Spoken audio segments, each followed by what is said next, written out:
Obinwannem Ndi Igbo Global Cultural Movement Foundation. Our mission: to restore the honor and dignity of Igbo nation and its citizens. To restore the pride of Ndi Igbo through the re-establishment of our self-esteem in the true spirit of love and support for one another. To ensure that our past trials and tribulations are turned into a glorious future. To rebuild the strength of Ndi Igbo through her bond of unity.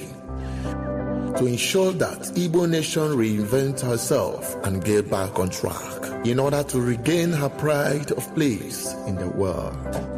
To reinvigorate the ingenuity of Ndi Igbo through self-rediscovery and self-actualizations.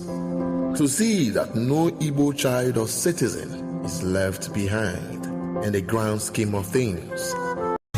With over 87 million people living in extreme poverty in Nigeria, corruption and poor governance only worsen the situation. That's why Caregivers International Corporation, an American-based organization, is committed to making a difference. We prioritize helping the poor and vulnerable in the 5 Igbo states: Abia, Anambra, Enugu, Ebonyi, and Imo, providing aid to those in need, empowering youth through development programs, and promoting accountability in governance. We believe that those in power must be held responsible for their actions. That's why we'll take any governor to the highest court of law if they abuse their power or engage in corrupt practices even after they've left office. Join us in our mission to create positive change. Follow us on Facebook, X, formerly Twitter, YouTube, and Telegram at Caregivers International Corporation. Together, we can build a brighter future for the vulnerable populations. Signed, Chief Daniel Chika, Chairman, CEO, Caregivers International Corporation.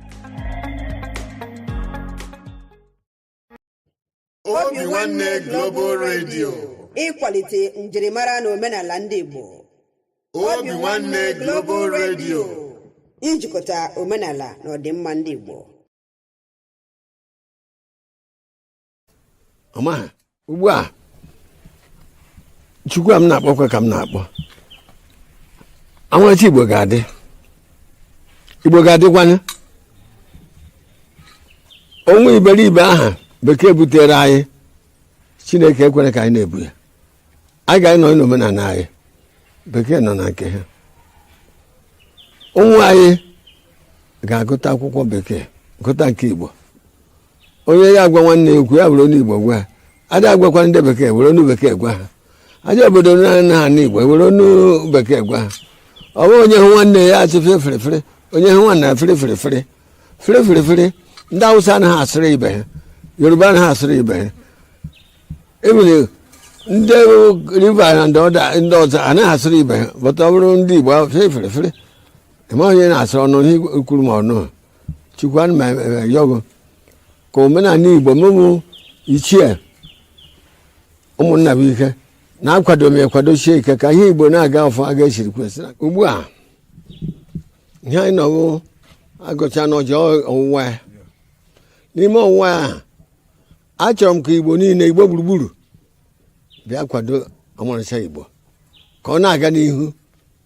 Ndị n'ibe ha nọ, ndị na-ana Bekee, ndị nọ na Igbo, ndị n'ibe ọbụla ha nọ na Naịjirịa ka ha kwado omenala Igbo. Achọkwana ka obodo ọzọ ghara ewere ọmarịcha Igbo omenala anyị, ka omenala anyị na-aga n'ihu. A na-azọdoro ụkwụ ụwa n'Igbo. Ihe anyị na-ekwe n'aha n'Igbo. Ọmarịcha Igbo bịa taa n'ọjị. Ma ndị nwụrụ anwụ ma ndị dị ndụ bịa taa n'ọjị. Ihe unu ga-akwado omenala Igbo. Mụ na onwe m kwadokwa nke omenala Igbo na ọmarịcha Igbo gaa n'ihu. Ugbu a ụwa m ọjị a. Igbo mma mmadụ. Igbo mma mmadụ. Ugbu a.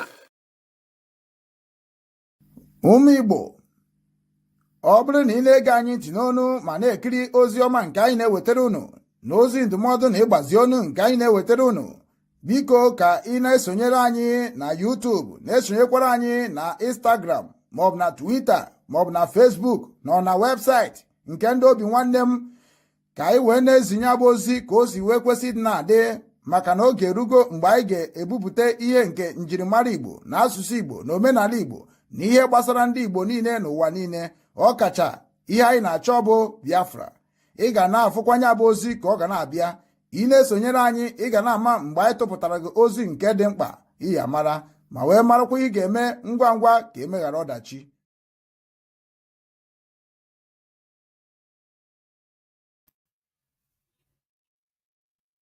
Igbo obi Igbo ndị ọma na-ege m ntị, ekene m onye ukwu kenekwa onye nta, wee na-asị nke onye chiri ya zere ya mara anyị niile mma.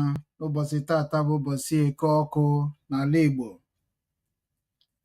ma bụrụkwa ụbọchị Eke Ọkụ n'ime ndụ ụmụ Igbo n'ụwa niile. Anyị abịagokwa ọzọ n'ụbọchị tata ka anyị gbasa ozi ọma nke gbasara omenala Igbo na ọdịnala Igbo na njikọ nke ụmụ Igbo n'ụwa niile. Oziọma gbasara omenala Igbo na ọdịnala Igbo, oziọma gbasara njikọ nke ụmụ Igbo n'ụwa niile, oziọma ga-eme ka ụmụ Igbo niile mara n'oge ahụ akara aka ka anyị nọ n'ime. Ana m asị ebe ọbụla ị nọ n'ụwa niile ka ị bịa ka anyị mara ife anyị ga-eme ka edozie ebe anyị, maka na ndị be anyị si na obere ozi onye ọzọ dịka ebukwu nkwụ. Mana ana m asị ka ekere ụwa ya jiri aka ya mee uchie n'ife na-eme n'ala Igbo, ihe na-eme n'ala Nigeria niile, ihe na-eme n'Afrịka niile, ihe na-eme n'obodo anyị nọcha n'ime dịka Ukraine nọ n'ime about almost 15 years. Russia na Ukraine na-anụ ọgụ na-egbu onwe ha, a na-eje ekpe ikpe ha na American, and otu a kịta na nọkwa na Germany, ọ na-anọkọtakwa ọkpọtụọ. Mana right now I am in Poland. So ana m akpọ Okechukwu kere n'igwe kee n'ụwa, gị nwa na-ekiri m bụ onye nke magoro m ma onye na-amarọ m, onye unu na-ege ntị n'onu bụ nwanne unu nwoke Ugwu Okechukwu Obinwannem nke ndị Igbo. Abụ m onye Amaju Makashi nke dị na Nsukka n'ime Enugu ala Igbo. Anyị na-ekwu okwu ya ka ọ dịkwa mma ọzọ.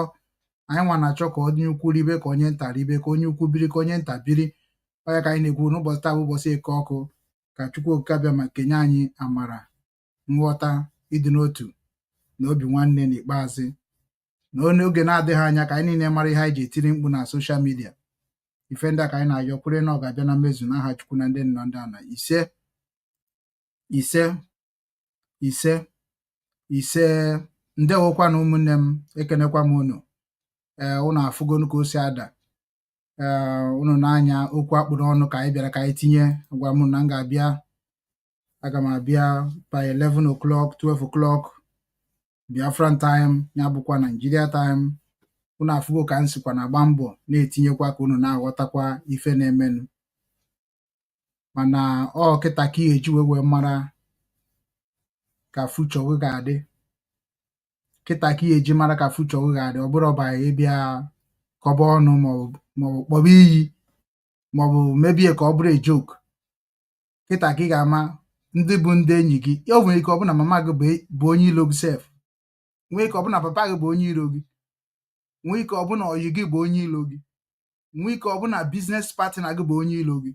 It is this time ka ị nidiri mma kedu onye ga-eme ka ndụ m too ogologo, kedu onye ga-eme m ka m na-enweta ife ahụ alụ m chọrọ ka m na-enweta mgbe ọbụla m na-atara afụfụ ya. Is up to you now. Protest a na-eme kịta na-ahụ bụ this protest now show were wepụtara atụmatụ ahụ. Ndị lawyers Nnamdi Kanu may embrace because na ha emeghị ife na ga-eme follow Nigerian law court in a due process in a normal way, and still they are disobeying their own court of the law. So ha wee sị na onwere ozi ọzọ ha nwere ike ime na-abụrụ ime ka ụwa niile mara na-enu ihe ụmụ ndị nwere ka ọha ha na-agabiga. Ya bụrụ gịnị? Ya bụ na ha sọpọtụọ Showore ji wee bịa wee sị na ebe ha sọpọtụrụ ha kpaa ya, bido gwabazie ndị ụwa niile, jebe kọtụ Naijiria, jebe polisi Naijiria, jebe amị Naijiria, repọtụ ba ndị politicians, repọtụ ba all those people bụ ndị ekwesịrị report, those that have authority of Nigeria. They report to them before they start this protest of today. Ị na-anya gị efu na ọ bụrụ protest Biafra ka a na-eme, ọ bụrụ protest IPOB ka a na-eme.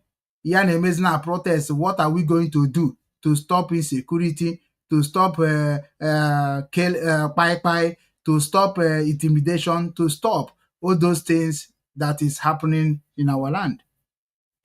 Many of you people na-abata na social media. Ịbata na social media, ị na-eme n'ụdị ka ị na-akwado gọọmenti Nigeria, Are you supporting Nigeria government? Are you supporting are you supporting Showore? Are you supporting Nnamdi Kanu? Are you supporting your mother and your father? This is not the business of anybody right now, because now as no meto onye ukwu oge meto onye nta.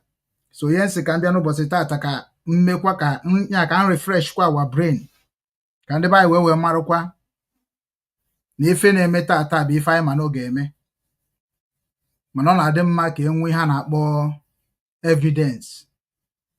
Yodago Showore abụrụ nwata n'ọlụ, all the lawyers abụrụ nwata n'ọrụ, ha wepụtara onwe ha. Yodago even anyị nwa bụ ndị nọ na social media chọrọ isi ebe a wee gbasa, maka na anyị ama nnọkọta ọnụ ofu ebe, anyị nọsasị n'ụwa niile ebe ọbụla ị nọ, dịka nsị nọ Poland na Germany ka m kwesịrị ịnọ, mana nọ Poland nsị na-aga nọkwa n'ebe a kịta wee na-emekwa nke m ka ọ na-aga aga ifuge. So automatically ọrụ anyị bụ ime ka ihe niile a na-eme na Nigeria kịta ka ụwa niile mara ya, international community mara ya, ka Amnesty mara ya, ka ndị ahụ niile, Trump mara ya, ka Poland president mara ya, ka American president, ka UK president, ihe anyị mere ife a ka ha mara ya. So ọ na-abụ aga eje kịta, agaghị ejezi ase Biafra na-akpọpụ Nigeria kịta na international community, maọbụ a na-akpọpụ ya to AU or a na-esu ha to anywhere. Ọ bụrụ ọzọ Biafra ka a ga na-ekwu na Nigeria citizens, indigenous in Nigeria are suing Nigerian. So automatically nke ahụ ka ndị ụwa na like itinye ọnụ, because na enwere evidence of what they are talking about. So na ụfọdụ n'ime ha bụ ndị nke bịara tata ka ha protest ya n'ihe gbasara ya bụ protest. Ọtụtụ n'ime ha bụ ndị bịara ịghasa aghasa, mana which is na anyị gbakwara mbọ mee ka ihe niile dị mma. Mana o nwere ife nsị ka m kwuo before ma gaba n'iru, ịnabatakwa ụmụnne m ga-abatakwa na screen, because tata ọ bụrụ ọsọ m ga-ekwuru gaba, aga m etinye link dịka nsi wee kwuo. Unu pụta ka anyị kparịa nyebe ndị be anyị a na-akpọ oziọma. I believe in education. Ka anyị educate our people the right way to save their life. Sometimes ndị be anyị na-eche n'ife niile bụ na ike n'ike, nyotago ihe niile abụọ n'ike n'ike, ihe niile bụ nghọtagoro ihe ahụ na chime first. That is my own belief. Isi ha na ị ga-emenwu ihe a, m ga-ajụgo ịmakwa ihe ahụ na chime, ịmara ya, do it, I will support you. Anyị niile bịa support. Imagine all the phone mkpo ebe a, ekpo a lot of phone with a lot of accounts, a lot of things, and the Facebook knows about me. Imana Facebook a block sigo ebe m si even program a kita na ihe ọma ị ga-emere m na bụ share this program, ọ ga-abara ndị be anyị uru well, because na ihe anyị nọzi kita na bụ ka anyị mara ihe ga-eme ka Nigeria kwere nọ na-eme. Ọ bụ na ọ bụ otu Nigeria ka anyị ga-eji destroy Nigeria, nwanne anyị nọ ya na ya kịta, nyotago anyị nọ ya kịta. So all my pages now, I cannot share anything again. Has not go limited. For the as na gafe the rules, even a limit to go. And then with Nigerian people report the pages, which I mean what they alert. Not I go now more be bruise on share name everything. So automatically I report okay. So make kwa na chatapa azu make we mere we na chatapa we gagidezie we rukwa mgbe ha mechikwara ya n'ikpeazụ. So mwesizie na mmechebezi mgbe mma bịazi na live.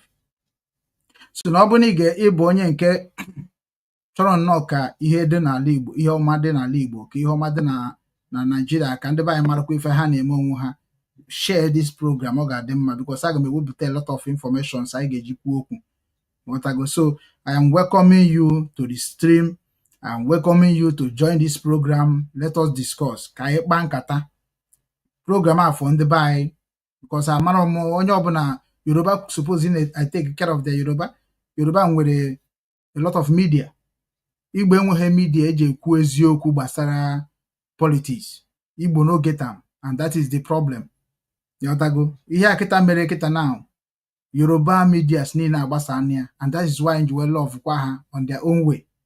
Mana ịbịa n'ala Igbo now, ndị niile bụ ndị content creator anyị, ma ndị niile kwechara nkwa na ha ga-esoje, ọtụtụ n'ime ha ka ha pesi ndị niile, ọtụtụ n'ime fa agaghị share anything gbasara this thing. Do you know why? Two things should evolve. Number one, Facebook ga-eji maka ya destroy ya, because Nigeria kwuru Facebook ụgwọ, ezigbote ụgwọ, long time ụnụ ya.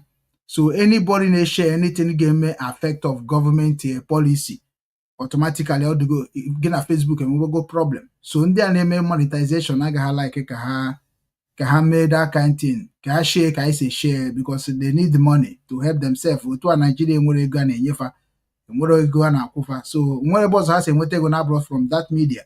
So mụnwa na ụmụ ghọtakwara n'otu ahụ.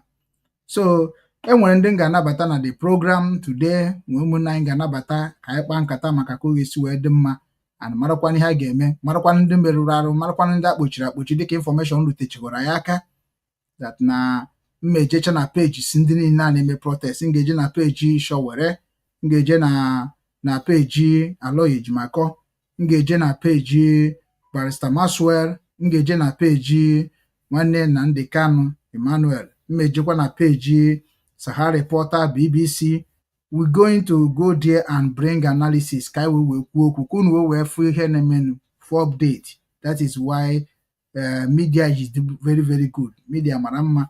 So na ọ bụ na mbutechi ihe ka efu ihe na-eme now, and ka iwe mmarụkwanụ ebe ị ga-esi wee na-aga. Ọtụtụ n'ime unu ekechigo obi, unu che na unu gbuo Nnamdi Kanu that you are happy. Even ịjụọ m nkịta na nsị gị na ọ bụrụ na ihe wish mmadụ ọnwụ adịghị ma m ga-asị na ọ ga-ama like self ka Nnamdi Kanu nwụọ, ka ihe niile ahụ niile bụ ihe ọ na-ekpochi, ka unu cha niile abụ ndị si n'unu ma ihe ụdị ọnwụ unu ga-anwụ nke ga-aka nke unu mma, mana ọ ga-anwụ ka iro. Ndị a niile bụ ndị na-ekwu ka ọ dịrị ụmụ mmadụ, ma ga-anwụ ka iro. Mana unu nwa bụ ndị feel that na unu dị smart, na unu chọọ ka ọ nwụọ, amara m ihe unu ji chọọ ka ọ nwụọ, mana nke unu a ga-eji mma na-ebu unu ebe otu a. Unu niile abụ ndị na-efiri n'unu na-achọ ka unu ghasa ihe a Showere na chime na ọ bụrụ unu mara ife a na-abịara n'ọkwa unu fụrụ just na peaceful protest. Nke a bụ ndị lawyers, nke a bụ ndị politicians, nke a bụ ndị Nigerians, they are doing it. Efuru ihe na-eme, efuru ka o si wee dị. Nke a ndị lawyer batakwara ya, ndị ọkaiwu obodo ahụ, ka efu na onwe ndị nwe dị Nigeria. So na gị nwa na-ekele eme eji support that government. I pity for you. I pity for you. I pity for you so much. I pity for you. Which is now no time ogaboruo.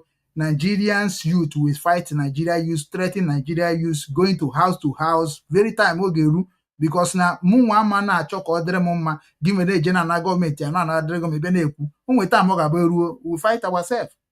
Onye mere nji ada agwa ndị baye si ha na ihe a na-eme nwere ebe ọ ga-aba very soon. Onye a gwara na Showere ga-anọkọta kwuo okwu si release Nnamdi Kanu. You no go believe. You no go ever in your life believe like this. Things are going to come in a way you will never believe. Which in Amuama, I know that those people that is supporting Nigeria government become, all those youth that are supporting Nigeria government, all those youth that are suffering in Nigeria will fight them. Very, very soon, up at night and day. I know those one. That is why Nagwandu Munai can support me here openly. Karapi bia na nwuru na abana na egbuge ni ha. Because ihe niile a ga-emecha bịa. Onwe onye mmadụ dị ndụ na ala Igbo eme na, onwe onye dị ndụ, ka ihe dị ndụ eme na, whereby that na gọọmenti kwesịrị protect ga dị protect gị. Ka anyị dobekwa nke a ka ọ dị echi.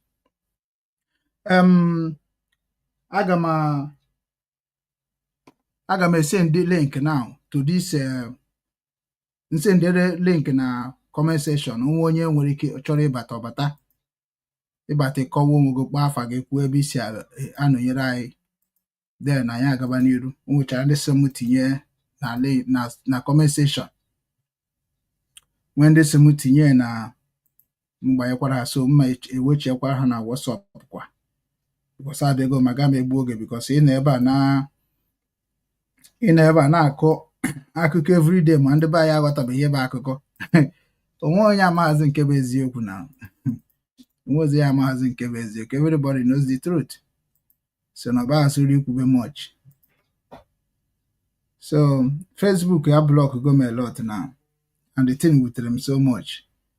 So I know na YouTube, I know na Facebook, I know na X.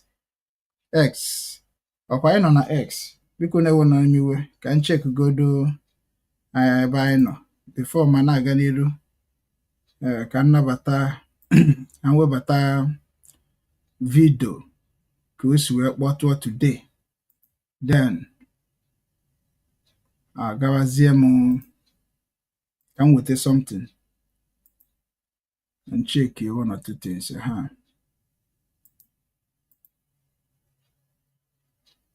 As governor, he must have taken his decision based on his own political views and calculations and everything. But as for, we're not in a military time when you capture people. You're a leader. You tend to do the right things for them to follow you. So I don't think anybody's captured anywhere. The government needs to do more if they want the people to support them. Okay. I think there's a plan by Orie to organize a Free Nnamdi Kanu protest this week. I don't know if you are in tune with that arrangement. Well, let me tell you, I've always been consistent on Nnamdi Kanu's flight. There was no need for the arrest in the first place. And I've always said that for me, and discuss with anybody who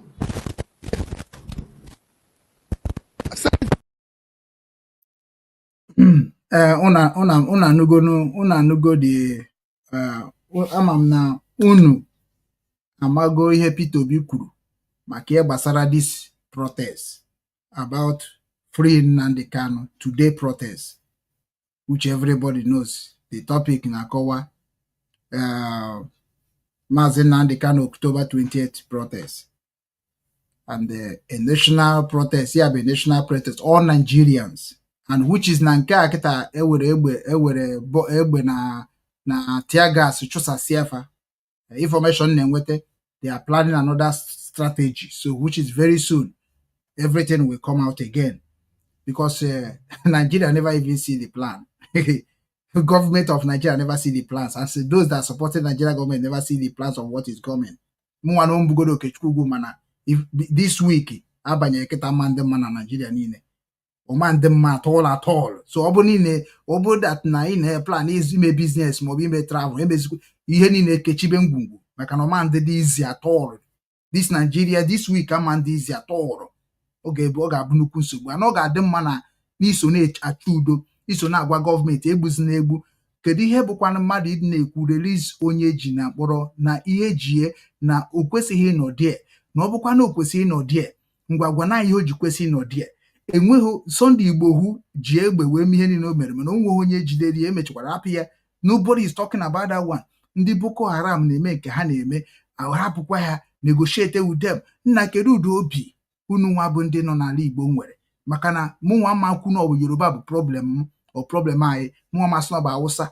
I will never, since I was born, I know that Igbo are the wicked one that destroy themselves. I know. I'm onye Igbo. I'm onye Nsukka. I grew up in Onitsha. I know how Igbo people behave. That is why I joined IPOB, so that I can have a place to say my mind, because I was maltreated, intimidated, ebe na akpọ m odibo, housemaid. Igbacha boy agaghị settle gị, gba boy 6 years, 4 years, they will not settle you. They will take you as a housemaid, wee bịazie ire na-asara ha efere, na-asụrụ ha akwa, na-ebi ihe niile, a na-eme gị akaja dị iche iche. Ụmụ ha bụ ndị ọgaranya, a ga-azụ ha n'akwụkwọ, yibe ha ezigbo akwa, agaghị eyibe anyị ezigbo akwa, ada enye anyị ezigbo nri nke rifo ka na-enye anyị. Oruo mgbe a ga-eje ụka, enye anyị akwa dopụrụ adopụ, akwanye ha ụmụ ha niile uniform. Ihe ha niile bi face na aka ndị Igbo, ọ bụghị ofu, ọ bụghị ebua, ọ bụghị ofu ezinụlọ, ọ bụghị ebe ezinụlọ abụ. Mụnwa I from a lot of ezinụlọ n'ala Igbo, which is mwepụtebe photo ha, wepụtebe information ha, they will suffer. And that is the reason why mụnwa ji na-asị na mụnwa chọrọ ichete ochie, na ife na-echete bụ nke ọfụrụ. Let us move on. Let us change our character.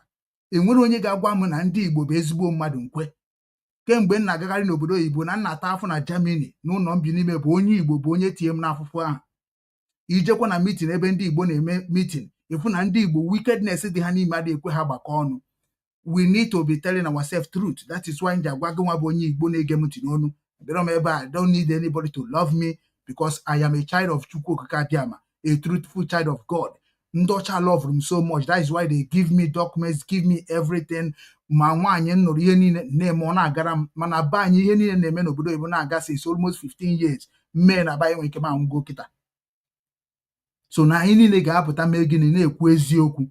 abịazi n'ebe a na-eme na ụdị na-achọ ka ị protect the name of Igbo ndị ọcha magoro ka ndị Igbo si eme ije na record of ndị ọcha gwa gị ihe ndị Igbo megoro eme dị ije na system of ndị ọcha ndị Yoruba na-eme travel karịa ndị Igbo ndị Hausa na-eme travel karịa ndị Igbo abịa na Nigeria ndị Hausa na-eme business karịa ndị Igbo ndị Yoruba na-eme business karịa ndị Igbo then kịta anyị na-ekwuzi okwu kịta ka anyị mee the protest na ka anyị mara ha ga-eme ka udo dị ndị niile abụ ndị na-ezu oshi through Nigeria government ndị niile na-emegide ndị mmadụ through Nigeria government they will never accept this protest to go. Enwere ndị bụ ori ka ha na-ezu enweta ife a na-enweta na Nigeria enwere ndị bụ ajọ business ka ha na-eme wee na-enweta na Nigeria ndị ahụ will not join ndị ahụ will make sure that na gị nwa join na join na-egburu gị egbu. That is why eji asị gị nwa bụ onye nke bụ onye na-ege m ntị n'onu kedu ụzọ isi akpa ego kedu ụzọ isi ebi ndụ kedu ife ị na-eme wee na-enweta ego ihe emebigo some people self na-apụta eme protest a n'ime onwe ha self all because na ha nwere ihe ha na-eme ụfọdụ bụ ndị business ha aghasago ụfọdụ bụ ndị na-amaghị ihe ha ga-emezi echi ụfọdụ bụ ndị chọrọ ije wee mee political power ụfọdụ bụ ndị chọrọ ije wee dị popular ụfọdụ bụ ndị chọrọ ije wee nweta ihe dịka monetization mana ihe ga-ajụzi onwe gị nwa bụ onye nke na-ege m ntị n'onu ugbu a why are you protesting and why do you want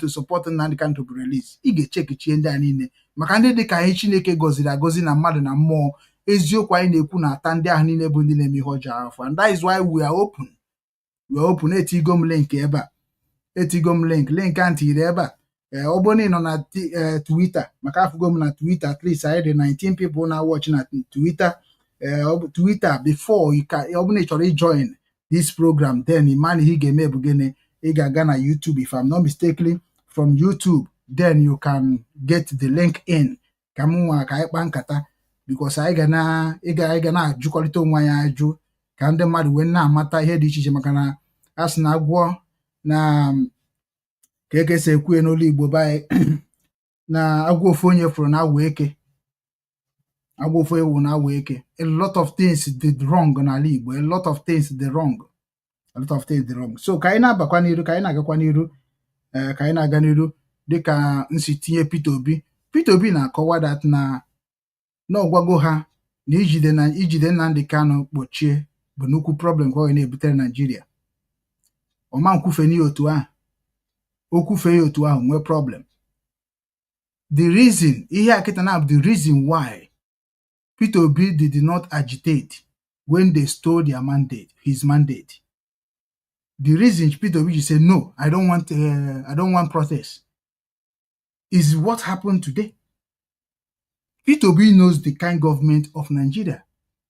But sometimes anyị nwa bụ ndị ahụ bụ ndị na-eklem na anyị nwa bụ ndị Nigeria ma ọ bụ anyị nwa bụ ndị Biafra. We don't understand the system of Nigeria. Onye me I don't want Biafra to be violent, to be talking like they know more than Nigeria. Onye mere mụnwa je ha like onye ga-abụ wepụta onwe na-eshu order. Ị na-eshu order maka ịnọ na country nwere protection, nwere security, nwere guidance, na-follow law. Ị nọrọ ebe a na-aba na-aka ọnụ na-eme ihe na-etinye ndị a niile bụ ndị nọ na pressure. Iticha ha pressure ha mechazie nwe problem gị nwa adịkwa ndụ ndị ahụ nwụọ. Onye meme uju ya like ya. Everything bụ nkata ka ga-akpụ ya ka ọ banye. Mụnwa nwere ihe ga-abụ nkwu ebe a kịta ịfụ na ọ banyere. Mana ihe oge eji wee banye n'ime ndụ ndị na-agwa ya because na many people nọ n'ala Igbo bụ ndị ajọ mmadụ ka ha bụ. Kedu ife na who is government? Gọọmenti bụ ndị ahụ bụ like gọvanọ. Okay, ka anyị ga-emeche baa na nke Obi Soludo. Ka anyị gaa na nke Soludo. Ka unu n'ihe Soludo kwuru maka this protest. Because ihe ka ya mkpa bụ that November election. Ọ bụ na ndị be anyị ga-ekweta ihe Obinwannem na-epreach. Ọ bụ na ndị be anyị ga-ekweta ihe Obinwannem Ndi Igbo na-epreach. If you people can listen to me, I swear, you need igbu egbe. You need igbu mma. Anyị ga-agwakwa gị akịta. Ihe akịta showere na-eme m wit ndị lawyer ndị be anyị na-eme. Ịjụọ m nkịta na ahụ, ịjụọ m ajụjụ my own opinion, sị gị na ọ dịghị need. Ihe a na-agwa gị pure. O nwere life ọ ga-abụ na-ebi. People are na-efi na mamara ihe. Ka m gwa gị, everybody nwere family o si na ya pụta. Every indigenous in Nigeria nwere family ha si na ya pụta. so onye ọbụla bụ ndị a anyị tụ anyị si ekwu okwu onye ọbụla na anụ village ya na bido na village ya takroba ya local chairman and takroba ya youth leader, takroba ya local councillor, takroba ya local government chairman. Let us follow onye ka na-akpọ regional control. Mbịa kịta na-asị gọvanọ Soludo n'ịbụ onye ara ndị be Soludo ha ga-ejide ma akụọ m ya ga-akụ m like ịmago they will attack me because na onye ka ịbụ ịgwa papa ha okwu onye ka ịgwa mama ha okwu. There is nothing like one Nigeria. There is nothing like one government. Ya na-eme na Nigeria government bụ onye gburu susu obi ọkụ. I have already understood this thing when I was in Nigeria. Imekwa mgbe anyị na-eme politics na Anambra State, anyị na-eme campaign. Na ebe a ka nọ mara a na-eburu egbe bunyesie ndị na-agụ akwụkwọ. Oge eji eme campaign like campaign of Anambra State a ga-eje gocha snipers nke ya na-akpọ ha machineries.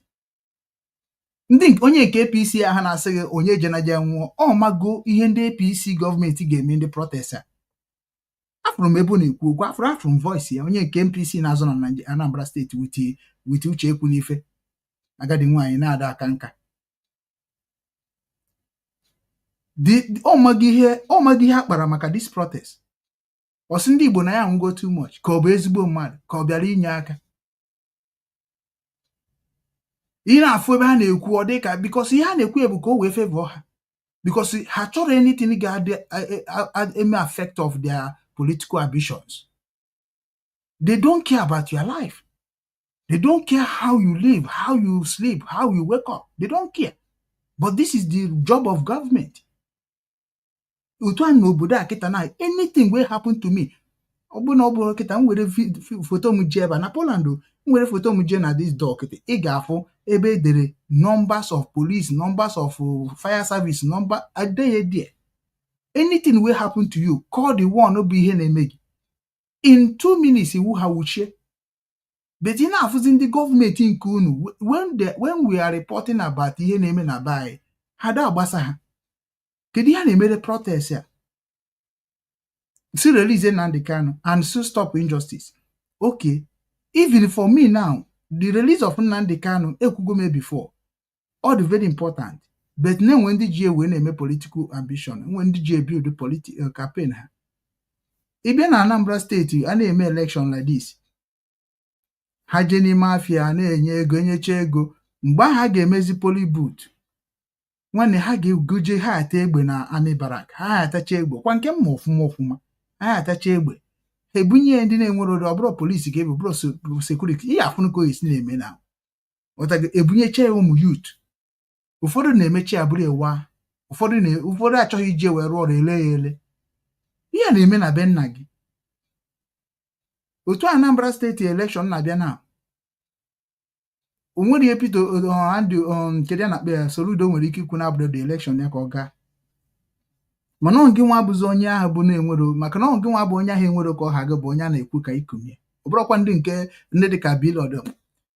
Ọ gị nwa bụ onye nwero like otu a ije afịa ahịa na ha agaziri gị even ị na-achọ ka nye gị ego ị na-achọ ka mbido kịta mebe giveaway. You never even chop for this afternoon.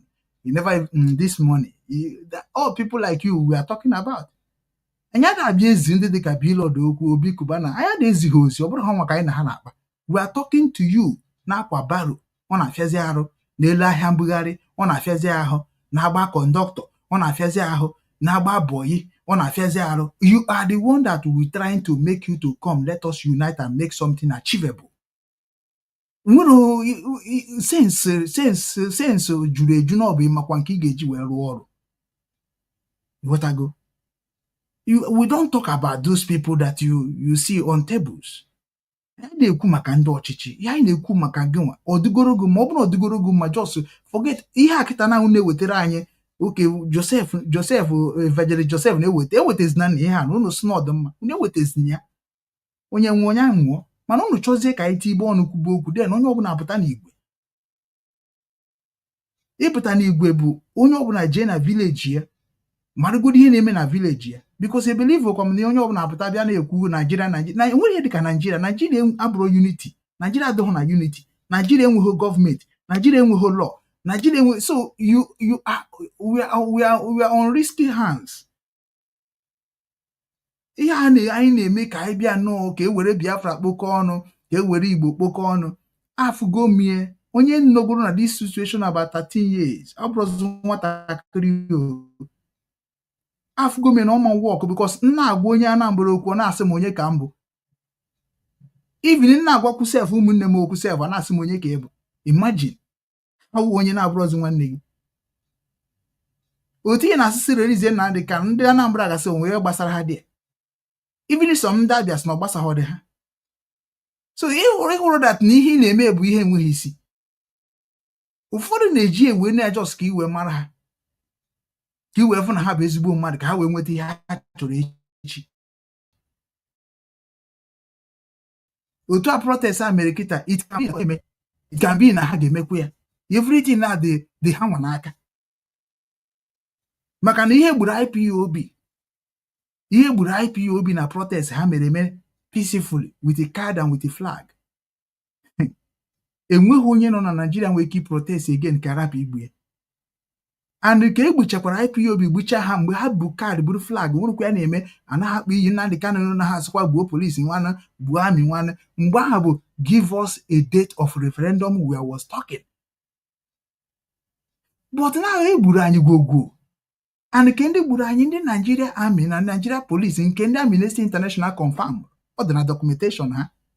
Kedu ihe ndị Amnesty na-ekwu since ya ISO go Nigeria Army?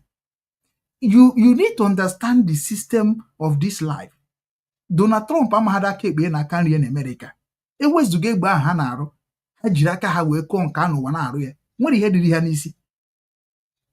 They can never move to any other country to talk. You watch Israel just mending nke ha na-eme ihe mee ihe ha chọrọ a na-akọ na asị ya nweta ya na ome nke a nweta ya ekwugide mbọsị emekwa emere kedu na akpe United Nation meeting owuchie dị unu enweghị chọọchị da na ụlọ posesi gbasara ya weti consign ka ị wee fụ na power dịkwa.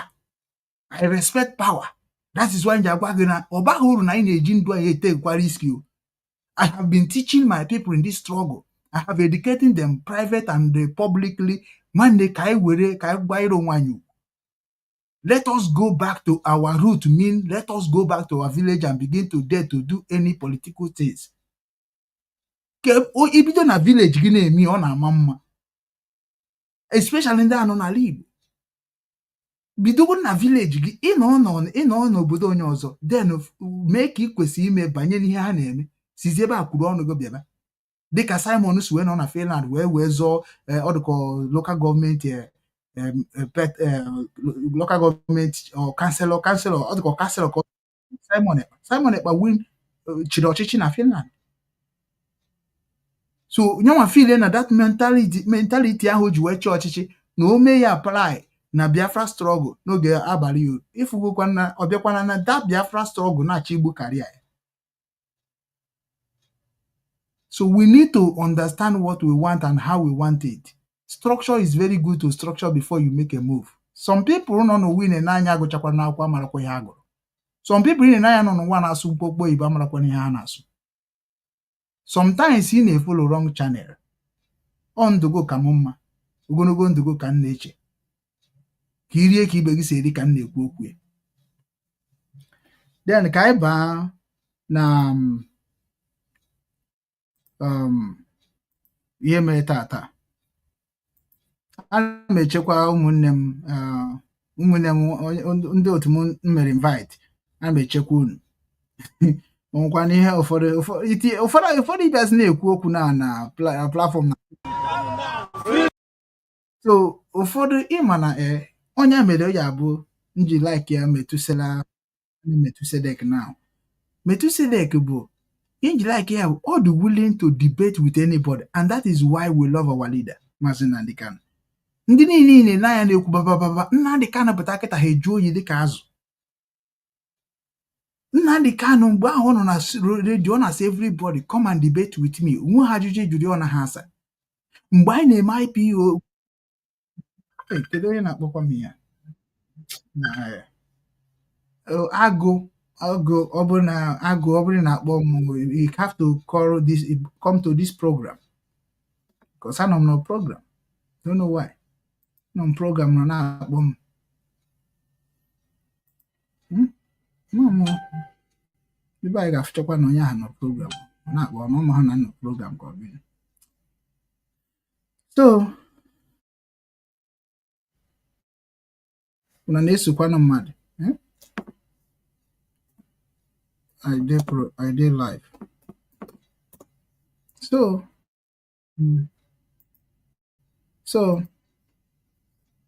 ihe na-eme na bai so many people onye akịta na-akpọ kịta na-abụ onye akịta na-ahụ na-akpọ m na-abụ onye mere m ji indigenous people of Biafra onye akịta mana ọ nọghọ n'ihe a na-eme dị mana onye nwa bụ onye gwa m na ihe na ndị ka na-eme dị mma mana ọ nọghọ n'ihe a na-eme since ahụ o tinyere m na this situation I was even doing ọmụ abụ onye isi nzukọ ndị Igbo na Odessa ọmụ kpokọrọ ha for the first time in history bring them together ndị na-azụ afịa na ndị na-agụ akwụkwọ bring them together many people even ndị na-control mgbe ha like chakansa agwa ha okwu ndị ochie watago na-enye ha education papa ha na-ekerecha m na-abụnitere ha isi because ndị ụmụ ọgaranya dị n'obodo ụmụ ọgaranya amaro village life ụmụ ọgaranya amaro the culture and tradition.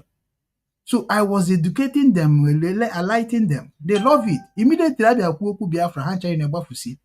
Onye abịa ha bịa ha na ndị be anyị ga-abịa sị gị na ihe adị ma isizie ka ije ha ncha n'azụ. I don't know why our people don't want to understand some yeah, I don't know why our people don't want to understand some common sense. Yeah? So ka anyị na-agakwa n'iru ka unu fụ the kind Nigeria anyị nọ n'ime. Nweta gị information na Anọpola na ihe niile ga na-achọgharị ya don't know why onye ọbụla na-achebe ọ ga-adị mma kedu ihe ị ga-eme n'ụwa ka ọ dịrị gị ma na abụrụ freedom. Let us move ụmụnne m.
Let's go to Vega.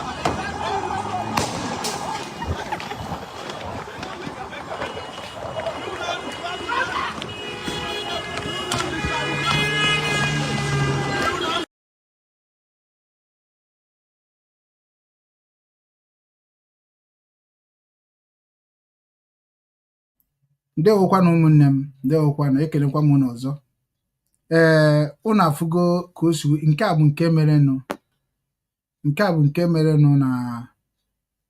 mere na Abuja today and ay Chineke a lot of our people I'm seeing people comment. A lot of people are happy for what is going on in our life of our people, that the Nigeria government that never support them, never even care for them, are doing to others. Ihe Nigeria government na-eme ndị ọzọ ndị ụmụnne ha na-ekwu ụfọdụ si na ha like Rod Free Nnamdi Kanu na si ọbụna ọsụ kwube maka insecurity and ka a ga-esi wee mee insecurity ka ọ dị mma security and corruption na-agwafasị ya okunu fu the mindset Nigeria needed Oburokwa ọnụ ka nna akọ enidiri ịmụ Nigeria niile ọkụ ebido n'isi mụgharị ọzọ. Because na people na say that na say kwuzina maka Nnamdi Kanu. Nnamdi Kanu was saying, I will go and bring his video, his voice. He was saying the message you send in the Nigeria through Channel TV. I will bring it. I'm not going to be war there, or violent there. You know all those things. Then Nnamdi Kanu na radio is about the freedom of you and your children and your children's children. Ihe ọzọ Nnamdi Kanu mere a part of ihe ọbụla hapụgodu nke ahụ. Anyị niile ekwugodu maka nke ahụ ọ gwara Nigeria bụ eziokwu. Let us stick on that one. That is what Sowore stick on. Sowore stick on that truth Nnamdi Kanu said on Radio Biafra. Sowore is not supporting like ihe Nnamdi Kanu na-ekwu say any police mere ihe adịghị mma, we go after them. Anaghị ekwu nke ahụ. Na ihe a na-ekwuzi bụ na nke a na-ekwu kịta bụ which is na-ejebe na nke ahụ Nnamdi Kanu ga-ekpegbu okpegbugo. Kedu nke Nnamdi Kanu ji wee kpegbuo na Afara Ibeku? Aloye Ejimaka okpegburu nke Afara Ibeku. Na Nnamdi Kanu ihe ọbụla o mere ebe a na o mere based on that na Nigeria government bi ebu ụzọ wee bịabara ya ụgwọ. And okpegburu. Nnamdi Kanu eje kidnap ya na Kenya, okpegburu. Ka ezi ihe ọzọ ị na-ekpe Nnamdi Kanu ikpe na. And Nnamdi Kanu na-agwa gị na imanje gbuo ndị belivru na ya nwa na ndị ya na ya na-emeke ihe igbucha afa bịa na-eme expect ka ịbịakwa gbuo onye nwa. Ọ ka ya nwa bịa support bazie gị ebe igbukwara ụmụnne na conscience ya ma mbitu ike. Because all the IPOB na-anya nwụ na akpọ nwụ na Hebridge nwụrụ na Aba awụrụ acid ni unu amarụ okwefuru unu enwekwa n'obi nwanne chacha. Like those people that are still supporting Nigeria, what is in your brain? Sometimes I just, that is why white people they do us a lot of things that we deserve. How can you support the Nigeria government upon what you are seeing, what they are doing a human being? I don't know why you don't reason like a human. In a few name na not. And a brood ozu mad na park na trailer. Obo no bu before o kaneme. O mekwara be nna anyị. Nke abrokwa na obu Biafra war. Nke abrokwa na Nigeria war. Nke abu no bu government kwesi na protect life and your property. Are the one come broad daylight, shooting your mother, shooting your father, shooting your brother, making them to go miserable. And when they come to Channel TV, they say they are protecting life and property. But there is no one life Nigeria have protected since I was born. I am going to 50 years right now. There is no property and the life Nigeria government have protected in my life. They rather took your own. Even by you, took your own. What is it this Peter Mba is doing in Enugu State? Taking people's property. What is Soludo is doing in Anambra State? Destroying people's property, taking the market women property, making those that bought the land to lose it. I don't know why. Sometimes you not support in the government. Ona adekwana ka say that na unu machihuru neme. Onya merenja say nji join ya Biafra. Join on Biafra for anything. Like akpe nwa mama kwuru okwu.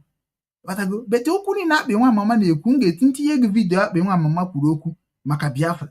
Kedu nke ọ na-ekwu? Oh ya bụkwa nsogbu ndị be anyị na-enwe. Onye na ọ na ime unu ọ na-akọ ka o si like. Bịanụ ka anyị nọkọ ọnụ wee kwuo okwu ka mmadụ na ya gaghị abịa. Abịakwana ha bịa, anyị nwa bịakwara ha bịa. Ndị na-enweghị ozi ụbụrụ je na support ndị na-enweghị the mission.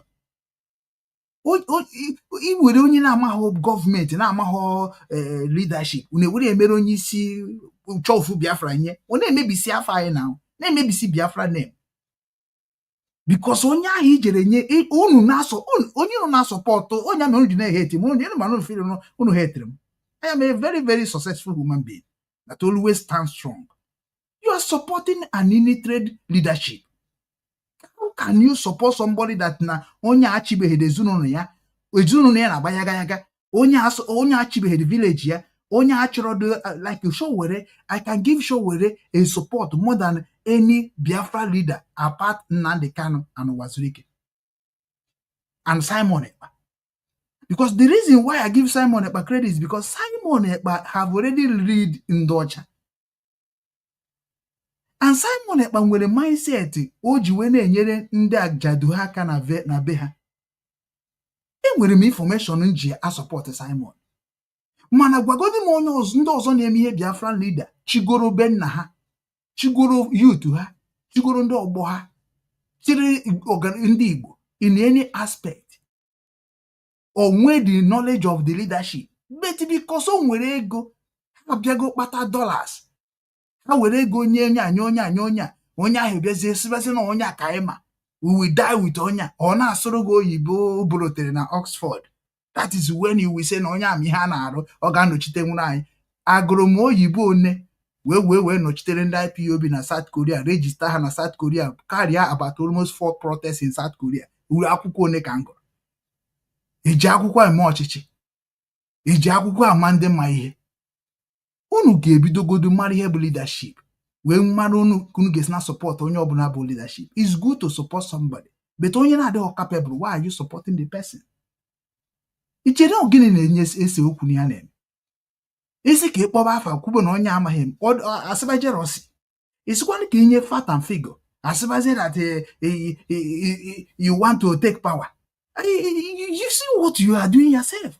Anyị na-egbu onwe anyị. Ndị mmadụ na-ekwu ọfụma, mana ndị a na-ekwuzie ngwa gwa na anyị ebe anyị ga-esi wee gaa maka na ịma na-akọ ndị emume mara ekwe na-edozi. You can never remove without put. Onye a bụ ihe anyị ji karịcha. Yes, nna anyị abatago. Ogwute ndị Igbo niile. Ofobi one of Africa. The Lionstone. The Koenig de Love. Hey. Africa. We are here with the mantle of the ancient, the ancient people. For those who know it now, New Ranger.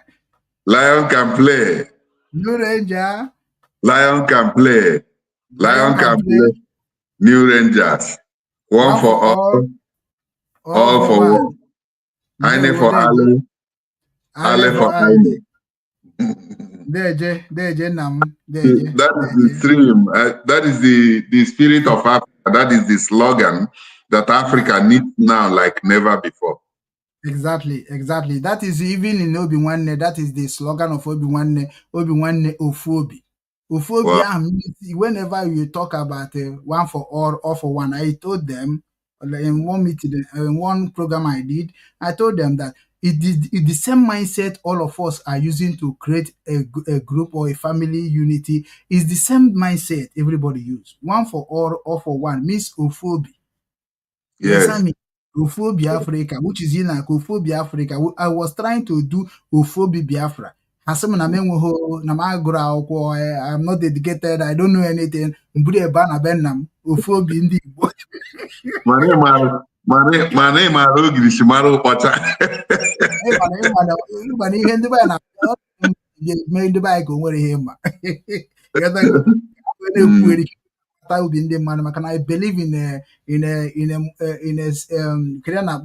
I believe I believe in Madi inyocha mmadụ before Nkwo maka mmadụ. You know? Yes. So I believe. Yes. You don't know. Exactly. Onye mere ebe ihe na-eme before ndị mmadụ ekwu okwu n'isi gị, ha ga-eje chekigoro onye ebe na ụfọdụ bịa chekicha onye mbụ dịka m matara gị na Germany.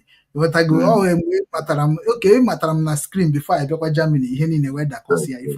So mgbe ịfụkwara m icheki ihe niile na-ekwu na platform, ịfụkwa na ọkwa ihe na-ekwu ka m na-eme. So ọ bụrụ ya ka iji wee nwee the love to me wee hazibeziere m ụzọ m ga-eji wee nọrọkwa kunu si nọ na Germany.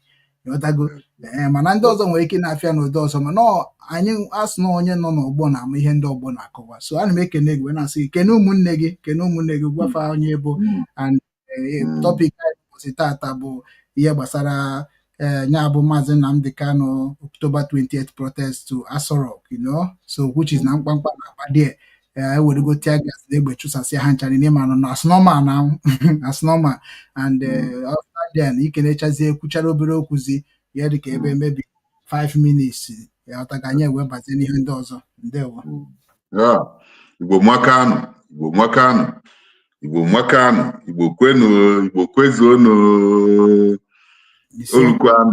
Olukwanu. Onye unu ege ntị n'onu bụ Ikechukwu Emmanuel Okeke. Onye nke tụrụ okwute 14.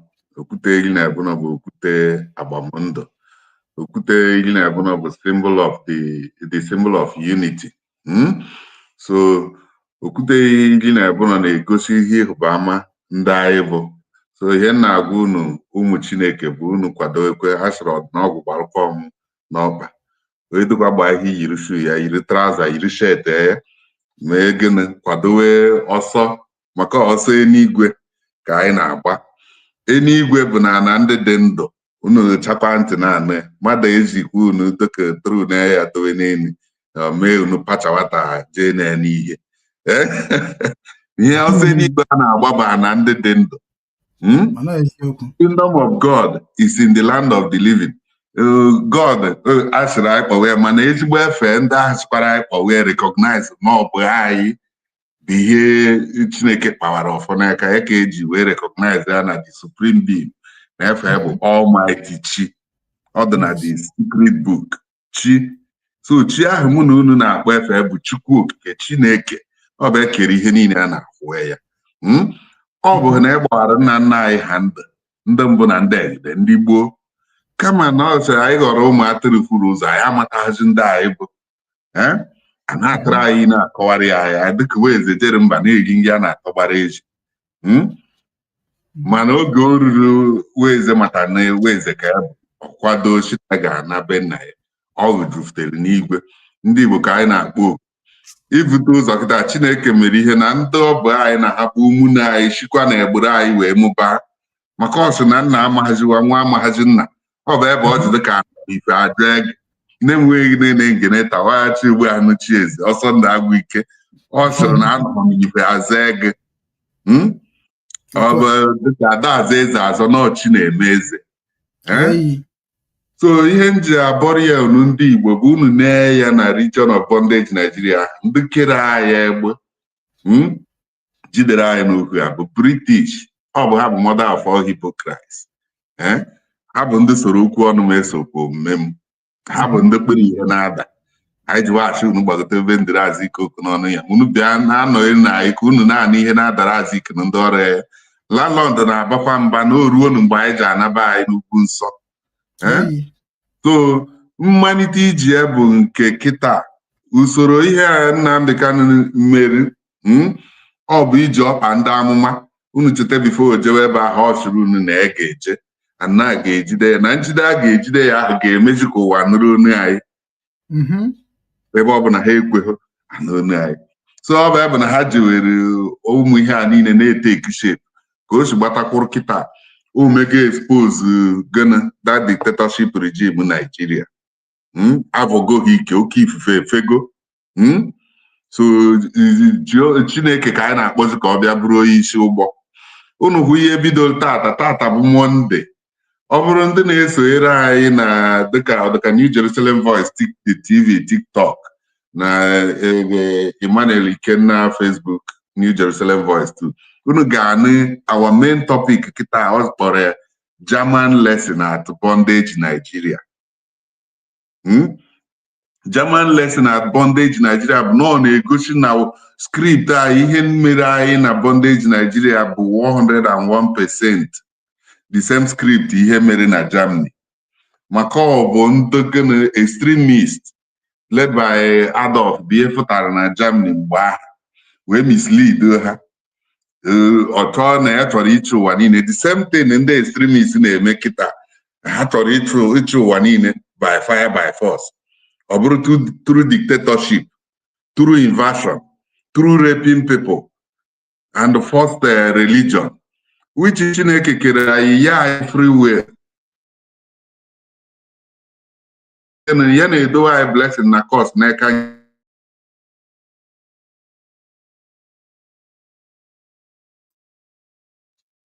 Nke m na-eme oke ọ dịka nke ya na-eme nke ya na-enweta obere network problem. So ụmụnne m mgbe ọbụla nwere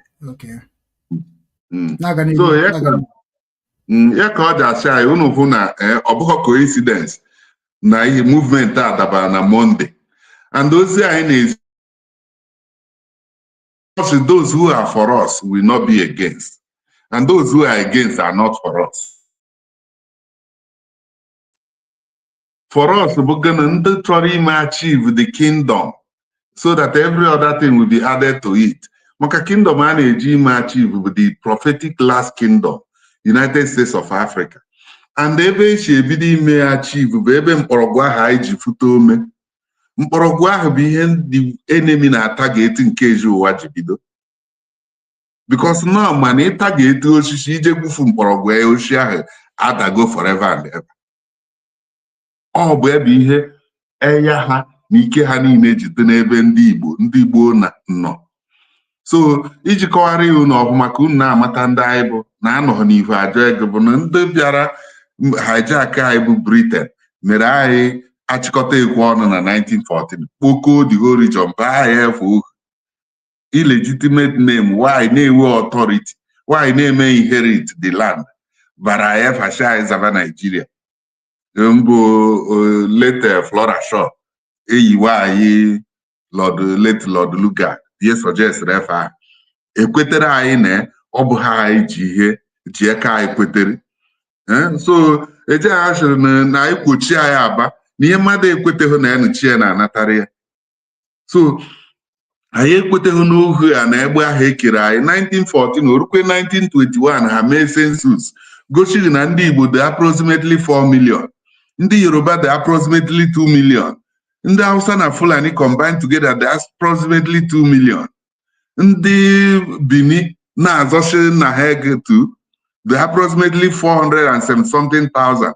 So that census 1921 egosigo anyị ndị bụ onye nwetara ibe ya na egboro ndị Afrịka maka asị ejekwa Afrịka ya si jee na region of Nigeria bụ the most populous black nation.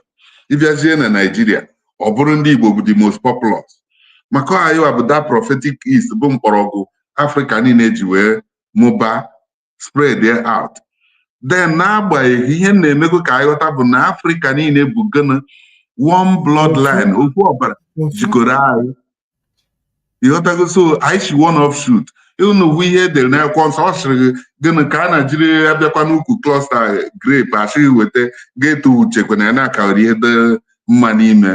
Ọ bụ ebe ọ jisi gịnị weta akwụkwọ nsọ ị na-aga ewu na ahụ na manual edere anyị ọ bikos na anyị adịchaghị ọnụ anyị ogere na achịchara ya bikos na anyị edere histri anyị ndị ọzọ na-edere ya anyị ọ bụ ebe eji agwa anyị ekwụchara anyị dị iche. So mana kịta ka o si gbatakwuru gazi ndị Igbo bụ mkpọrọgwụ Juda aha Afrịka niile ji fute ome. Ọ bụ ebe simbụl anyị ji bụrụ gịnị that conic de love ya isi agụ na rising sun. Then symbol Africa bụ gịnị the lion that wears the crown of sunshine maka ihe eji mara Africa bụ agụ na sunshine. So ihu na ọ bụ coincidence na Igbo were the same symbol with Africa all because na Africa si na-eji anyị mụba during that reference ọ na-enye na Genesis 11 ọ sịrị when the war started we were speaking one language and of one speech and we are coming from the east of that prophetic east. Ụwa niile maara ndị ọcha na-agba ebe. So ọgụnụ mejiri anyị ka ji kwere ụka tiri iro na-ebitere nwanne anyị. So ihe m na-agwakwa unu ndị Igbo njisi ọdụnọgwụ gbarakwa m n'ọkpa bụ nọọsụ na as much as acknowledge me to be the father such as giving the right as sons. Ndị mere acknowledge na anyị ga-esi n'oru apụọ na anyị ga-restore the kingdom.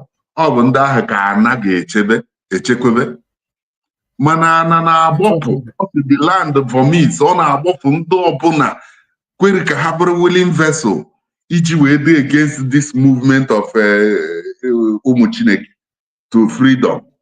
So anyị na-akọmend Sowore otu o si nara because mụnwa ahụ ka m na-agwa na maybe na ọ bụ ozi ụka from broadcast anyị ka ezozi ya ọ capitalize on it. Obiwannem icheta na anyị na-abụ eke nkata before ha bido onye ka anyị kpara ikpeazụ si n'ụmụ election nọ ka amara ihe a ga-eme ọ nọka revolution ka edị na which is na onye ka ha the design. Kwa watch if no how design here, not us. Free Mazi Nnamdi Kanu revolution now, and the Orie is the one that agitating and the piloting revolution now in Nigeria since almost about years now. So even in a hand may here my Indo too I know be one in a long time. So each a reference na that broadcast Orie. Now a house divided on its own never stand. I called out Orie. I called out very dark man. I called out Peter Obi and obedient. Ihe ka na-agba bụ anụ na-agba nna na-ejide n'aka nna. Mazi Nnamdi Kanu commanded massive followership. Then oge ejidere before ejide amakwara ọkwa the prophetess Ifesinachi Ugwu mune convened the World Igbo Peace Accord after Igboro ọgụ. Wee dee secular na-edejere ndị Igbo niile and ndị leadership. Mụnwa na-akpọ Ekwere mmadụ personally. Shia na-ekwe na ebe anyị ga-ebido na ebe yiri ozu. No, bụ World Igbo Peace Accord agbamndụ 30 December n'afọ niile ka ndị Igbo wee mara na ọbara anyị bụ ọbara dị nsọ kwụsị ịta mkpuchi na-aba ashịrị ya taa. So ka a na-eme anyị na-ese ndị sekụl ahụ after ndị IPOB publish picture m na social media kpọọ ha eje na meeting ọ dịka anyị settle ịghọtago nke ọha na Peace Accord kpọzie ha rụzie this prophet si m na-ekwe ya gbawa kpọọ Mazi Nnamdi Kanu na-erevil ya na vision ebe ejidere ya nọ na-abata na that vision ndị Igbo a na-eti ya dịka ọhamadike ọbata tụpụrụ oche nke ọzọ gba ihe too ya ka nke ọzọ gba ihe were egbe gbaa ya n'isi ọ daa ụdị ihe na ka ọ dara ndị followers ya niile gbakashi ebe niile ji oyi. So mụ kpọwe ya mebe ekpere mkpọakwa ha mgbe ahụ si a na-ekwe kpọọ m ụmụnne ya ma Kanu nta na ndị ọzọ niile si a na-ekwe ma coordinator IPOB here then ma prof ha eriche out na-ekwe ihe na-eme. So ihe eme izu na-abụ ọnwa na-abụ na eto ewe kidnap ya na Kenya mana ihe oge ahụ mama bụ na o kwuru na ya ga-eje this mission o jere na o jekwe na ọ ga-emekwe ka Biafra bịa ọsịsọ. Ihe o ji wee eme ka Biafra bịa ọsịsọ ọ bụ this process ka o ji kpọchie obi ndị bụ Fero. A na-agwakwa anyị ndị bụ Fero ihe niile bụ political leaders na bondage Nigeria bụ Fero maka ọ bụ that Nigeria region bụ the truest covenant region. So ọ kpọchiri obi ha ka o wee mee his mighty power to be known. Ọ kpọchiri obi ha ka o wee raise the anger of the people otu o si raise ya na. So mmiri riri n'igwe Obinwanne urukpu ya dị very dark ejọ mmiri ga-ere in hailstones and the hailstones ahụ ga-adagbu ga-akarị ndị physical weapon gbiri. So we are following this movement accurately. Onye na-erichikwe out to any of these people na command the large followership na that region. Gwa ha na gị eji remove selfishness ọbụla erugo. Oge anyị ji abịakọta ọnụ to achieve the kingdom first, every other thing will be added to it erugo. And the only unere ya ọchịrị anyị nere bụ German maka ndị ji anyị na-egbu the one set German script. Unu ahụ ka German si wee ọsị na ọ bụ how a man first that we are looking but his ability to rise after falling. Ndị German na-eme bụ practical faith, practical Christianity. Maka ndị evil men ahụ mislead ha ọgụ end 1945 ha jee 1949 kewe si ndị chọrọ extremists which is exactly what my people are called upon to do na bondage Nigeria. Ndị chọrọ Arabic Sharia culture shie ha Arewa state of Arewa Sharia state, Islamic state of Arewa aka avoid out one side. Then I makwa na ọ bụ the whole northerners believe in extremist law of Sharia aka avoid ha na middle belt. Then ndị Oduduwa nọrọ ha Biafra nọrọ ewe free states. Ndị a niile na-azọ president ewuho ya ha dị desperate na-azọ ọ bụrụ na anyị kwere ụka tiri iro ọ bụrụ ebe na anyị soro ha national na-eme Nigeria and the as far as network. Bobby Bone when you were or na the organa man network or boss of Madden in where Kele network lack of 300 million people tin Epo Ugwu the Jagaban commander in chief so that I na-egbu ndị mmadụ ụta achụwa asụ ndị mmadụ ekwu na kwara sịrị ha agbada kogi around over army barracks collected the whole weapon a na-ego nke eji a na-ejekwa eme advance ka ha bee Enugu ndị nke be anyị dị busy na-achịkọ na ezize achị na-eje PC ihe a niile na point to one direction because na the system in Nigeria, the dictatorship extremist system nọ na Nigeria bụ exactly the same similar model of extremist regime nọ na DDR under one party system or social Einheit Partei until that fateful Monday the German started. And ha start ọkwa kwụsị. This is why ndị achị ndị ọbụla na-ege anyị ntị were any of these people na command large followership. Ha reach you out to them ye ha ndụmọdụ na onye ụwa ka njọ bụ onye na-aha ndụmọdụ.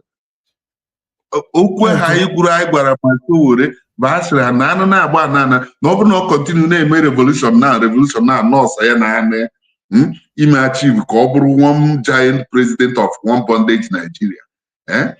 Na ga-egbu ya otu esi gbuo nwanne nwoke and na eweghe shaka na-eme na Peter Obi na-eme obidient wee continue na-egbu ya otu osi agba chefuo ihe dịka Mazi Nnamdi pụtakwa they shouldn't have arrested him in the first place. Release Mazi Nnamdi Kanu. It's not enough. We any action follow there. Go give me yana. Action speaks louder than voice. Ikwu ọtụtụ pretense. Meanwhile, he believe you know the Almighty Savior. Mani ebe ahụ na ya ọ bụ because na ihe niile dị na Nigeria no under the influence of that mother of all hypocrite. I am Ahitofel Britain. Kechere anya egbu were ụda edowe na Chantal House. Ibe na-eghe exam pass eyeghị Colo slave master. Yeah, well, president of slave land. So ihe niile anyị na-produce ebe a ga-abụ na ị ga-abụ rich slave. A rich slave enweghị ihe o were because ihe niile o were belong to his master. Ị ga-abụ a slave president. Slave president enweghị ihe president ọ bụ because ihe niile ọ na-command bụ ihe master permit. So mana anyị follow the footstep of ndị German people bidoro that Monday. Ihe ọzọ anyị na-efel na mbụ na-ewere slogan ha ji. Slogan ha ji bụ we are the people. So we are the people. We kwesịrị ibi t-shirt there we are the people. We are the people because power belongs to the people. The land belongs to the people. Then from that t-shirt we are the people. They say okay, release Mazi Nnamdi Kanu with the first mighty call. Because injustice against one is injustice against all. Along the line, ha na-emekwa ya ha echefu na that man Sunday Jackson nke Newman nke Supreme Court bonding Nigeria sentenced to death to be on alive because of self-defense. Ihe mere ihe ahụ bụ testing the microphone. Ọ bụrụ na ọ na-agwa anyị niile na anyị we are all considered chiefs to be on alive. Anyị chadị ka Sara eji ebu eji agba sala. And ebu eji agba sala, ị ga-adị surprise ịpụta ebu igbuo were agba sala ọ gbaghị defend uwe ọ bụ ebe eji pass that judgment. So let Peter Obi anyị kpọrọ ya share join ya this movement. O kwesịrị otu oso were na o soro vuru ụzọ. Ọ bụghị sentiment because one ihe ọ na-edream otu kwedịrị ma Atiku n'onwe Atiku step Atiku setri maka ọnọvụ behind the scene. Atiku ya na El-Rufai ha na ihe ha chanye bụ mastermind this Arabization mission. Maka ọ bụ sọnsọ ya bụ ihe ha ji ege ya ego. Man foolishly ha jee to the Arab world ha bụ I consider every black person and mixed blood with the Arab race in their secret book. Oh, baby, one village and a slave village. Na Palestinian, ebe more than 12,000 ndoji. So I call out all those people like P2B. I know I'm one on the country na Britain. He about him last time. In Britain, boy, can I true. Now, all the very clear no win. Okwute ndị Igbo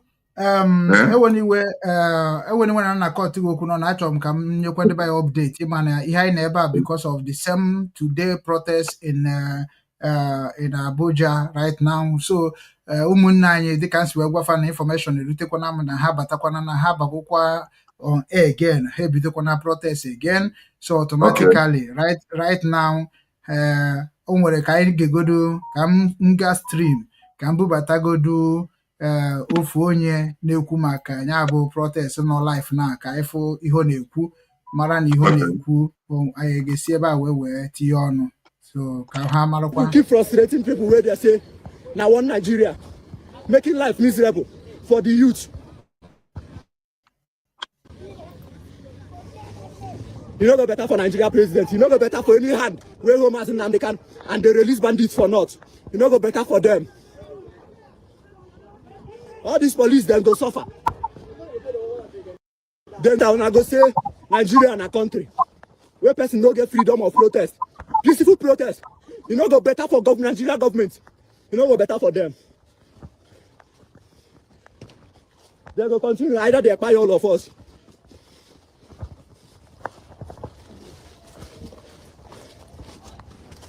You guys know they go make road. If you don't know they go make road. No, man, no spoil person something happen. Guys, move on here, man. Guy. Nah, that's it. Okay, I'll make him. Hey. Nobody go comment.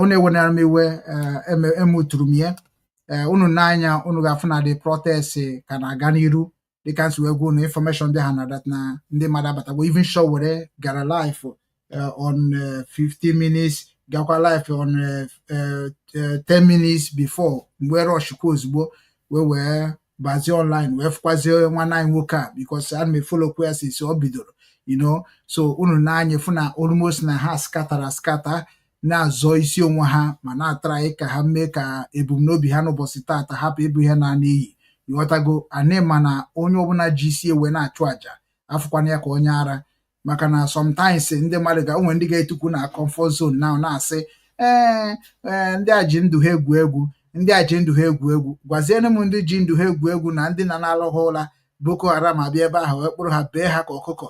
Gwazienụ m ndị ji ndụ ha egwu egwu ndị ga-anọ n'ala Igbo na-alahụ ụla ndị kidnapa bịa kidnapụ ha jee n'ime ọfịa were kidney ha wee lee. Gwanụnụ m ndị ji ndụ ha egwu egwu iburu moto igoro 50 million or 30 million wee na-agba bife na amị na-eme na ọsụkwa nda na trela ịgwa ọ trela dakwasị ya ịgwa. Gwanụnụ m ndị ji ndụ ha egwu egwu ọ bụrụ na ije ụlọ ụka kolapsụ gbuo ogidi ya. Gwanụnụ m ndị ji ndụ ha egwu egwu ọ bụrụ na ịnwụọ tii enwere asị na ọba acid ka enwere. Gwanụnụ m ndị ji ndụ ha egwu egwu ịnwụọ mmanya na baị kịta sị na ọ bụ kemikal eje n'azụ ụlọ ya ruo na Hebrige ọ na Relief Market. Gwanụnụ m ndị ji ndụ ha egwu egwu because sometimes unu na-akọ akụkọ unu na-ada akọ ọnya mere onye ahụ na-ekwu okwu a na-asị na a na-eme ka ọ dị mma. Ụfọdụ a na-ekwugheri a na-ekwu ka ọ na-aga n'iru. Ụfọdụ ga-anọ file na ha dị very safe otu ha nọ na udu ndị akịta na-ene anya na-ata afọ akịta na bụ ndị ga-etagide afọ a mgbe ha ga-aghọtazi na ndị na-emegide ha bụ ndị Naijiria youth ibefa ndị agha anaghị apụta efe ihe ga-emefa. Ihe na-achọ ibido na this week na-agwa unu kịta na many of you people ga-esi na m kwurie before then because na mụ nwa na onwe m na-eji mmadụ ama erebe m ana m eji ka o si dịrị gị wee na-ama ka be m dị. A lot of people are suffering so unbearable in Nigeria and ọ bụrụkwa n'olu in Nigeria. Mụ na nwanne nwoke nọ na Germany agbanyeghị na nọ Poland now. Ihe ndị na-ata afụ na Germany ifu ụmụnna anyị nọcha na Germany ọ nọ ka ịbịa na nzukọ ndị Igbo ifu ka ha si n'ọrụ ifu na ha dị ka even ndị nọ na be ka ha mma. They may getting the money but nature ha body ha life ha, attire ha is miserable. You can't find anything that make attractive. If no mmadụ na-ata afọ nnọọ ma ọ dị ho na-ata afọ, so onweghị ebe ndị Igbo nọ ọfụma, onweghị mgbe ndị Igbo ga-asị m na ha dị safe.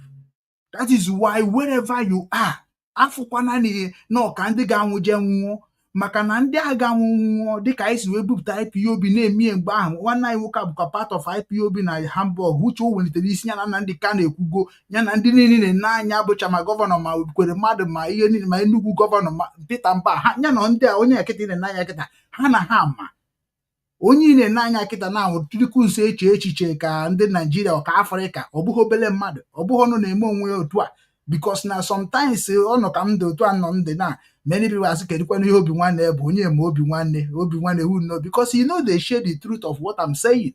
You don't want to make what I'm saying to go viral so that people who wear the knowledge of what I have to come to me, because unu ma ihe unu na-eme, unu ma game unu na-aka na game a ka anyị na-agwuru na ọba hụrụ ịdị na-akụ game ọ ga-abịa ịkụcha ọgba gị. Onya bụ ife niile anyị ji agwa gị na ihe ahụ ị na-apị bụ nkata na ya pigo nkata kpaa nkata dị fa mụọ gị. So n'ihe ọbụla na-atara anyị ka ime na ndụgụ ma n'obodo oyibo ma n'ala Igbo, agago m almost many countries. Na Poland ka nọ kịta, agago many countries witness and onweghị company ga-abụ mbata m na gọọmenti ama adịmesi azụ na ababe mmadụ. Obodo niile ejere m with government officials. So na mụ nwa na-agwa gị that na gị nwa bụ onye nke bụ milonia ma triliona dịka Bill Ododo Stins unu na-anụ, unu kwesịrị ịghọta that na ihe iti a ga-emecha bịara unu. Ihe na-eme na Nepal ga-abụ obere ife na nke Nigeria bụ ndị ala na ha bido ife. And that is why we are trying to preach you, we are trying to educate you, kpọlite ndị ụka ndị dịka Ebuka Obi gwaba ndị ụka unu ka ha bido, because na ọ ga-ebido ebe ahụ chụsasịbụ unu na ihe ji wee kwụsịkwa na IPOB. Ka m gwa gị ndị Nigeria ji kwụsị IPOB. Nigeria government and religion leader chọrọ ịkwụsị IPOB because IPOB na-ama the target of the soul of the enemy. IPOB ma the secret of the enemy. Onya na-agbaka ha isi. Anyị ma ihe anyị ga-eme Ebuka Obi ọgba ọsọ, anyị ma ihe anyị ga-eme Mbaka ọgba ọsọ, anyị nwere obi ime today tomorrow. That is why they are trying all possible best to bring that power down. Mana ha ma ha na-enwere power karịrị power ahụ a ga-use without IPOB, which is not ha pụtara kịta, ha pụtago ndị ha pụtago show were mana this level ihe ọbara kịta na ọ bụ na ọnwụ ha Emmanuel ga-eme achieve. Let me tell you, so were ma the risky of ihe na-eme, show were the ready to enter prison again. Nwunye show were na ụmụ ya na American, they are going to speak whenever anything in marriage show were kịta na ifụkwa that na American ma no passport ya ka na-use. That the reason of what you that is relaxing now, thinking that what is going on now is a case. Now today it started. Ingo ihe ọ gwara gị na o nwere ebe o kwuru kwa iwu go there nwanne nwoke, but ka happy wepụ okwu n'ọnụ ifugonu ka o si wee dị before o nwere ihe nchọrọ ka ikwu okwu na ya bụ ihe ntinyere ugbu a. Then aga m ewebata ndị Okeke n'okwu o kwuru maka political solution. Then ka unu wee fụ na ndị be anyị keep talking about political solution. Nnamdi Kanu ekwetego na political solution, because ọ bụ na o kwetebe na political solution, why are we now doing what we are doing with Showore now? Bụ nna m, ọ bụ na o kwetebe na political solution, ọ ga-asịsị mee ihe n'afọ ya na ase Nigerian. So na ọkụ n'ofu ya. So nna m ochie 12 stone, kedu ihe ị ga-ekwu n'ihe nwanne anyị nwoke ifuru ka o si eku ndị anọ ka ha nọ n'ọhịa ọtago na-atara anyị ka ha gadakwa onwe ha maka ọ na-aba gbadati na onye ọ na-agbasasị ya ọtago. Then onwezie ka esi wee zukwa ike ha gbadata. How many Nigeria ka enwere? Okay, ka omutu chere ka mmutu. How many mopo ka enwere? How many police ka enwere? Ndị na-agaghị ejenwu chesi ndị Haram, ndị agha eje chesi nwe ndị Fulani, ndị agaghị chesi nwe ndị ori, because na ndị Nigeria ka na-agba nkịtị. Onya mere o ji adị ha ka ha na-eke eko. We don't need to even go to police. Know where we can go and everybody will just shut up. Gabaniru na. So ndị ba unu ma originally onye oji ozi ka mbụ #the messenger. Ozi Chineke tim n'ọnụ okwu n'ọnụ maka na mbụ bụ okwu ọnụ Chineke, okwu ọnụ ahụ Chineke, okwu ọnụ ahụ bụ Chineke n'ụwa. Ozi ọ na-ezi anyị kịta, the voice Chineke na-achị anyị ụmụ Afrịka, ụmụ Chineke nọ na bondage. Unu mara ihe ahụ unu gụrụ n'akwụkwọ nsọ, ọ bụ ya na-eme kịta, maka nke akwụkwọ nsọ bụ na aligori, nke akwụkwọ nsọ bụ text ikpe jiri dịka exactly the prophetic na-ede maka anyịwa enweghị ndị ọzọ a na-ede maka ha. So ihe a na-eme kịta bụ ihe ahụ ihe a na-eme kịta bụ ihe ahụ mere ya ọ bụ ebe ihe ahụ a mara ọkwa ya bụ ihe na-eme kịta. Then ihe ọ chọrọ anyị bụ gịnị na ndị ọbụla chọrọ ikipụ ndụ ha ga-eluzu ya, ndị ọbụla chọrọ iluzu ya ga-ekipụ ya. So ihe ị na-ahụ na-eme ebe ọ chọrọ gịnị onye niile ama mbụ bed of roses ị na-eji struggle with the extremist regime ka m nke ihe a biko ị na-eji struggle with extreme sorry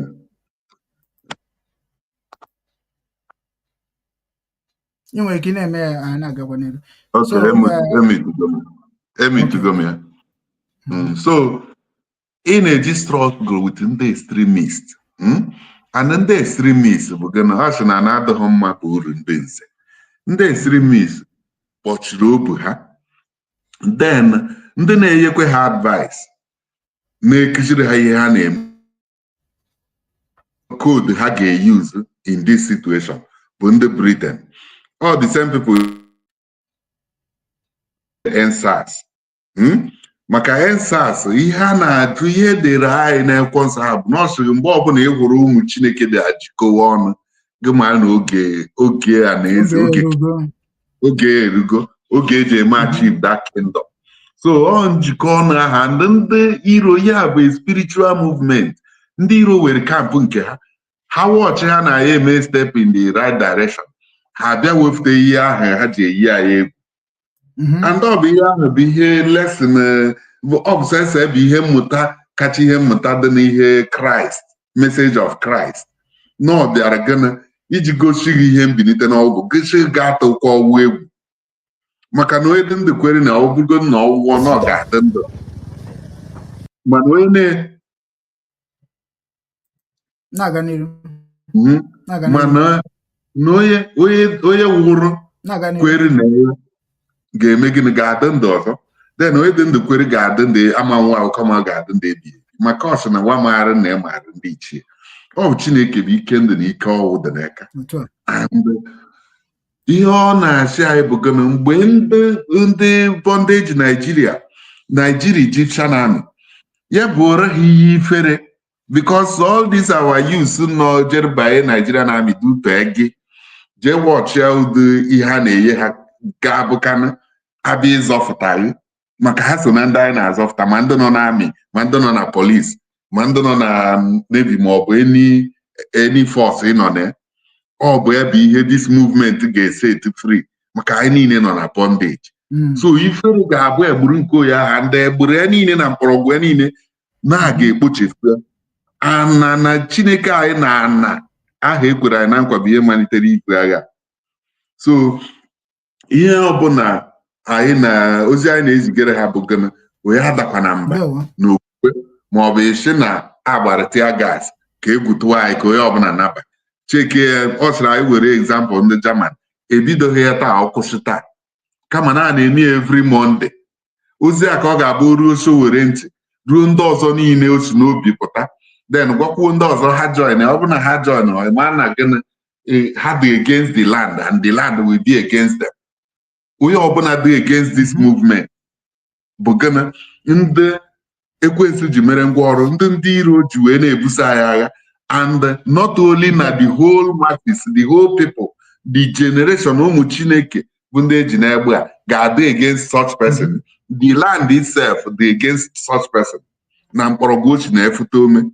So ihe unu na-ahụ kịta movement of the ark of the covenant oje ihe a ga-eme achieve bụ return our foundation to German foundation ebe onye ọbụla ga-ewere onwe ebe a ga-ewe free states. Ndị a niile na contest ji abụrụ minister president ihu na ga-ewe automatic security and patriotism ga-emekwa unveil healthy economic competition mana ọ ga na-abụ every Monday. So ha gbagote ya ga-asị mechie gara today ahịa tie ya next Monday. Because the Monday movement can the German make it until Berlin Wall collapse. Wow. So I can use there until this dictatorship regime may collapse. Because hata Obe Chineke. Ndewo. Ụmụnne m na ụmụnna m anyị agaba n'iru ebe nna m ekwuchago and ama m na unu mụtakwara ife ebe ahụ and more are coming. Achọrọ m ka dịka ozi anyị na-enweta ebe ahụ kwa ka njegodu ka anyị jee na peji show were o nwere okwu o kwuru ikpeazụ ya ka anyị magodo ihe o kwuru nya bụ update o nyere, then ọ bụrụ na anyị marụzi update o nyere then anyị wee jezie na nke ndị maka ndị dị ka ndị Okeke ha bụ ndị Josephine na ha ga-eji ndị ụmụ mmadụ na-egwu egwu ịghọtago. Ka anyị jee na peji show were right now ka anyị magodoro update dị there maka onye nwa bụ onye isi afọ wee kwuo okwu na this movement and we must respect that. Afọ m ebe ọ na-ekwu okwu ọ na-enye some speech about this matter ka anyị jee ebe ahụ mara.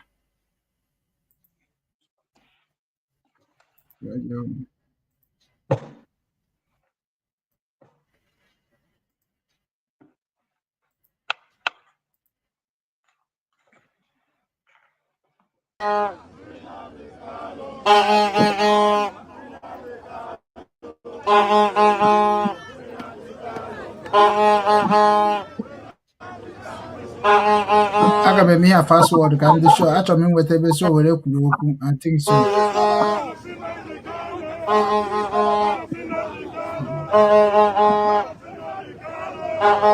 Nke a bụ the latest so nke a latest minutes.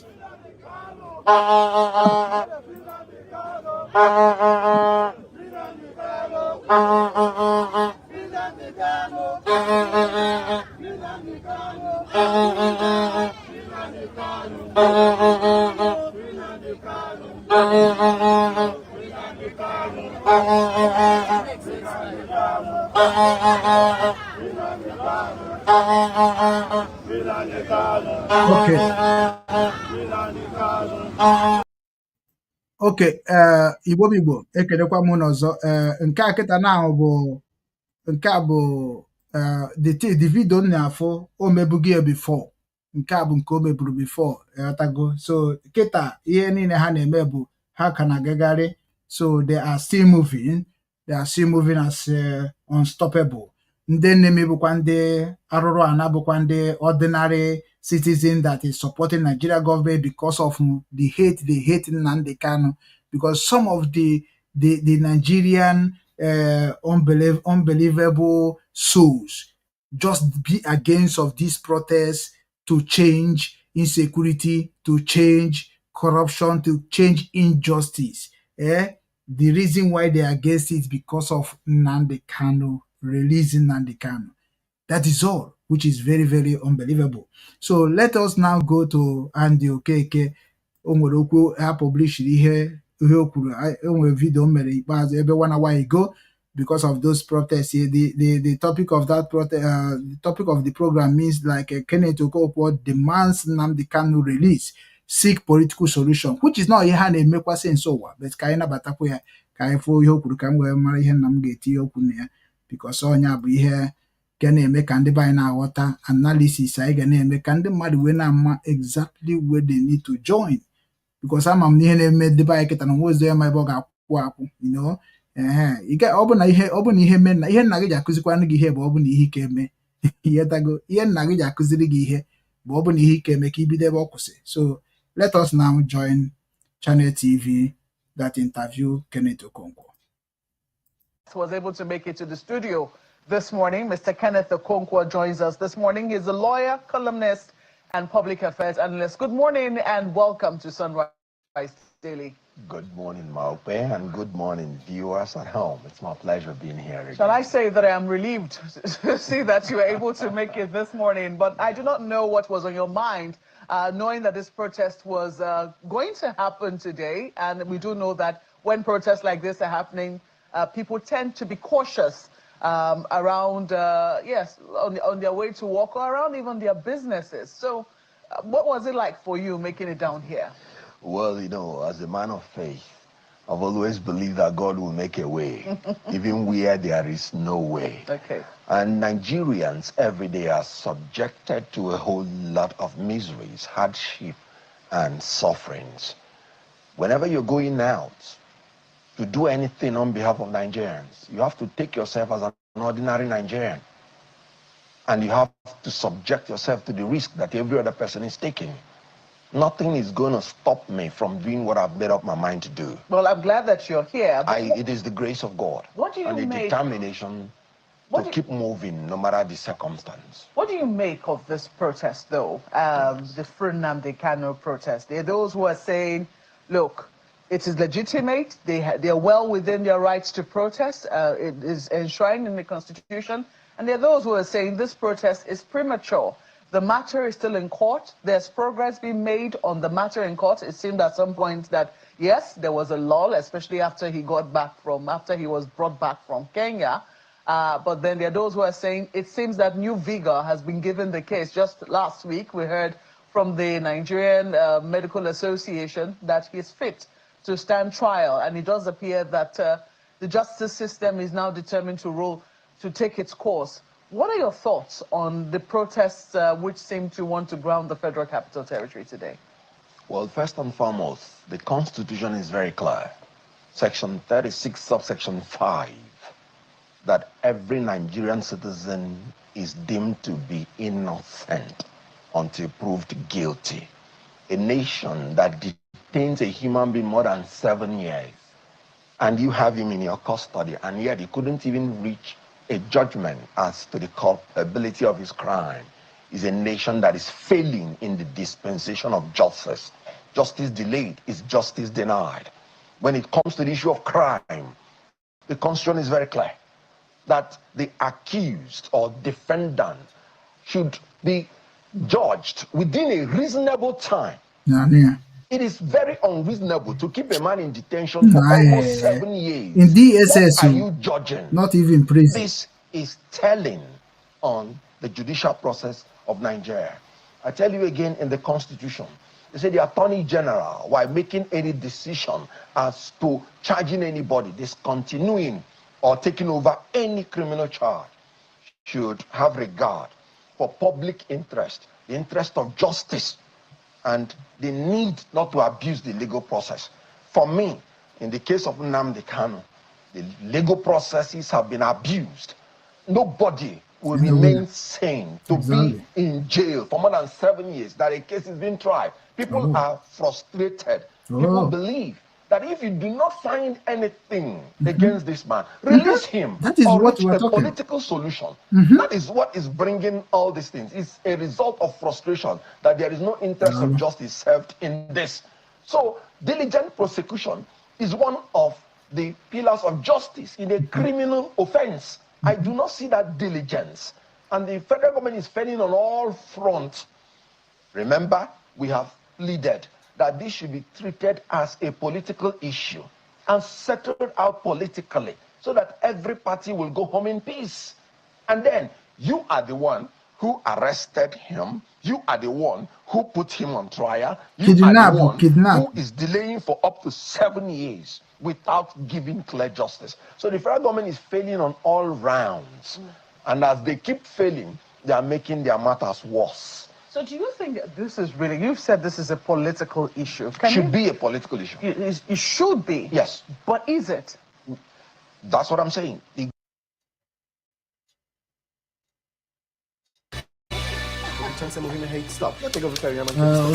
they were out here in the advert. The government should treat it as a political issue. Remember, during the colonial masters, where people were fighting for our independence, the colonial masters saw them also as adversaries. But they were genuine fighters of freedom. So in this world, there will always be two aspects of an issue. You know, the kind of cost-benefit issue, if it is in business. What is a cost to somebody is a benefit to another. That is how you treat political issues. To some people, he's fighting and agitating for their rights and freedom. You should also take that into consideration. To you, You may say he may have infringed on some laws. Why doing that? You should take that into consideration. And if you're a wise government, you will come to a negotiation table and let each side make a shift and come to a compromise and settle this issue politically. The issue. Ka anyị budo ya ebe a Okwute Ndị Igbo o nwere nke o kwuru ikpeazụ a webanye na ọnyanwa bụ ebe ndị be anyị niile na-ekwu okwu ihe a bụ problem ndị be anyị apụtasị na ka o si eme adịghị mma ka Nnamdi Kanu si eme adịrọ mma na o mere ya wee mefee gọọmenti bet na like Ndị Okeke kwesịrị oke ọ dịga ihe amamihe ya sa Ndị Okeke kwesịrị ịma na Nnamdi Kanu, when he started speaking about this truth that he's saying about now, from 2012, 13, 14, 15, Nnamdi Kanu was speaking against the injustice in the same Nigeria all of us are involved. Then, during that time, IPOB was agitating with card and the flag, and they went and killed. And in the Nigeria Court of the Law, judiciary system, then it could that now the every indigenous have a right to agitate. Agitate in any situation goes against the citizen. Then Ndị Okeke ha say, let them talk about that rule. Okay, Andy Kukwara Murebo could say that now government have been breaking the rules all the time. Then, but I just know we're in the nature. People thinking that Nnamdi Kanu Murebo major Nigeria before, Nnamdi Kanu major Nigeria before Nigeria major. Nigeria are the one that is destroyed, fail their rules, fail their law, go against their law by buying the protesters, which is IPOB. And those people have now na IPOB, na Nkwo, na Aba High School, na Hebridge, na Afari Ibeku. Nobody even they talk about that one. This one happened, the one that happened last, Python that's 1, Python that's 2, Egweke. That before that one, with a lot of by in IPOB protestants, that is what the Amnesty International condemned. That is what the whole world condemned. The world could not even do anything to the crime Nigeria government committed against IPOB organization. Then umuronyo ga-adị mma n'obi na na-emegide gị ma onwe onye na-ekwu okwu ga kedu ka obi ga-esi dị gị. Then Nnamdi Kanu werezi iwe wee kwubezie nke o kwubere, which is na nke ahụ kwukwara abụkwa nke ndị mmadụ ji ama ikpe na from my understanding and my understanding gifukwa that na Nnamdi Kanu nyere for warning that na ọ bụrụ na ị bịa gbuo ndị be anyị ege like ọ bụrụ na mgbe ndị kidnapper na-eme na akpọ a na-emegasị n'ala Igbo, or say that na any police station or any checkpoint onye ori bịara zucha mechife na free na police station na that checkpoint does not deserve to be there. That is what he said. Then we say that nke a na-emekwa na-eme ọ na-echikwa warning na-asụkwa ha sị ha na ihe a unu na-eme adịrọ mma na-echekwa na property and life of people. Emegidezie wee sị na owenyezi ọda nke o nyere bụ ihe onye a na-ekwu na ndị mmadụ na-eche kịta ndị na-akọtọ Nnamdi Kanu na-asịzi that na mgbe Nnamdi Kanu bịa kwubokwa mgbe the thing bịa mebezie nke too much, which I eji evidence eji m evidence, I have a lot of evidence. Ihe ọbụla na-ekwu ifụrụ ihe adị ebe a kịta na enweghị ịbata ebe ị ga-agba ọsọ. Then mgbe ahụ ndị Naijiria bịa gbubezie ndị IPOB na-ekwu maka ọdịmma nke ndị Naijiria sef. Then mgbe ndị IPOB bịa kwube ihe dị mma nke ndị mgbe abịa gbube IPOB, then Nnamdi Kanu wee werezi iwe wee sị mba na otu esi egbuzi IPOB na-egbu ndị Igbo na-egbu ndị Nigeria, we need to retaliate. We need to go revenge. Mgbe aka ekwubeziri ihe gbasaziri self-determination is allowed. So Nnamdi Kanu nọkọta ha overnight, wake up and begin to issue order to destroy helpless, hopeless Nigerian military people. No. So Okwute, kedu ife nwere ike ikwu na nya bụ point Andy Okeke kwuru, and ha na-ekwu ke Andy kwuru ọfụma, mana ebe ọ rụtụrụ aka n'ikpeazụ anyị ji short wire bụ na ndị mmadụ na-asị na Nnamdi Kanu eme arụ ọkpara, eme ihe ome, mana afụbekwa m arụ Nnamdi Kanu kpara na radio station.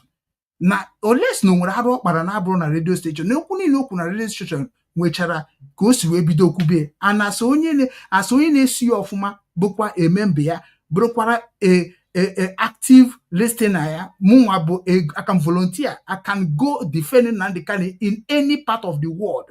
That na ejikwa evidence na-egosi ya na screen.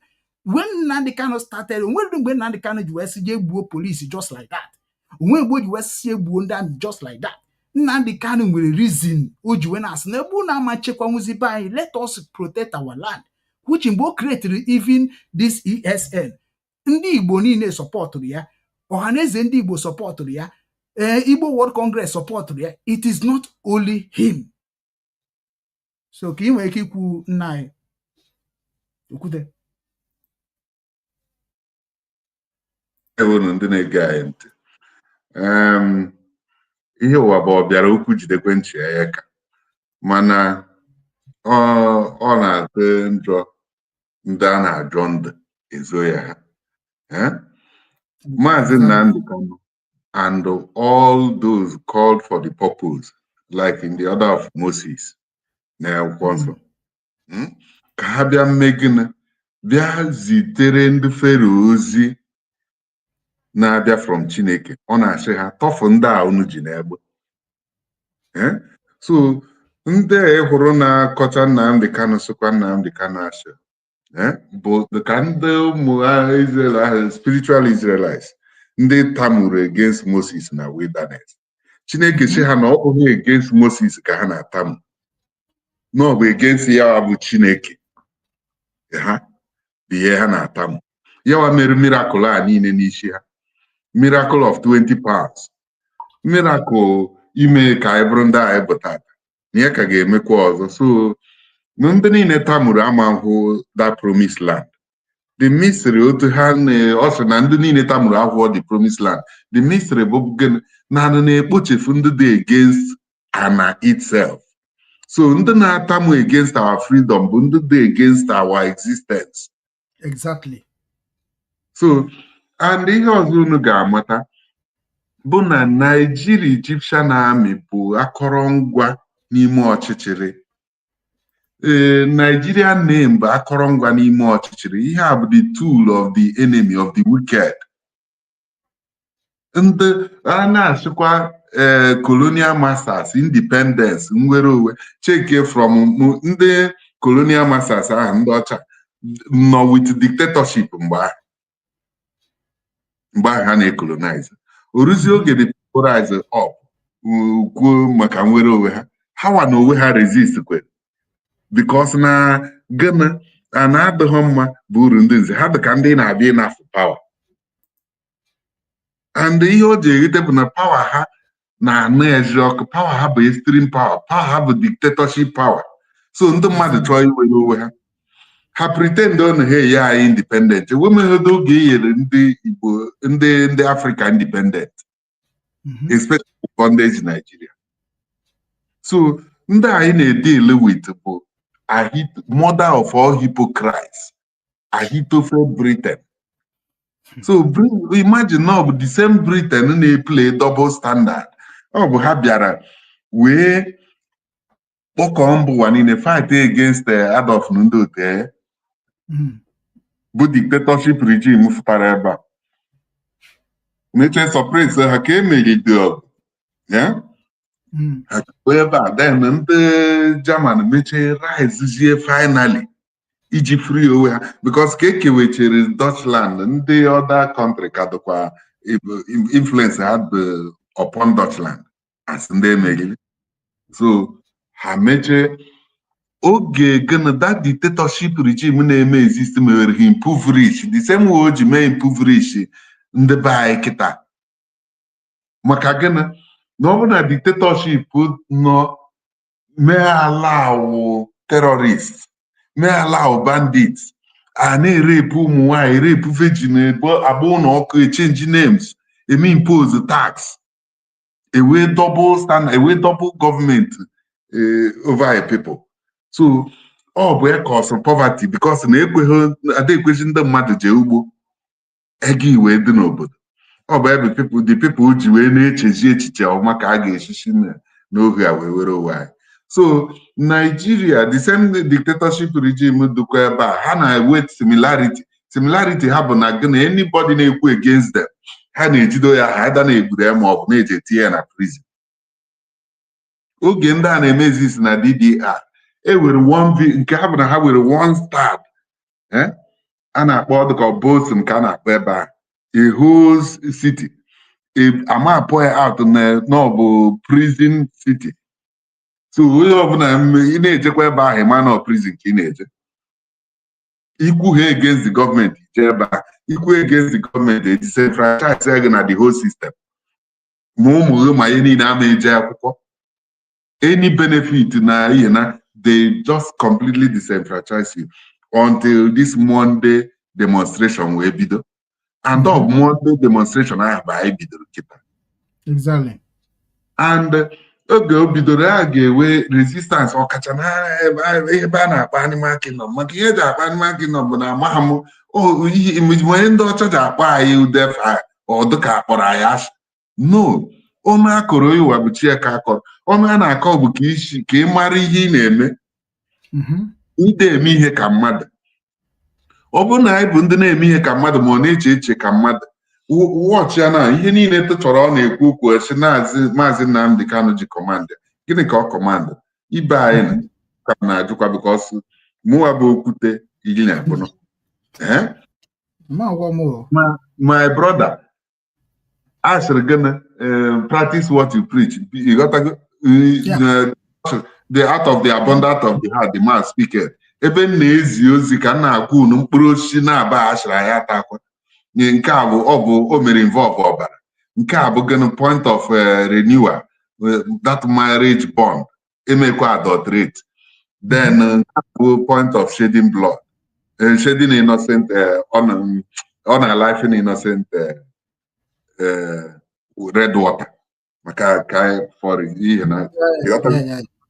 So now mụ enweghị ike because na ihe ọbụla ị sọpọtara iketere oke na ịghọtago. Adị onyekwu mee ya tụcha tụgbuo Mazi Nnamdi Kanu simply na the whole since o bidoro IPOB rukwe kịta ahụnụbeghị m ebe e sere ya picture with pistol. Never. Ma ebe o ji close ma ebe o ji n'aka. Ma ọ bụ ebe o ji AK-47 ịghọtago see foto ma ọ bụ lead ọgụ. Kama na ọ na-eme uvu wite okwukwe mgbe ọbụla wee na-akọrọ unu ihe na-eme. Now ahụbeghị m ka o jere Benue dị ndị IPOB wee massive followers hapụ ihe a niile ha na-atọ Igbo enweghị ndị a niile ga-egbu ebe ite Igbo na population. Ndị a amaghị ọnụọgụ anyị, ha amaghị ndị anyị bụ, ha amaghị eziokwu banyere Igbo. So ọ bụrụ na ị nwere ike ịgụta kpakpando dị n'igwe ma sense of decision, ma na ị nwere ike ịgụta ndị Igbo. So now with ụbara niile na-aga eji mara anyị, ọ sị na ekeghị ihe ọwụ ugbere ala ha ji ndị ihe ọ ga-eme abụki na oweta. Nekeghị ihe ndị Igbo na-eme onwe ha na onwe ha godi na-ekwochiri ha meet enemy. Ịghọta ihe na-ekwu? So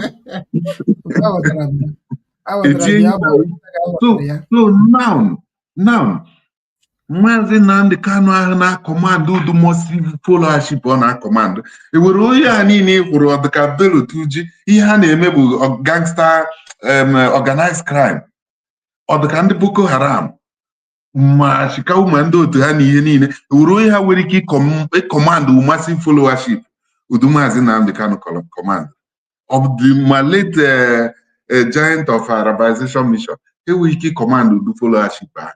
Mana Mazi Nnamdi Kanu ma ihe dị ụtọ na ọ maara ụdịrị Chineke, mara na iweta iwe Chineke na ịma stand.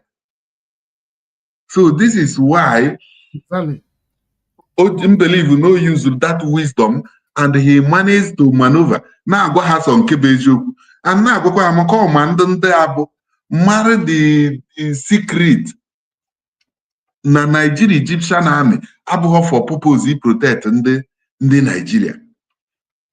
Iwọchi army ahụ eji Arabic inscription ihe niile dee logo ya. No, ọ bụ the army ndị mere that contraption mastermind create ya that purpose. And they watch that army o ji bụrụ Nigeria Egyptian army bụ na only domestic war bụ eji mara nke ji inception. Outside. The only domestic war bụ nke those evil men nwere extremist mentality pụtara mislead ha tụchaa achị niile atọrọ ha wee bịa genocide ha bịa na Biafra. Ọ bụ ebe war ha ka ji aba mbụ. And since ahụkwa ebe ha na-eje ha na-ahafụ hotspot na-eje to soft target. And the same thing ka Nnamdi Kanu maara ha ọkwa dịka ndị ọkụ na-agbọbe ha na-achụ oke na ihe ga na-ekwu n'evo unu ike unu abịa na-achụ ya dịzie ka ndị ọkụ na-agbọbe ha na-achụ oke na unu ga-achụrụ ya bịawa South East bịawa Biafra land. Then the wicked invaders take over the whole north down to south. Ọ bụ ha bụ ihe America ọ na ọ bụ ha. So ha emegidega advance gafee run over Kwara run over Kogi. What have the Southeast governors, what have they done ever since I had betrayed Mazi Nnamdi Kanu to still protect people? Exactly. I be here now for India and support. And the pie in our book from my Buddha and to try it. Now, no my Buddha cause the whole world, but Southeast politicians under the chairmanship of Governor David Umahi as a Governors Forum Southeast. The only moment he with dialogue, with solution, Biafran solution. Against na Lion Building before another Afarukwe Haton Oje Pota Nigeria Egyptian army. Maka ihe a bụ script a na-ekwu ya openly on air every time. Ihe a bụ script e nyere David Umahi ejikwe ha nkwa presidency giant Arabization. The same script ka o nyere Wike ejikwe ya nkwa presidency. Ofu ego ndị Rivers niile form convoy from Obi Igbo to Eagle Square Abuja. Then mepekwere Nigeria Egyptian army iji gosi ha na ndị ama ejide ya wee kọọ ihe Biafra ha.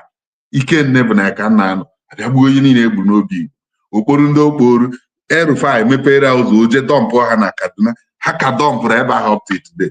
Foto ha ka na linga na online. And nobody is speaking for those innocent people. So ndị ihe dị ya emekire okay now ndị Nigeria na-ekwu asịghị Mazi Nnamdi Kanu ndị a dị ka ndị a na-ajọ ndị ezo ya. Ihe Mazi Nnamdi Kanu fight today bụ gonna to free everybody. Ya ka ọ ji agwa gị this time ọ na-ekwu maka Biafra ọ na-achịghị odudu ha because now the same message Chineke siri mee impact on our people. German solution, free state. Ọ bụ ebe ihe ha fightara for. Ọ bụ ebe restructuring ha na-ekwu okwu anụ oge nkeji. Mana ndị dictatorship regime like the social ahead one party system be ha na-run with APC kita and hook corruption ha ji the whole state maka ochikike ịkpata na Nigeria state governor adịghị corrupt from ego national cake of red water national cake ọbara a na-eke ya maka eke ya ha emegide ha aghọ nwata anụ jiri aka ji ya ka achụ ndị mma na-eke ya ndị otu ha ha share charge the money enweghị hope next month ejekwa evute ọzọ ndị na-enyeghị anere ka ọ dịrị gị. So the commander in chief would the whole world in his pocket. The mother niile nọ ya n'ebe. Omegin o were that hook of corruption be after them. Ọ bụ ebe na ịhụrụ na ndị dịka Peter Mbawanna ya ha ncha joinchara APC. APC bụ that one party system eji a consolidate dictatorship regime. So my people, all the very clear ihe ọzọ Kenneth Okonkwo kpatara aka bụ ọ sịrị gịnị na law you are innocent until you're found guilty. Ohu eyi nwoke papa m nshi n'ụlọ ya na first tag. Ọ bụ wee oke bịa drop m n'airport. Na aka egwu the man nyere m ndụmọdụ oge na-abịa Europe. Ọ sị m na ihe dị iche n'ebe a na-eje bụ that you are innocent until you are found guilty. Man by you are already guilty until you are found innocent. Ịghọtara na-ekwu ọ bụ ebe ị nwere ike ijide mmadụ more than a na-ekwu 7 years. Ọ bụ 2015 ka e mere Mazi Nnamdi Kanu arrest the first time. Trial ka na-aga till today, which is 10 years. You never any evidence, you never any proof. So can you call that a judiciary? Judiciary now they may obey court. Okay. So now you query with the people if to so ndo ọbụna na-atamu ma ọ bụ na-eso ehu na movement a ha bụ ndị na-ama ahụ the promised land. Exactly.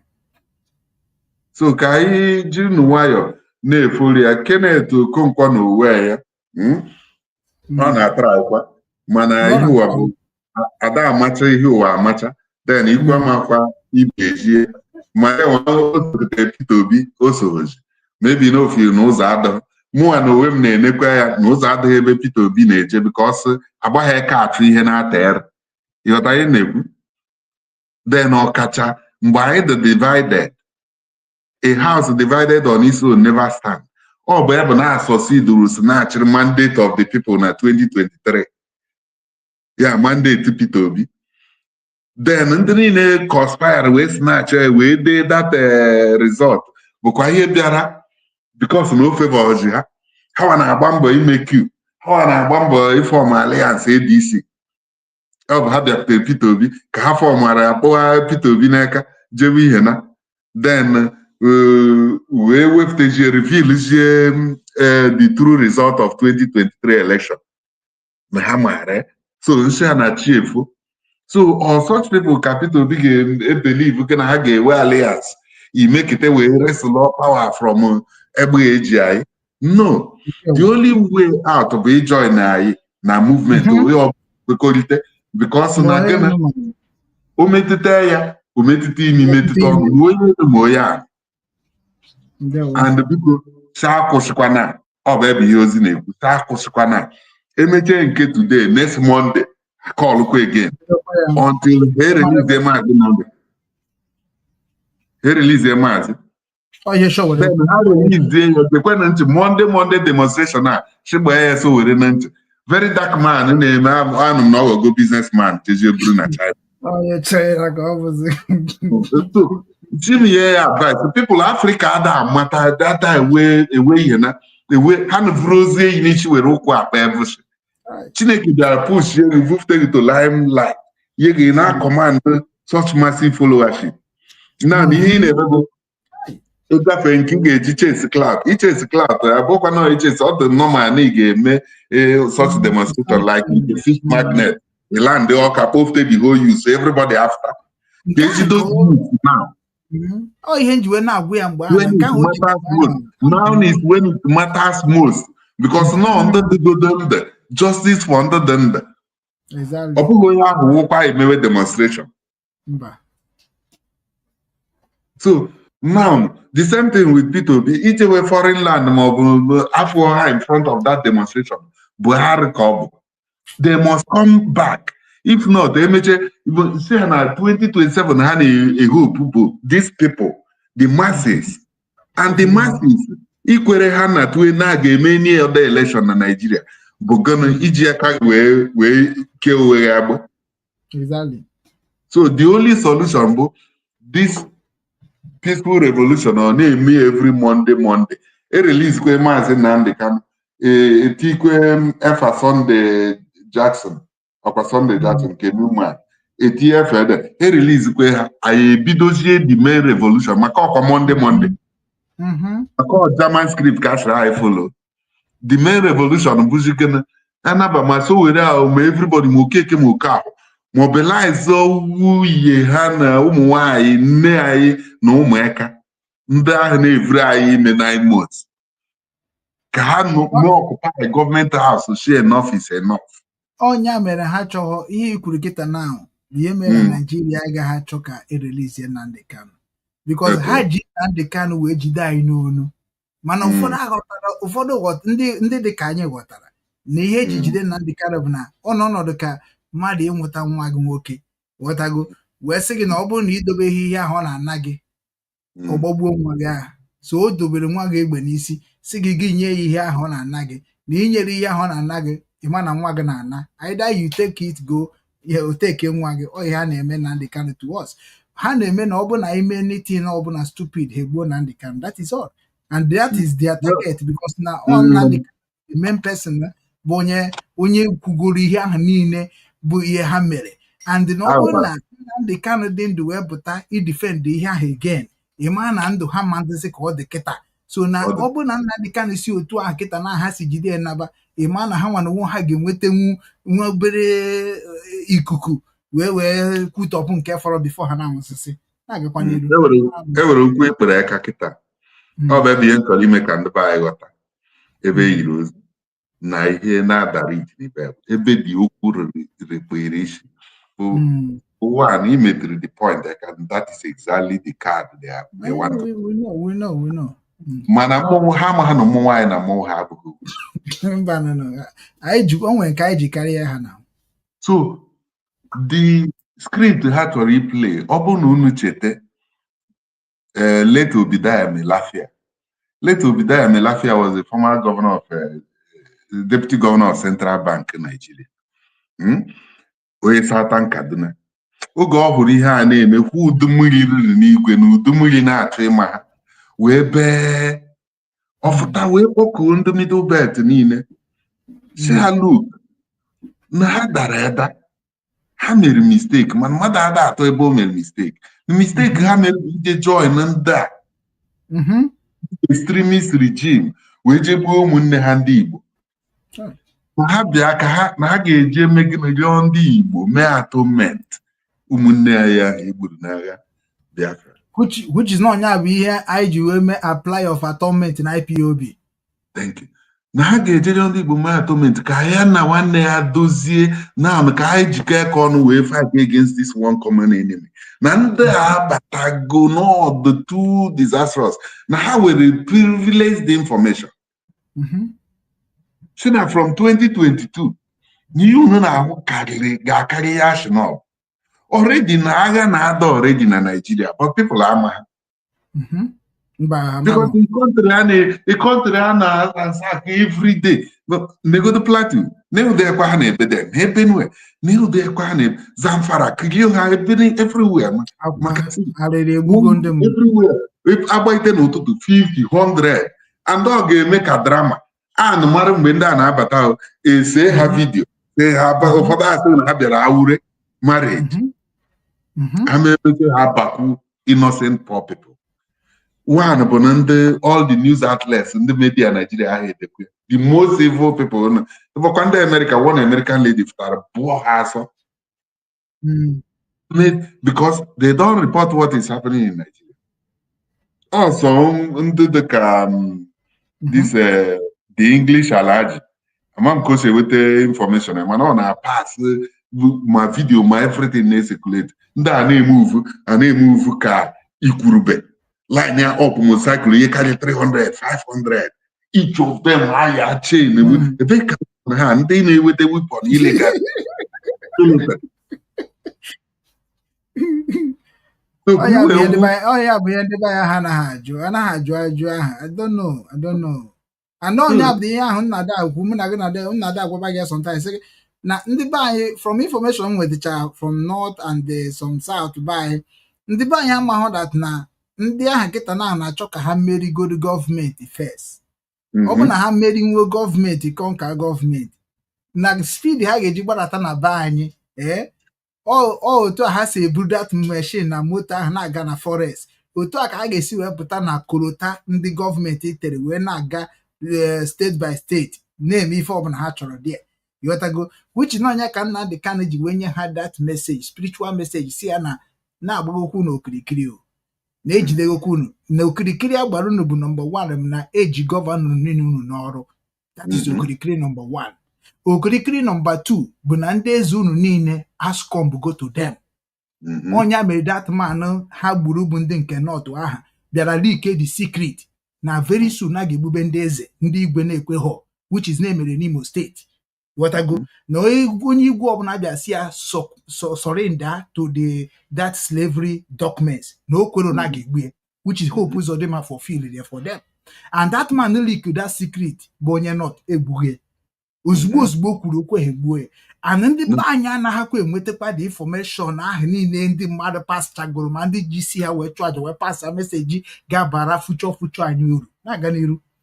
Naanị ihe ha mere ebe ahụ with Late Obinwannem Lafia, he voiced out wee gwakwa na ya ma na ya pụta ihe a na ha ga-egbu ya. Igbo kwuru ekweji m vidiyo mana the situation anyị nọ bụ if you talk you go buy, if you no talk you go buy. Better you talk and buy. Yeah, so okwuo nke bụ eziokwu si my people na ọkpara na unu nọrọ Yota na tsunami a ga-ekpochefu ya ọbụla mana ka agba ihe mee the right thing from now. Ha jide na GSS a na-ejizi ya the same thing Mazi Nnamdi Kanu prọfesọ lụrụ kịta. Ọ gwara na ha ji ya na-enye ya na ihe ha na-eche bụ mgbe ya chọziri ewu ha hapụ ya ọkụ asa ndị na mastermind ihe a bụ nke Ahitofe Britain mgbe a kidnapere na Kenya. Maybe I would remember she check here. You know that young man. Because no, all the people, they will tell you something honey man. You know and they take your gradually. Even can no take can regulate 10 years. One at 10 years. No, yeah. Quanto but I don't even me now.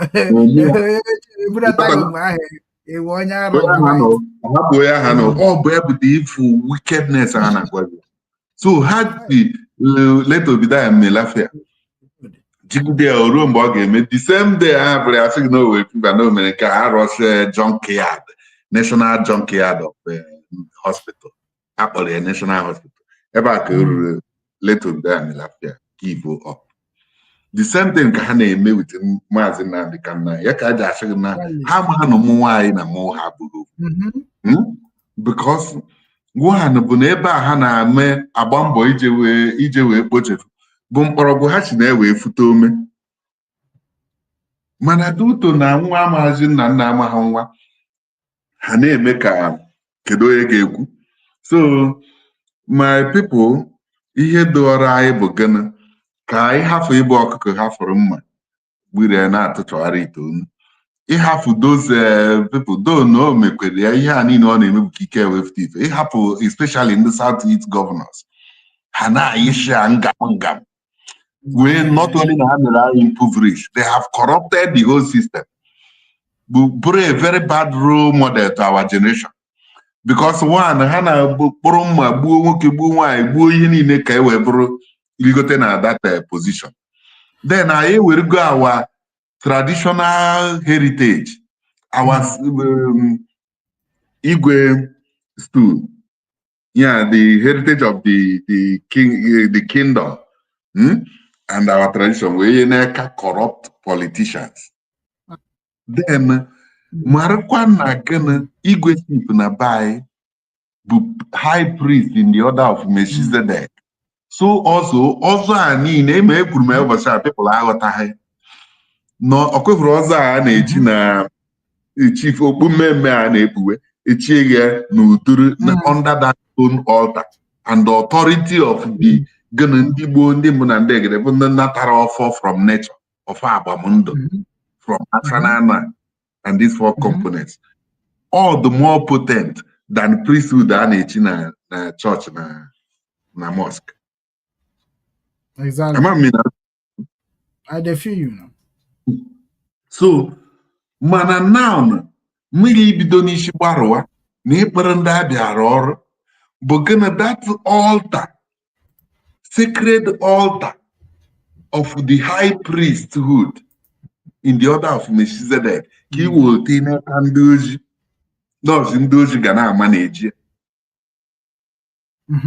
no criminals na-atụ achị na-amaghị nsọ ana na-eyi ana nshi ọbara ha ka itere n'aka so ọzọ ndị gọvanọ na-enye satifiketi igwe yawa na anara onye ọlaik ọ nafụ ya arụ ka arụ ọ bụ ebe ire ọ bụ ebe ịkpụrụ ebe a nọ kpụrụzi onye abịara ọrụ bikos na enweghịzi ọdụzie ka ihe niile ahụ edowere anyị bụ ihe ịhụba ama ewezi nke dị ire bikos na anyị mere ignore ya ka o jidekwere anyị n'akwụkwọ nsọ ahụ when my people call by my name shall return to me, I shall return to them. So let the people now raise voice. I will come out in solidarity. Call a spade a spade. Boy, your call out directly. Ndị ahụ bụ ndị cause our problem. Actually, no, Mazi Nnamdi Kanu ojikwe call ojikwe yoda. Now no yoda. Yoda ndị Nigeria Egyptian Army. Jụọ Nigeria Egyptian Army ihe na-ada agha na-ada na Igbo ha wee bịa that 2017 ha bịara Python Nats na be Nnamdi Kanu. That people got 28 na nkịta ebuje ya Mazi Nnamdi Kanu gba ọsọ ndụ ya then unu birizie ebiri n'ala Igbo ọdịka nke ahụ ezighị eje kpọta Asaris Dokubo na ndị otu ya emechejie mee ya igwe ka ọ napụ wee mechie ya ọ confess ya na iji ya mere throughout 8 years ahụ Buhari bụ the late Buhari bụ giant of the Arabization mission chere mkpamkpa bụ ihe na-akpa everywhere especially ọ bidogodoro na north wee finishiri ha na so the whole southern Kaduna just because na ha resisted na 2011 Erufai meche kwuo puli na Al Jazeera broadcast 2011 na o lose the election or show that he will make the country ungovernable. Okay. Ndị efulefu na followers wee banye street kirikiri egbuo up to 1,000 people mana ihe mejiri bụ na ndị Southern Kaduna and Christian Northerners dị well emboldened to fight back maka na azị na Christian nọ na Sorok. Meanwhile ọ bụghị religion bụ the problem mana ebe a ka Africans nọ dị confused because ha na-egbu even more Muslims than the Christians.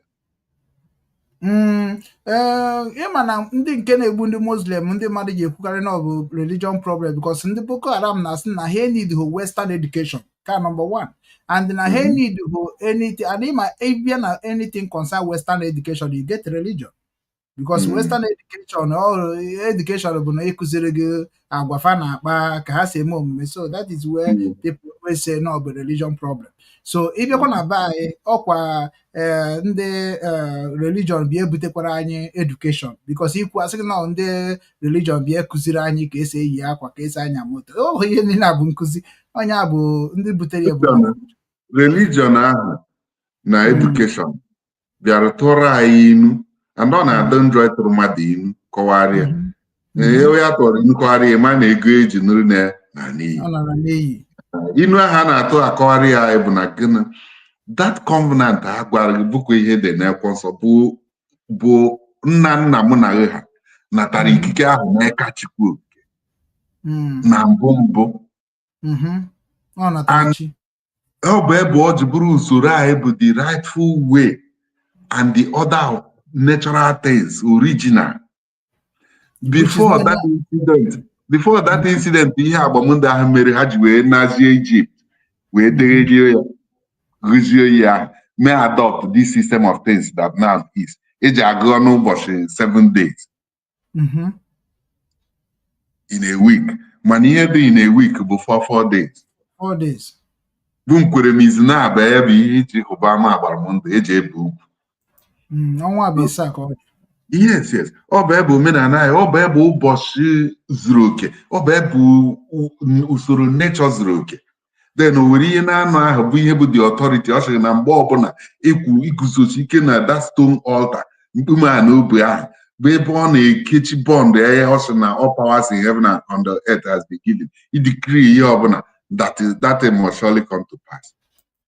So ikike a niile ka anyị hafụrụ then due to ignorance of ndị a na-atụrụ inu akọgharị ha anyị hafụgide ya until akpịrị ndị a bịara ọrụ ịkpụrụ ndị abịara ọgụ na ewezi onye na-eme observe the precept ọ bụ ebe ọ sịrị na ha na-emezi observe ma sabat none of the usoro edowere anyị niile ndị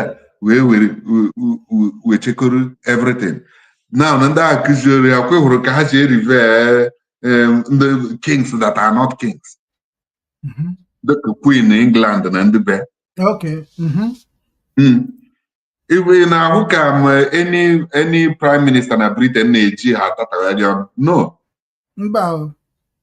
ha na-etriti as a sacred throne so gịnị meziri na ndị be anyị bụkwa ndị echi na-eka ha mụta this were democracy were religion maka ọ na be anyị ana Igbo ka esi were democracy na religion wee je rebrand package ya exactly nke kịta na-ekwu kịta na wee iwe nna m nke ị na-ekwu na bụ datin mana at least gị nwere nwoge nnọkwa na Hamburg asịkwa na ihe emekwara na ụka anyị dị strong ịghọtago so automatically ọ bụ ife a kịta na bụ ife ndị dịka mụnwa na-ekwu na-asị ebe ọ bụ nke anyị ka ejere rụgharịa ọ bụrụzie second hand maka na second hand ka e butere Chinese so ka ezi ka anyị si weje likezie Chinese karịa original onye bụ ihe ndị ụka anyị a bụ ụmụnne anyị bụkwa ndị isi na-agwakwa ụmụnne anyị ife siri site n'ọnụ Chinese ahụ ebutekwara anyị si na ọ bụ ihe na-agụrụ anyị bụ Baịbụl ịghọtago ana m ajụzi ya ka ezi ka nke a si wee kazie ma karịa nke nna gị kụziri gị bụ nke bụ original which is mana original abịa ga-agwa gị na ọ bụrụ na ịkpata ebua nwanne gị akpatabeghị buru ụzọ kpata ebu i were ofu nye nwanne gị na ọ bụrụ na ị na-eji ihe ịgwa nwanne gị ebe ị na-eje adị ama onye a bụ nke izizi na ahụ mana nke ebu akịta bụ na ijebe ezi ka ọ dịbara Chukwu na egwagodo ya onye nwa ga-azọ gị na ose etie ịghọtago so automatically ifilizie na ọ bụrụ na nwanne gị nwere uru ọ bara nna gị enweghị uru ọ bara na ọsọ Chukwu ahụ ị na-ekpere bụ ihe ga na-azọ gị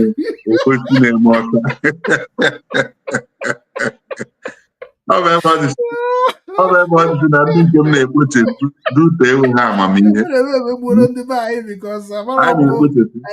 a na-ekpochepu dute enweghị amamihe and this is why ndị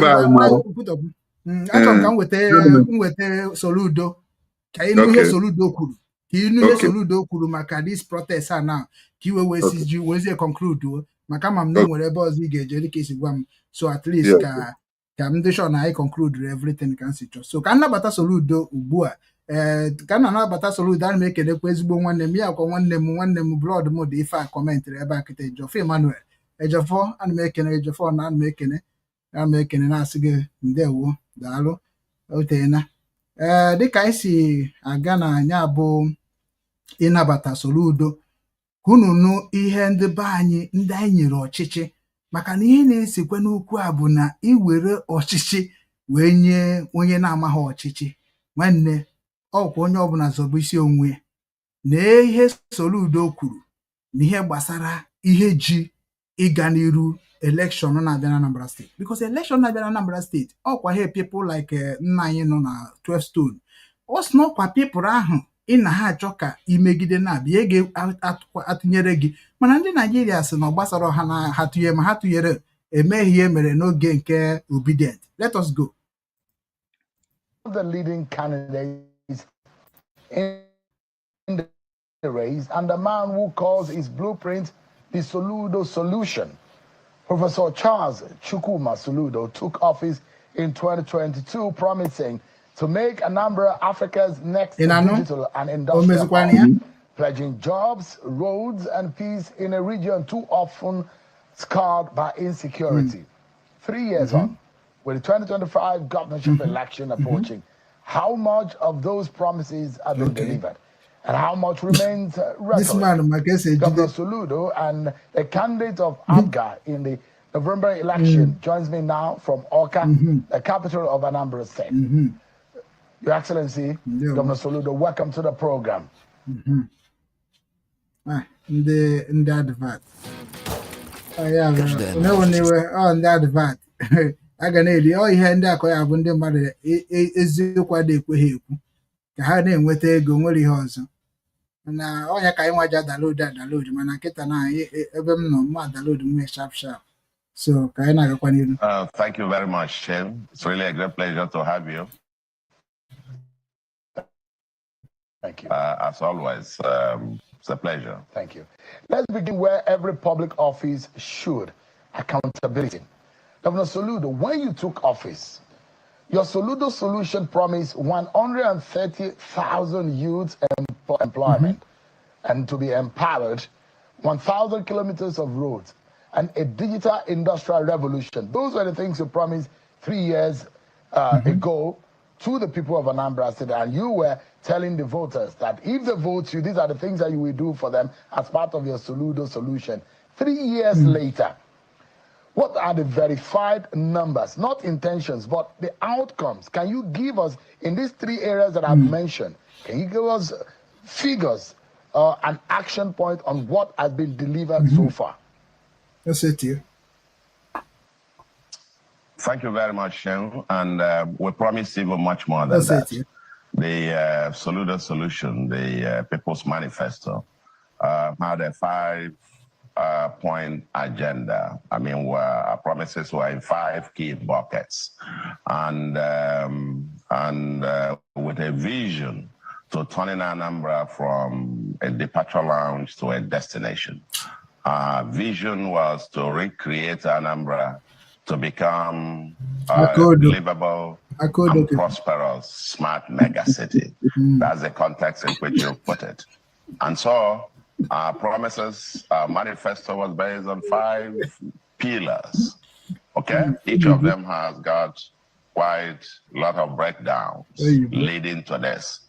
Very intentional, very deliberate, transformative, informed. If you got to turn it from a departure lounge to a destination, you got to have quite a whole lot in place. The first, obviously, you know that when we assumed office, 8 local governments in Anambra were totally under siege by the non-state actors. In fact, none of us could campaign in a local government called Ihala. In much of the South Senatorial Zone, none of the candidates for election in 2021 could campaign, including myself, my own local government. And so the first order in terms of the pillars, the first one happened to be security, law, and order. And today, on Wednesday, this last Wednesday, last week, we were in Ihala.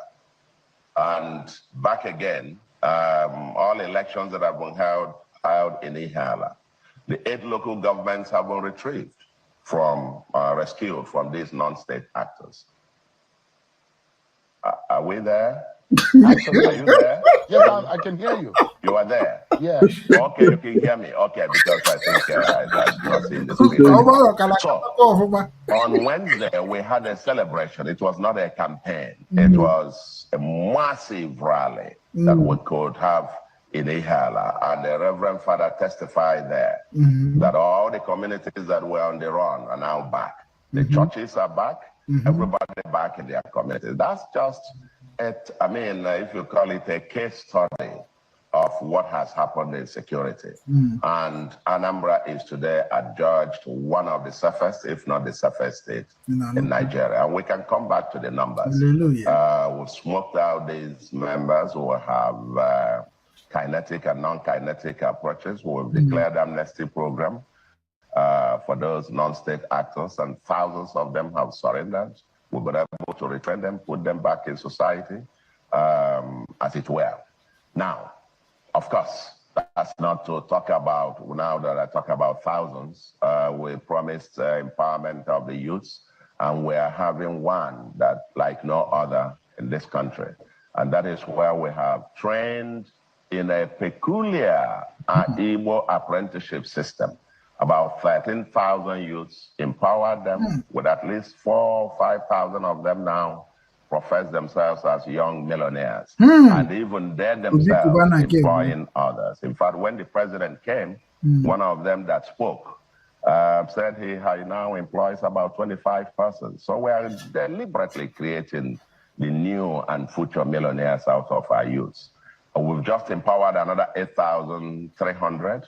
And with over 30,000 youths that have gone through digital training and our Silicon Valley is in the making, as it were. Now, we've had a new Homeland Security law. We're chasing out the criminal native doctors and cleansing our society, because we can't build a Dubai, Taiwan, and inhabited by criminals and warped value system. So we have fundamental restructuring of our society on that same pillar. It's not just, beating people up, but creating a new social moral order. The second is infrastructure and economic transformation. On this one, and when you talk about 1,000 kilometers, that's the one being constructed and over 700 of them completed with a quality that the state hasn't seen before in terms of having stone bays before thick asphalt and dualization of major highways, including federal roads in the state, flyovers and bridges that we have never seen before. That's about 1,000 in terms of new constructions. But then of our zero pothole program, which is over 700 kilometers, you will be getting, close to 2,000 of them being made motorable. Especially the intentionality about taking roads to the hitherto never accessible areas. Local government that you could never drive to their headquarters. That's the only local government I know in Nigeria you could not drive to. Now you could drive to the place. Remote areas of the state being connected. And that's why, several newspapers have given us the award in the area of infrastructural transformation. It's been humongous what we've been able to do in 3 years in terms of getting back to your numbers. Now, in terms of economic transformation, that is very huge. We're actually building new industrial city, a power station. It's actually, are you still there? Yes, I can see you. A new industrial city is in the making. A power substation is being there. We've laid about more than 30 kilometers of power line to the place. And it's being cleared now. The Mahindra, the International Farm and Industrial Parks, has studied that and petitioned that. It's going to, having automotive park, pharmaceutical, industrial park, agro, allied, and chemicals, and the others in the place. And we are working with Arise, an international firm, in that regard, together with African Bank. And sooner or later that will be clear. But nevertheless, heavy industries already taking place. People having groundbreaking ceremonies, factories showing up here and there. There is a new automobile company, and I will be commissioning that very soon in Anambra. Thousands of jobs with the return of security in the state.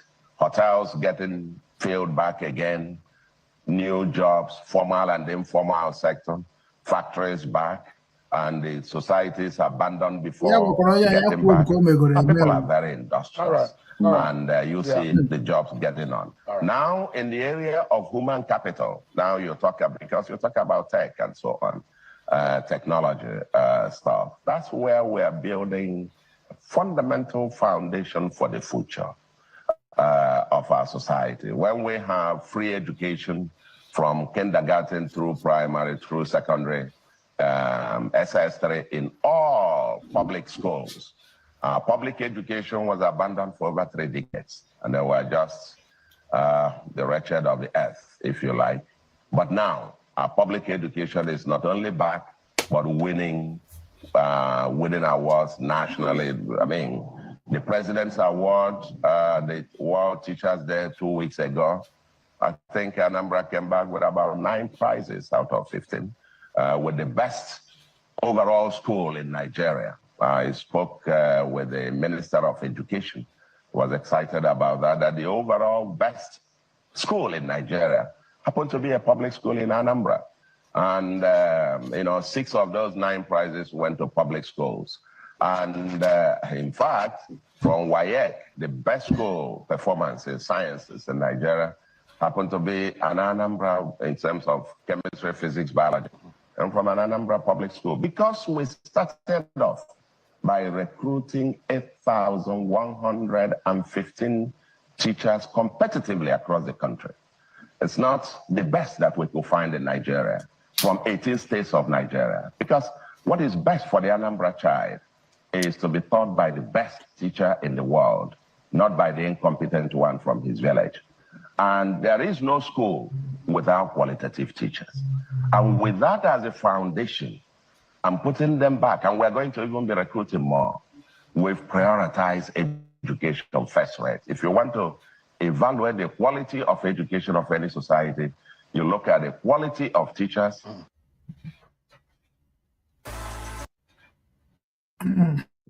Ka anyị na-eche ndị advat ka ha na-abịa, o nwere ebe this man jụrụ ya ajụjụ, ọ jụrụ ya ajụjụ about this protest, so which is how you can target now ka oru ha na yodago, but mụ ama m forward ya ama m ka m esi nweta ya ka nji si ka nji nwa maka na o nwebe m nọchatara ya.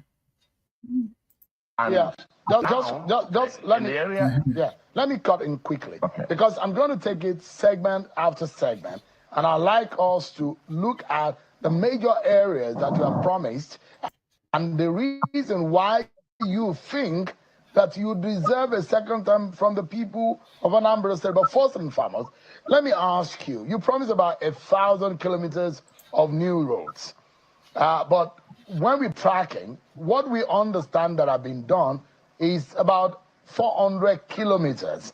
Are you disputing this, or is there a setback in you achieving that construction target? I think when you say 400, I don't know whether that was in the first year or in the second year where you tracked. I don't think you have the numbers. I have just told you the numbers. I've just told you that we're close to 2,000 already, and with over 700 already asphalted. It's one huge construction site as we speak now. And even new ones coming on board and connecting in a form that I will tell you Anambra has never seen in its entire history. And that is why the people themselves, currently we're supposed to be campaigning, but we're busy inspecting roads, you know, starting new ones, inspecting, commissioning, and commencing new ones. And the people themselves, while we don't take their votes for granted, we're eternally grateful to the people, because something that is happening in Anambra in terms of, it's, somebody says, a professor says it needs to be studied, a professor of political science, that the communities, the people themselves have taken over our campaigns. They are funding it, they are organizing it with their own money and donating money to us. I just came from one yesterday, 50-something million. 2 days ago, 200 million from 210 million or 11 million from a local government. The other day, 150 million. And the communities have lined up, almost 100 of them now, donating to the campaign. It tells you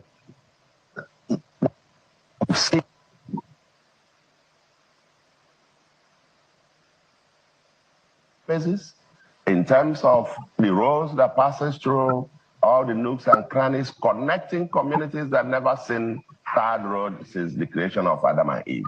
In fact, one of them, Oka North, they organized their own rally and called it a thank you rally, because most of the communities, they have never been connected. That's the local government that the communities needed to go through 4 or 5 other local governments to get to their headquarters.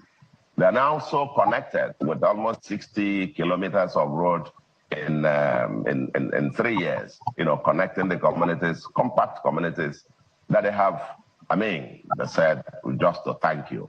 It's Oboko, the biggest slum in the southeast, if not in Nigeria, that is now been transformed to become what they call New Heaven, with streets, starred, street lights, pipe-borne water, general hospital that they have never seen before. That's a squalor with almost half a million people without a general hospital.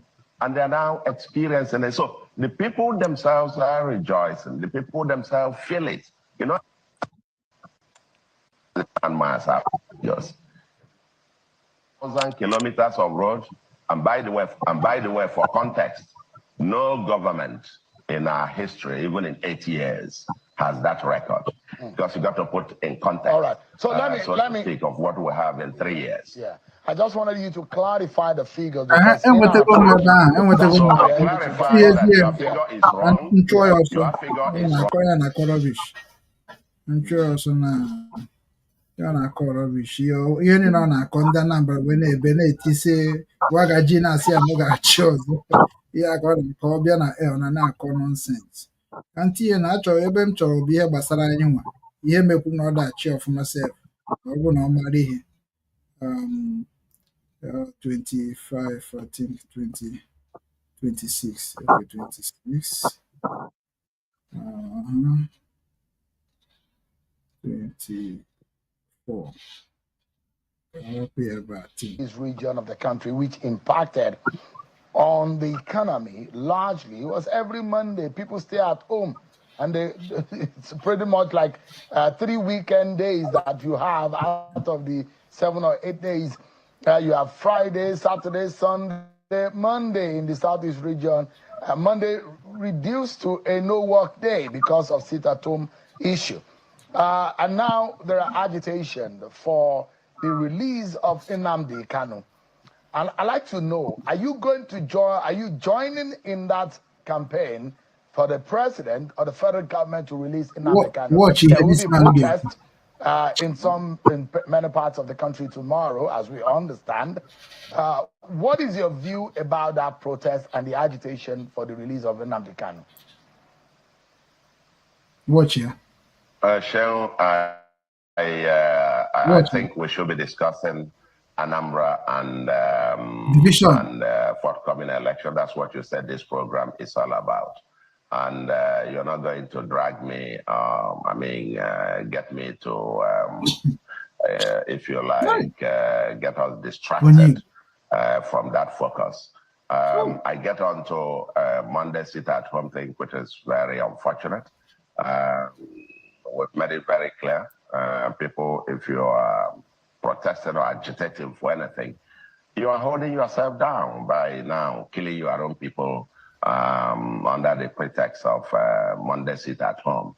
And I think even Nnamdi Kanu himself and his IPOB, at least on record in terms of press releases that were sent out by IPOB that they did not support the Monday sit-at-home. It was some criminal elements doing that. And we take them. Which is uche gị dịkwa na nke akịta o kwuru kịta point o hit now ọ ya ka o ji wee destabilize in DOS mana ka anyị na-abịakwa jidekwa nke them for their word that's true that they don't. And Monday sit-at-home thing is likely, you know, over here. With anybody sitting at home now is doing so out of his own preference, not because of insecurity, as it were, because everywhere is secured on Mondays, and as the case may be. As for those who are agitating or going to have demonstration or whatever, they have a right to do so. I mean, in a democracy, where everybody has freedom of expression, and you express have your freedom of expression in the way that you do so. I discussed the issue of release of Nnamdi Kanu, you know, several months upon assumption of office, and even on the day that the Obinwannem Ndi Igbo had their Igbo Day, I said, I mean, we needed to have a conversation because, for me, I believe very strongly that, of course, the agitation thing and the position on you know, a separatist view of Igbo land. For me, as a full-blooded Igbo man, I don't believe that. But I want us to have a conversation. I've told, I said, why I need Nnamdi Kanu to come and sit with all of us, everybody else, because nobody has greater right than the other. We're all Igbos, and we're all entitled to our views. And those of them who want us out of Nigeria, we all sit in a room and debate it. Are we served better being out of Nigeria or within Nigeria? I am of the view that the Igbo man needs Nigeria, Nigeria needs the Igbo man. I'm of the view that the Igbo man needs Africa, Africa needs the Igbo man. I'm of the view that the Igbo man needs the world. We're in everybody's village, and an itinerant people cannot afford to be an intolerant people. That's my view. So for those who are going on failed protests, I am governor of a state. Mine is to govern. Social activists do their own job. I do my own job. I've had my say, and in the way that I do so. And there is a process that obviously has to get through. And that is what I can say to you. You know, I speak very frankly. I have my opinion on this. Like I said, when Nnamdi Kanu comes out, those who believe, ultimately, he will come out. And when he comes out, we are going to sit down around table and interrogate our alternative visions for Igbo land. My vision is that we should build a livable and prosperous homeland so that as itinerant people, wherever you go and you don't find comfort or whatever else you go, you have a livable and prosperous homeland to return to. But do we need Nigeria? We need Nigeria, absolutely, and Nigeria needs us.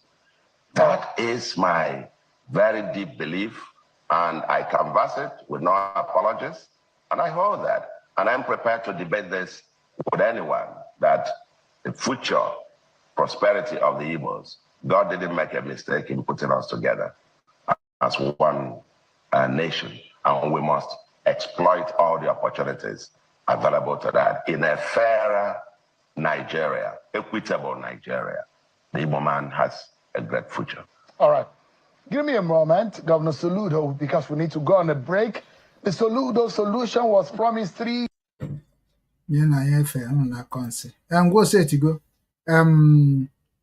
Okwute ndị Igbo ebe a ka m chọrọ ka o kwuru wee rute o rutezie ebe a ka inyezie ya okwu ndụmọdụ gwakwa Igbo niile ife dịgo n'obi. Nke mbụ, ọ na-eklem I can debate for whatever professor, he'll professor na asụsụ nsụ now. Then automatically oge debate ndị Igbo anytime any day. Mana ewetere okwu ndị Igbo ọgba ọsọ si na ya agwago n'ọsọ ihe ndị Anambra ka ya chọrọ ebe a, which is na onye kwuru ụdị okwu a agaghachi nwe ọchịchị because onye a bụ division level. Anọ mgbe o kwuru okwu a, onye so n'ihe agitated that na campaign that na every indigenous in Anambra State must go. Ifuge ụmụ mgbe o kwukwuru that such a thing, onye ọra ga-achọba enyi ya ma ọ gbaa passport biri na Anambra. So iwọchịkwa ka o si ekwu okwu ifu na onye a abụrụ a bloody of Igbo as he claim. Ka number 1. Number 2, then automatically ọ na-ekwukwa about na ga-release Nnamdi Kanu. So which na ha nwa bụ ndị gọvanọ na-ama na ga release Nnamdi Kanu. So ọsọ ha nwa na-ama na ga-release Oti, a ga-release Mba, a ga-release Hope Uzodimma, a ga-release nke onye Ebonyi steeti bụ nwatakịrị amara m nke ọ na-akọ akọ. So automatically all the governors n'ala Igbo na-ekwu na ga-release Nnamdi Kanu, ha dị sure. Soludo ejekọtago ihe gbasara Nnamdi Kanu nwebeghị anything no positive merenụ. Ifuge even condition nwanne nwoke bụ ofu ọbara ya na ọkịta onwedị gbasara ya, ọ na-adị release statement si na ụdị ihe adịrọma ya bụ injustice. Ọzọkwazie na nke ya ji bụrụ gọvanọ that na ihe ha mindere bụ steeti ya. So ọ bụrụzi ihe gbasara Nigeria, ọ na mind si steeti ebe ị na-akọkwa Nigeria n'ide Anambra n'ide Nigeria because m ga-akọbazi maka ịbụrụ onye Igbo, maka ịda akọ ka onye Igbo, ị na-akọ ka onye nwere nkewa n'ihe ọbụla na-eme n'ụwa. Automatically ọsọ Anambra bịa dịghị mkpa. So Anambra ka ị chọrọ ịbụkwa ozi social work, mana ị nwere ndị na-arụgụ na social work na report to you. Nke a gakwa another one o kwukwara ebe a kwa nchọkwa ka itikwa ọnụ n'ime ya bụ ihe gbasakwara this protest a na-eme kịta na efukwa ka o si wee kwuo ya. Then nke ọzọ bụzi the last one ga-abụzi nke o kwuru maka IPOB. Ịma ihe mụnwa ji wee mee ka ihe nji wee fụba ndị DOS ka ndị ekperima because of this man. This man bịa warrior who those people nọ na DOS wee gwafa mgbe ahụ ha nye ohere ka eme governorship of Anambra State n'oge kwe ha nkwa na origo ha n'ozugbo n'oge je release Nnamdi Kanu in a political solution. which is Nagbo make campaign, Oji Nnamdi Kanu make campaign very well. People thought that no Gabukwa ya Hokruko game. Then the DOS we were down so ba warrior, which is not the DOS Nankwa Aikwere, Munwabo the hardcore, Gumabwa hardcore.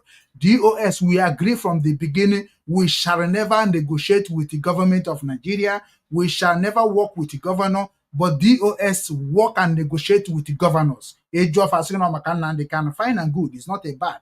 Now, Nyawana Gwagiketana and the DOS Gwaraha, Nane Mezi sit at home. Na ha condemn there, which DOS and he could IPOB because on hand they could IPOB. By this time, ha ga one IPOB in Kane emezi now.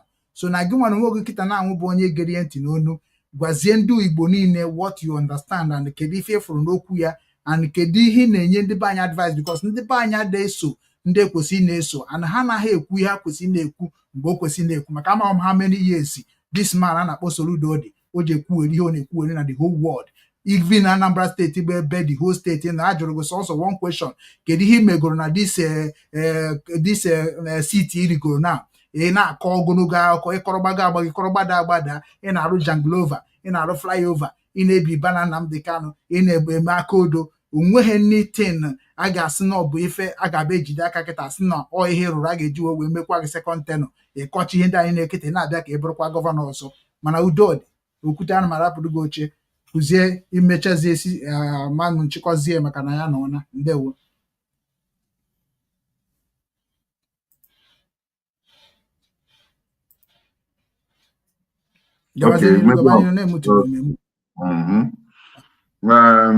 Ofu obi ndị Afrịka ndewo welcome. Then ndị na-ege ndewo kwanụ. Ndị be anyị chọgara okwu jidekwe nchi eka. Anyị anụgo ihe Soludo nwanne anyị nwoke kọrọ. Ihe na-akpọ most of ọkacha ndị be anyị mainly ndị educated illiterates of the bunch of the leadership highway na Igbo kita. Maka ọtụ onye amamihe kọrọ n'ụwa nke ekpome. Onye na-ewekwa amamihe rịọ Chineke ka onye ya bụ amamihe. So ihe a na-akpọ ndị a niile ọdụka mma Soludo a kwuru ebe a and ndị ọzọ dị desperate na-asịrị anyị oyibo political leadership politicians. Ihe a na-akpọ ha na spiritual realm bụ Achans historic generation. Egbere Achan na egbere Efe anyị ma ihe mere ha n'akwụkwọ nsọ. Achan bụ asịrị isi n'obodo arịrị arịfọ ejeziri silver and gold zo n'okpuru tent ha na ụmụ ha iwe wee na-ewe Chineke oso n'iwe Chineke n'ebe anyị nọ. Then Ịsọ bụ nke dị desperate na-eme exchange birthright ya for a meal dịka ọ dịka onye na-ere okpeji. So ndị politicians niile anyị wee n'ala Igbo dịka ndị rere okpeji ka na-ere na-eje mgbe ọ gbasara ha maka silver and gold a ha na-ezo n'okpuru tent ha bụrụ outside jibe na-agwa otoro na-ekowe ndụ ya n'okpo kowe ndụ ha na ihe ka ihe wewe ha niile outside. Ọ bụ ebe na ịhụ ọma wee oke ndị gị ya na-eke ebe wee oke nke na-abọ ike na social media ha ncha ọkwa n'obodo oyibo ka o kowere ha rụọrọ ha safe ebe na UK ịma ọ UK nụ bi London ọ ha ma bụ ihe na-eslavri anyị ọ ebe a na-enye ha ụlọ ego niile ọ rụta na Central Bank maka mgbe ọ bụ onye isi Central Bank ọ ebe a ka ọ pakịrị ego na na-agakwa n'iru na m.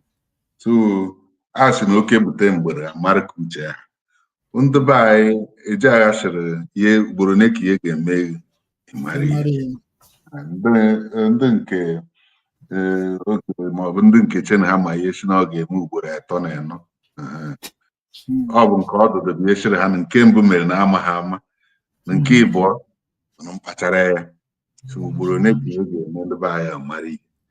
Ndị egwuregwu ndị politishan abịakwa pụta asụpụtacha Igbo kwe nkwa ịwọ ka a jụrụ ya na-ekwe nkwa ikwere gịgwa anyị ka isi wee mezuo nkwa ikwere maka onye ebe ejima leta ejima nwoke nwoke a na akebechi na ihe eji ama nwoke bụ ihe nwoke kwukwere nwoke eme ya bụ ihe Gwakana m ndị politishan ahụ nke na-ekwu ihe eme ihe ha kwuru. A na-ajụ Shehu jụrụ kedu ihe ahụ i kwuru maka na ịbịakwa ọzọ kịta.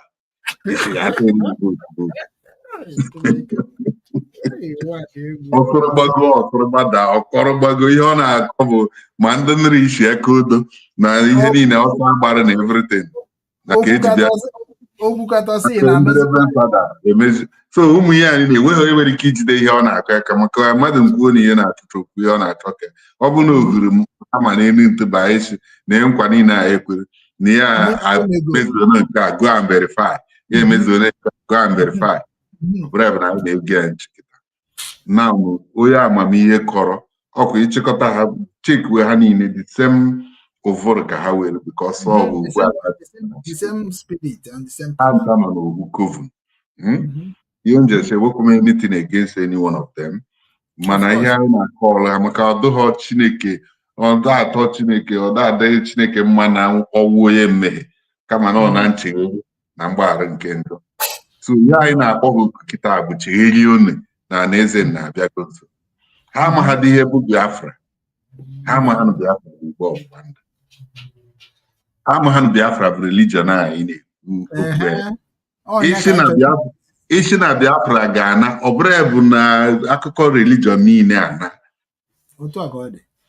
maka o mere Biafra ọ dị ordained to revisit and rewrite our common history. So then abịa onye dịka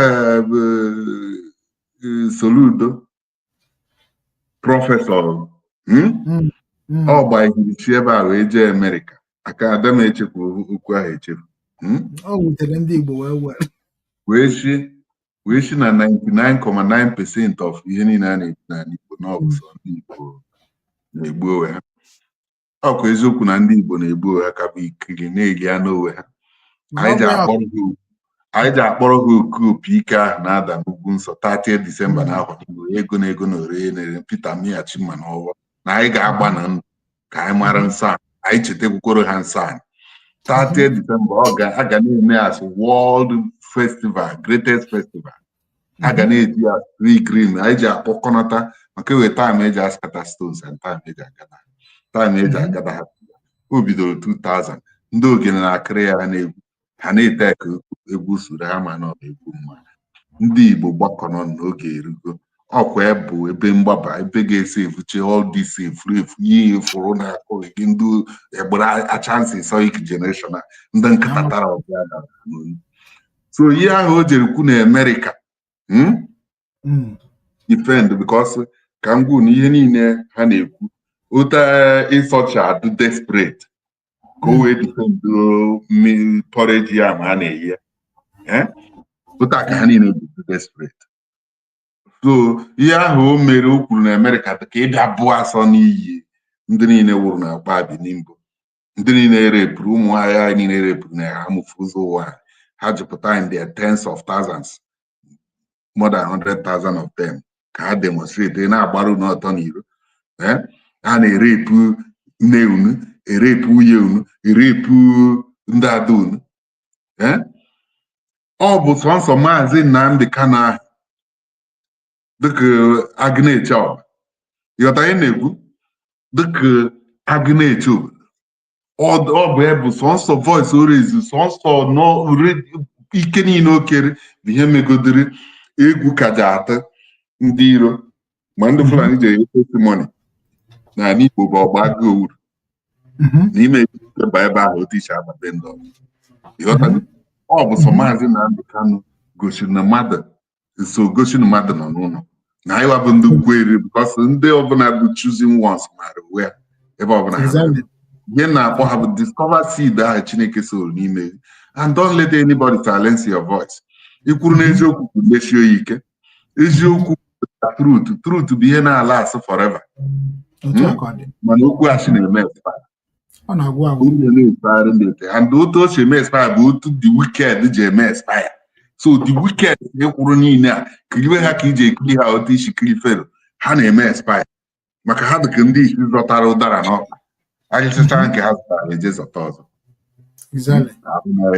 and ije zọta ọzọ bụ mgbe ahụ ha che na ụwa bụ onye na-ekwu a ga-eje na dressing room ahụ.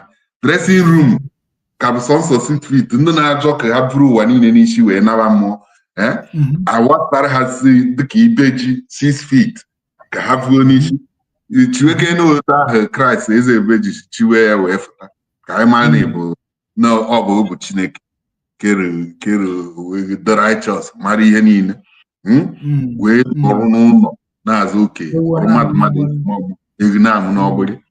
So ihe ahụ o mere bụ ivu ọsọ n'iyi ndị egburu na Ukpabinimbo ahụ mere na ihe ugwu anyị chịrị aka na mbọ o mere n'ihu ọzọ mere n'ihu Peter Mbedi ya Asado ha chief nke Vietnam ịgbara katikati ya na ndị jee Sokoto gị na Sultan ya nwa ụmụ Oruwa gị na-ese foto ị na-ekrevu for relevance. Ihe niile ha na-ekrevu for relevance ọ ikrevu relevance ịna ọka ndị Yoruba ndị ọzọ na-ekwu na ndị Igbo na-etekwa anyị achị ọchị anyị bụzi ihe a ga-akpọ ụka ọdụ dịka eze jụrụ ọ na-eji atagita maka na ịgbakwe nụrụ ihe a rụtara aka na leaders ụdị leadership anyị na-enwe leaders anyị dịka ha jibere aka sorry generation na craving ha na-abụtụ please onye nọ na center bụ commander in chief ọ bụ ya bụ na-ekwere King David Umahi slave president of one bondage Nigeria ọkpọrọ mmasị ọ bụ ya aka m na-akpọ oke ahụ ọ bụ ya ka ọ sịrị ihe niile na-adara n'Igbo because all leadership enweghị common sense leadership. Ọ bụ ebe chairman South East Governors and ha emeche ya deliver onye achịrị ha believe na nke ha agwụna ọrụ South East Governors kwesịrị ire agwụna if not check osi 2017 gwa m ọkpụrụkpụ okwu gwa m ebe ifugoro ha bịara no strongly ka group of never even Wike gwara ha si ya na ana m eji ịgwa ndị na-abịabeghị kọtabeghị ọnụ kedu ihe na-eji ịgwafara ndị abụọ ndị awụrụ akụ he said it openly. Ekwentị 2017 na emeche believe na-edeliver because na ha believe na Mazi Nnamdi Kanu bụ onye ga ọ bụ ha na Biafra wee chi igbe ọgbụgba ndị anchor how relevance ha adịghị irrelevant. So na ha ga-eme ihe niile ọ bụ ebe Umahi ji si na ya ga-eyuzu last ọbara ya wee fight ESN wee create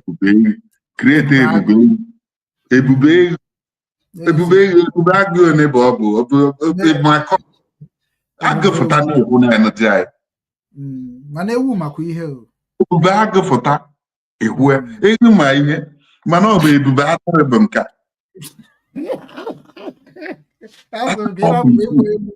because nwaanyị ịmaha ka kọlọ ha ịmaha kọlọ uniform ha ịmaha ifunu identity ha ma ha na-eme ezi ịkpọrọzie Naijiria jicha na-amịtere ha n'ime nke ahụ ezi ha akpọta ma chadokubonu ndị otu ya wee gatọkọ radicalize our youth na ọlụ ọkaigwe zone ahụ ihe niile because ebe ọbụla ịbata ịbịa gbuo mmadụ gbuo nne mmadụ ma ọ gbuo nwanne ya ọbụla ndidi oge were bụ ọkwacha ụzọ ahụ ka na-egi anyị ọ na-echeta ka isi bịa gbuo nwanne ya ọ ga na-ekwu ile ka coward na ọ bụ na o nweghị ihe o mere so because na ha bụ ya gburu coward ha ga-anọ erepu onye ha repu ada ha repu onye niile ha na-ekwu oke na-esi na Anambra na a na-eme na ndị na-eme demonstration na-ero ha but the same thing like you said o ji Mazi Nnamdi Kanu wee mee campaign eme na ibe ewe release ya ịghọtaghị ya bụ lip service because na ha believe na release Mazi Nnamdi Kanu Biafra wee chi ha wa dị relevant. The same thing ka ndị Fulani a ma kọwa ka ndị Africa niile matakwa ihe na-eme anyị ịghọtaghị the same thing Fulani political leadership ama ekwe dịka this restructuring ga-eweta freedom a ka ọ ga-eweta ma freedom ndị Fulani because ndị Fulani bụ the worst ha ga-abụ the worst victim because ihe ọ ga-abụzi ịghọta ihe na-ekwu na ọ bụrụ na emeghe speech in time that saves now maka ha create go war na the whole front ma Yoruba self na the whole Africa go the self. So we are not saying now any tribal or anything issue, but we are talking common sense into our people to know that our problem with the political leadership, these are the actions of the historic generation. So in a situation I with the governor, so Ludo here on our college now I'm happy now. Maybe na people are magi, but now I want to know why we people matter na equity equal the kuborone kinye ga megi mari eja. Uborone ka ga-ede anyị ka amụ akpụ epi ọhụ. Uborone ka ga na-eme anyị pachawata jee na n'ihe. Nwata akwọ n'azụ eje na n'ihe. Erepu na ya na ọ bụ njeje n'ihe na nwaanyị kwere ekwe. Arụ mechara na ndị anyị na-achọ ichefusi. So ndị na-emere ebere bụ na ọ Bible ọdịsị my people perish for lack of knowledge. Maka ikwere ha ikere oke ha. Iji ekwere ha oke ịsọ na acha anụ kete. Agbụrụ acha anụ bụ na-emechere kpofute ha were okwute tugbuo ha. Ọ sịrị na okwute ahụ eji tugbuo ha ka the day till this day. Ọ bụ ebe ya ha na candle. So na ihe m na-agwa ha na-agwakwu soro udo. Instead iji na-eme the worst mistake o mere if ha na ọvọrọ uwe ike ebe a. Na-ekwugheri even Channel TV that shewu ọ mara ya na-akụgheri jiri oyi. Chewu amaghadị ihe ọ ga-eme ndị wa na-ekwu okwu ya. Ndị atụkwasara obi. No wonder ndị na-abịa egbu anyị n'ala Igbo ji eje ka ndị nwoke na-ejebewe anyị ajadi. Ndị na-enwero strength na-emezi ndị nwere strength. Ọ mara uduji na-ehe uduji anyị were. Uduji anyị were bụ udu political leader. Kemgbe ahụ South East Governor Ndeunu Mazi Nnamdi Kanu na-demonstrate free Mazi Nnamdi Kanu shi ahụ ọkwa unu yire iyi ahụ bụ 2017 which is all part of election ọ na-emekwa ọ na-achọkwa ime na ihe akịta ga-destroy kwara ya that election na-asị ya how did you see it ọ sị na kwa m gwara ka anyị kpaa ihe gbasara Anambra whereby na ihe aka na-akpọ national issue and anything concerning Nnamdi Kanu concern even Anambra steeti be onye Igbo ọ bụ ị na-eklem na Igbo onye Igbo asị onye Igbo ebu na believe in one Nigeria asị gị na onwe onye anyị believe na one Nigeria wee jidecha passport ha everybody believe but what about ihe na-eme na the Nigeria na-ekwu okwu ya what are you talking about it and ihe ha jụrụ gị ịma ebe bụ ikwere ụka tiriro bụ ihe ikwuru na i believe na one Nigeria ebe a bụ ihe mere ndị be anyị ebe a ka mmiri bido baa opi ụgbọgịrị ebe a bụ the main egbe ahụ ekere anyị maka na ị ka na-ebelieve na one Nigeria ị na-ebelieve n'ihe dị legitimate na-ewere ihe ga-eme ọ dị legitimate. Amaghị m na ọ dị na-ekwu naturally ọnụ agwa ndị Nigeria achọ ọnụ na anyị na-akpọ ha ije na all our broadcast ihe na-akpọ Nigeria bụ bondage Nigeria people maka na anyị nọ under bondage and the yoke of Egypt. So bondage bụ efe ahụ bụ efa bondage one bụ natural law emeghị accept mmụọ nna nna m na ha emeghị accept living in bondage the consigned enweghị any sacrifice ị na-eme on behalf of the people they acceptable. Exactly. Point dị na that sacrifice onye mere nji agwa ndị be anyị na onweghị udo ekpere na night vigil fasting anyị ga-eme n'ala ahụ anyị zụtara ọkpa na-eme ihe niile a kpọrọ anyị asị maka na anyị edobeghị iwu ha n'ala ahụ dị nsọ na-emebisi gị ihe niile ji wee dị nsọ n'ala ahụ ihe mere ala ahụ ji anụrụ ndị na-alala ụlọ ọgụ emebisie na onye bụ ife anyị na-eje akwado n'ụbọchị ụka ọbụla Nnamdi Kanu ji si na onye na-eje ebe a na-eji ọkụ mmụọ maka na anyị niile bụ ndị agha bụ ndị na-agwa gị ka ọ dị na-agwa gị bịa ka anyị gosi gị na ọ bụrụ ikwue n'ọnụ na ị na-ejekwuzi ndị na-ekwu n'ọnụ atọ n'ọnụ na-agaliru na mkpụrụ gaba na obere oge ndị ọzọ ị ga-azọ dịka Adeboye Oyishiri Dean Adeboye pụtasịrị ka ha pray for economy Nigeria ka ama ma ga-akpọta onye nwụrụ ahụ n'ụra. Now the truth bụ na the spirit na-eme ka ngwa put it in my mouth to tell my people at bondage Nigeria. Also na bondage Nigeria bụ where nations where God is being mocked. Ihe niile ha na-eme bụ ịmọk Chineke. Because ọ bụrụ na ịgbakọtara aka ọnụ with the name of a nation, we commit the abomination against the land itself. Against his children. Against his children bụ ọsịrị that mgbe ahụ o bidoro n'ọsịrị na every drop of red water must be acceptable. Ọbara ọbụla na-aga agụ afọ now ịgbakọrọ aka ọnụ not in righteousness, not in a fight any righteous cause, maka ewekwe righteous sword. Ewere ndị ji righteous sword kpatara na onye agaba anyị gburu onye mmụọ anyị gburu ada abịa ụwa ọzọ Obinwanne. Onye mmụọ gburu akwa ọ righteous sword na-aghọ nkọ ihe na-azụ ka anyị ji. Maka before anyị na-abịa ndị mmụọ ozi egburu those powerful the components four elements eji wee gbawa anyị ndụ. Ihe a bụ ọkụ, mmiri, ana na ikuku. Mgbe ahụ na-abịa na ọ sị na ihe onye gozi anyị na-ana agọzie onye vusa anyị ihe na-ana evusa. So ọ bụrụ na idowe ihe Chineke, kedu ihe na-akpọrọ Chineke? Ọ bụrụ na ị nweghị ike idowe nsọ ọbara oke n'imego mistake a ịfọ ka ndị German ji mee mistake ọ dacha iwe German state ha reject that action, reject onye ahụ lead ha to that action, and therefore nke maazị mee remembrance, do a placard everywhere. Nkwo reparation, compensation, reparation to ndị a ha wee were onwe ha. Nke unu bụ na unu buchere ndị the same Britain bụkwa ihe bụ referee na this case. Yes. Uche ndị a niile asịrị declare no victor no vanquish. Hypocrite soro okwu a na-esoro mee no victor no vanquish. Ụmụnne gị abụ ndị Biafra form Rangers 1970 gbaa Nigeria na 2-1 eji wee mee na agha ebe o ruo 1971 the same letter Awolowo late Chukwuma Nzọgwụ ha mere ka a kpọfụta na prison na Ahmadu Bello na ndị otu ya tiri bụ ndị were that extremist mentality to Arabize the whole region tiri na nga.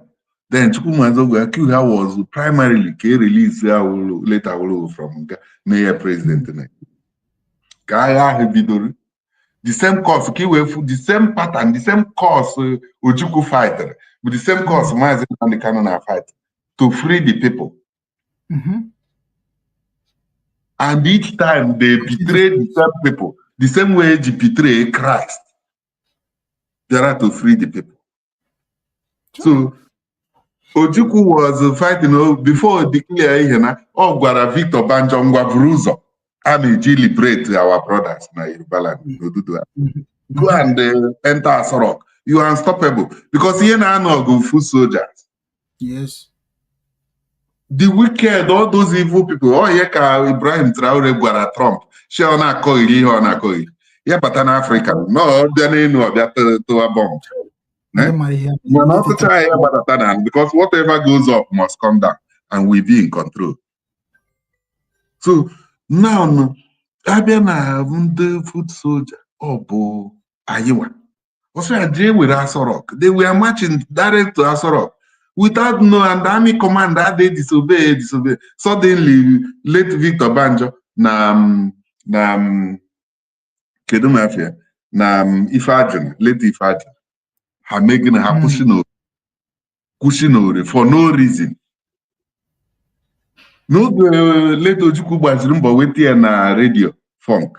na-adị na gị nkwa nkine ọsịa ya jikwa wee kwuru ụkọ nna ibi agba nụnụ n'efere ọsịa ị na-edizobe amị ọsịa ya jikwa chọọ rekrutu mụọ kedu ihe ị na-erekrutu ihe bụ injinia ịbụ ọdịghị kọmbatant mụọ ihe na agwaghị jee jos bikos na ama na nwoke nọrọ ebe a ọ bụ ego ka eru nnukwu ihe na ha nọzi ebe a dute na ebe isi na ọ dị ka ị na-eche na Ojukwu ọ bịara mana ọ gwara gị take over the place I will support Ojukwu ọ dị ka mgbe ha buru iro nsị ọ na-agwa the highest ranking Yoruba officer take over na m ga-asọpọt from Enugu and out of cowardice the man refused to take over.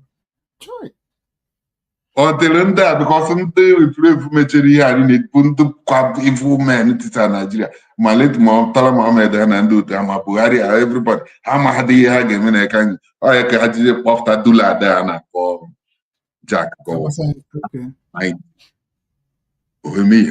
so the same Ojukwu with the same mentality the same freedom because ndị Igbo ọ sịrị anyị mgbe ahụ ọ gbara anyị ndị nke is go into the world and multiply love your neighbor as you love yourself. Ndị Igbo ada eme invade any nation. We come into that nation with love and affection. We plant vineyards, flowers, marry their daughters, and take them as our own and integrate with them. This is why Ojitekwe initiated that through us all nations shall be blessed. Ọ bụ ebe Oji Chineke ndị Igbo niile gọzie ụwa niile. If not, who gave anyị jere na Sokoto je kampụ n'ime ọchụ ma na Accra. Ihe niile anyị na-emekwa abaghị ka anyị na-eme ka ekusi gbasa so my brother n'iji na-ekwukọta okwu anyị ọnụ na this point nke Soludo na ndị South East politicians gee ntị ihe anyị ga-aghọta the mistake anyị ndị eme bụ na kwehuru ihe anyị na-ekwuru ihe ha okwu akwa ka ene n'uwe ya mgbe ịghọta anyị na-ekwu so onye eme ka ọma ihe do na ushi ugwu oshi adịghị ma ọsha bụ nke a na-arịjide ka Amechi ka ọ gịnị gana so nsọ ebe ihe na-eme ka oji wisdom ndị a niile hụrụ na-aza politicians a chances generation na-crave for relevance. And for that relevance, they exchange their bet for their birthright for a meal. And the target highest achievement also be easy receiver and gold. Haga hide no pretend to gaze around the so calling them out directly, calling a spade, but gonna take into cognition,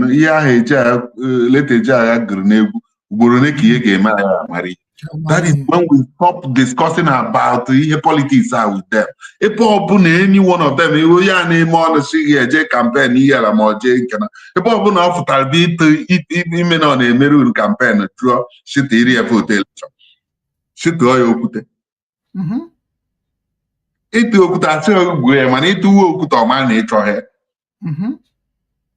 then they will get the message straight.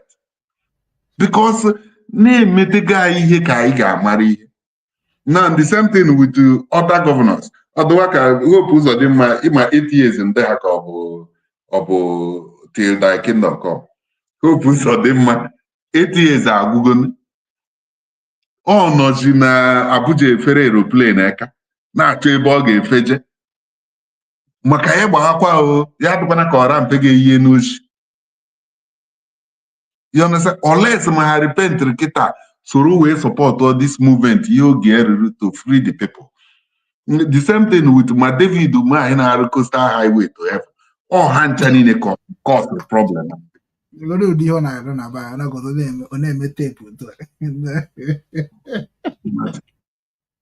So hand in a gonna call out now this process. One say Abian bullshit on the one direct and any I thought I will 30th now. 30th May, those innocent. And 30th December, World Igbo at Peace Accord, Abamundu Ndi Igbo, each Abamundu Nwachineke, na Abamundu Nkimo wa, name Kaiman or Baroa or Barados. Ushif Ikwafu or Bara, no inside. With that 30th December festival, World Igbo Peace Accord. a ga na-eme 30th ọ sịrị onye ego na ego na oyere na-ere Peter Miachi mana ọ ada eji mbọchị ahụ eyi ozu na so ihe a ga na-eme bụ mmemme ijikọ aka ọnụ ihe Chineke jikọrọ na mbụ bụ ebe dị powered o jikọrọ nwoke na nwaanyị eji renew the face of the earth so marriage ka a ga na-eti 30th December n'ahọ niile then ihe ọzụzụ na-welcome strangers were otute mmanụ wee gbaa ndụ from family to family ọ sịrị ọkpara ọbụla na ezinụlọ na agbụrụ ọbụla in particular others in general should endeavor ọkụ ịdị na-abịa apụta na that the temple of meeting ọkpara square bụrụ center point Enugu dị ordained ịbụ the New Jerusalem the imagined United States of Africa the last prophetic last kingdom edere ya n'akwụkwọ ihe ndị amụma kwuru na-emezu ọ bụ Enugu New Jerusalem ka abụkwa capital ya maka ọ bụ ndị Igbo bụ mkpọrọgwụ Africa kpatara ojiji na mgbe anyị na-akpụtere those my book called by my name shall repent from their ways and return to me mgbe ahụ anyị nakọtara na tebụl agbamndụ ahụ na anyị mara na oge erugo ọ sị na Naijiria pere mpe na ndị anyị na-achịkọta maka eji anyị jikọ Afrịka niile ka anyị bụ mkpọrọgwụ Afrịka so ka anyị let's just say no to the enemy ka anyị cut off the hand of these monkeys from the soup na ijide ha na usoro udo ihe a ga-ekwe ha ngwa bụ ọ bụ ha ga-abụ the last governors anyị were in this bondage until anyị review our system. Tinubu ga-abụ the last president ewere in this system. Now I follow this German script. This revolution, yeah. We are just going to hold them the Monday demonstration. Ga-apụta n'otie ha na that the ASO Rock and the State House.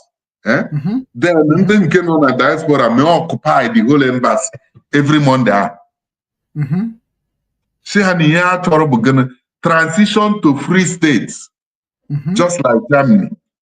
Another thing m ga-eji mechi okwu a Soludo kwuru the very very bad and abominable. O kwuru okwu ka nwa amaghọ nne ya. Nwa amaghọ nne ya dị ka branch cut off from the root.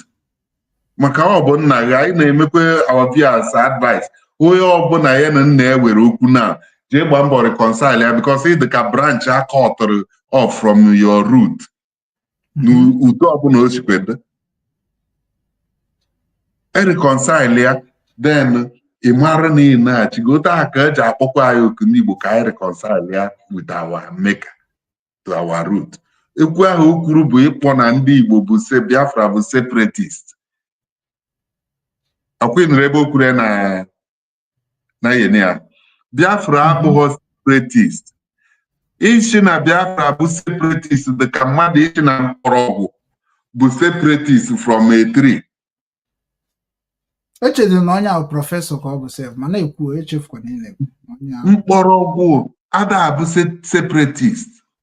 Ọ bụ sọ branch bụ ihe nwere ike iseparate because mkpọrọgwụ bụ ebe ichi na-efute ome. Onye na-achịkọta ji ekewe Igbo ka eji ejikọta ụwa niile ọnụ. Igbo ka eji ejikọta Afrịka niile ọnụ. Maka ọ bụ ebe a ka mkpọrọgwụ Afrịka ji mụba speak in tongue before it spread out and Africa mụba other nations. So restore anyị to this foundation bụ oge ụmụ Igbo chetere ndị anyị bụ eze jere mba na-egi ya na atọgbara eji bịa kwekọrịta na World Igbo Peace Accord. World Igbo Peace Accord bụ any other agbacha ndị ahụ any other thing a na-eme under the name bondage Nigeria. Cheta ihe ozi kwuru bondage Nigeria enweghị ebo Nigeria na spiritual realm. Ịbịa na spiritual realm ọ bụ ebe ihe ndị politicians aji anyị nshie ni ha maka ha nee ya na spirit their diviners gbara ha efa ahụ na mmadụ anọ na Nigeria. Onye bayo na-eme kwe anyị nshi otu osimashie ọ bụ iwu otu late Buhari nọ mgbe ọ banye 99% ndị Fulani ka okwu nọrọ ebe ahụ anyị nshi otu osimashie eme otu osimashie o mechie eche na 8 years akwụkwọ ọ bịa bụ na willingness eyi Tinubu before Tinubu dachie ebe ma secret no emiloko. So you know we are now ọtagharịkwa 99% abụrụ ndị Yoruba. Ọ bụ ebe na INEC officer o wepụtara wa na mbụ Yoruba. You got any chief of army staff Yoruba, chief of police Yoruba, chief of the same thing in Buhari make. So security niile ga-emeri election ahụ Yoruba under him master ụfọdụ bụ loyalist throughout. One command ihe niile bi. You got so now ebe ha nwere ike ọ bụ under these people ka ị ga-achị na ị ga-atụ election wee after power. No, you can't. So the only thing kwesịrị anyị bụ this revolution movement and Biafra abụghị separatist. Biafra bụ ihe na-ejikọ. Biafra bụ the solution. Biafran solution the ka BRD solution. BRD solution bụ ebe collapse that dictatorship regime ndị DDR into BRD. Of the flourishing Bundesrepublik Deutschland now, today. Half of Nigeria they crave Japan to come and share about that in Nigeria. Then that Biafran solution, but now again collapse the dictatorship regime into this solution. I with a free state, Biafra, Oduduwa, Midwest, then a where Islamic State. We got president, then minister president Kanda Nine Gapuji. I Emiloko Sikwaku not turn is turn of the people now to take over the land. Una I got the Kandoro.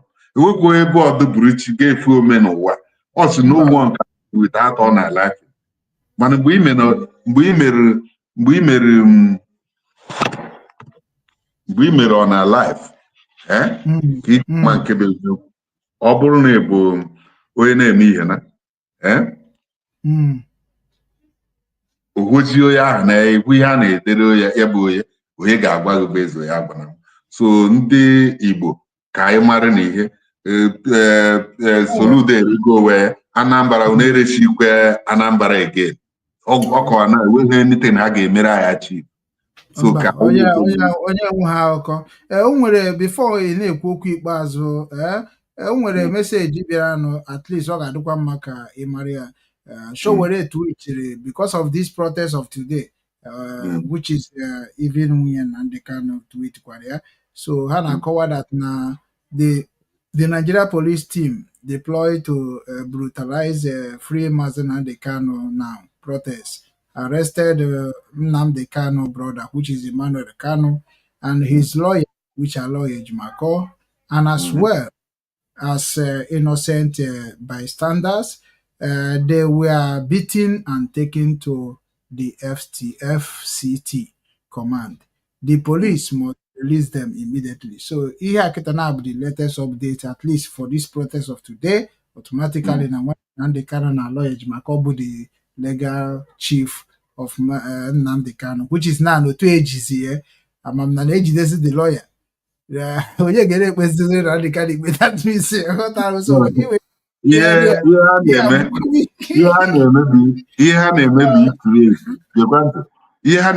create total anarchy, lawlessness, because the nation had to go totally lawless already. He create lawlessness. I made those actions. It try people can continue. Exactly. Man, the message in I see the people never you give up. Remember the song of Tommy Okosin. It's now or never. We are here. We either win or lose it forever. Yes. This time if you sit down at home and don't come out for this Monday protest, you will perish. If you come out, you will perish. It's better you come out and perish. The enemies are saying you will come out and you will perish. But who know the secret on a Akawara Kita? Not none of the enemy, the army of the enemy surround the room Nwachineke by the gate of or soon on the Kataro Bubugana, 3 lepers sịrị na lesikwana ihe ha dị ndụ eme na ha nọrọ ebe a eke egbu ha n'ọka mara ha dere na camp of that enemy ihe ahụrụ bifo ahụ na-eme bikos na onye amụma ọ bụ onye ama ka ejibutere unu zie unu ozi a onye ama na-ezi unu ozi na by this time echie ya na gana shekel nri a niile ụgani a niile dara n'obodo na shekel of wheat ga-ada akọpọ n'afọ ịghọta ihe na-ekwu na ọ bụrụ na anyị mekwu o mechie ndị iro ha receive the heavenly noise of the heavenly warriors and their horses and chariots of fire. Ọ bụ ebe usoro dị na ihe a na-emebi iyi ndị be anyị egwu ka onye ọbụla nọrọ n'ụlọ agbacha tia gas ha ga-agbagbu ma unfortunate people. Mana those who want to lose their life keep it, and those who keep it loses it. Pụtanụ every Monday ihe a ga-emeji bụ ma ndị were ego ma ihe niile ma wealth, your wealth is not secured. If you're craving to become more rich under Nigeria, you are just becoming a rich slave.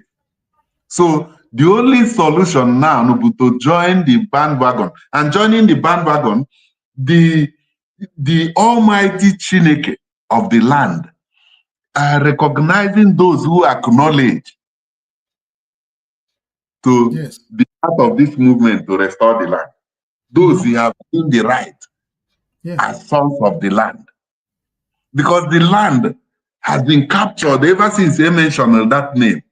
And this time you mention that name in the spiritual realm, like you're offering sacrifice or prayer in that name. Or the key with the pampas, YG non-amensis, we're turn an altar Chineke. This is exactly how it is, because nobody is a Nigerian in the spiritual realm. At all. Now, to get it right is to return us to our foundation. Ndị ejidere na ha jidegbu aga-afọ ndị ha na-emekwu ka ndị ụwa mara true na ihe na-eme exist ebe a bụ dictatorship regime worse than that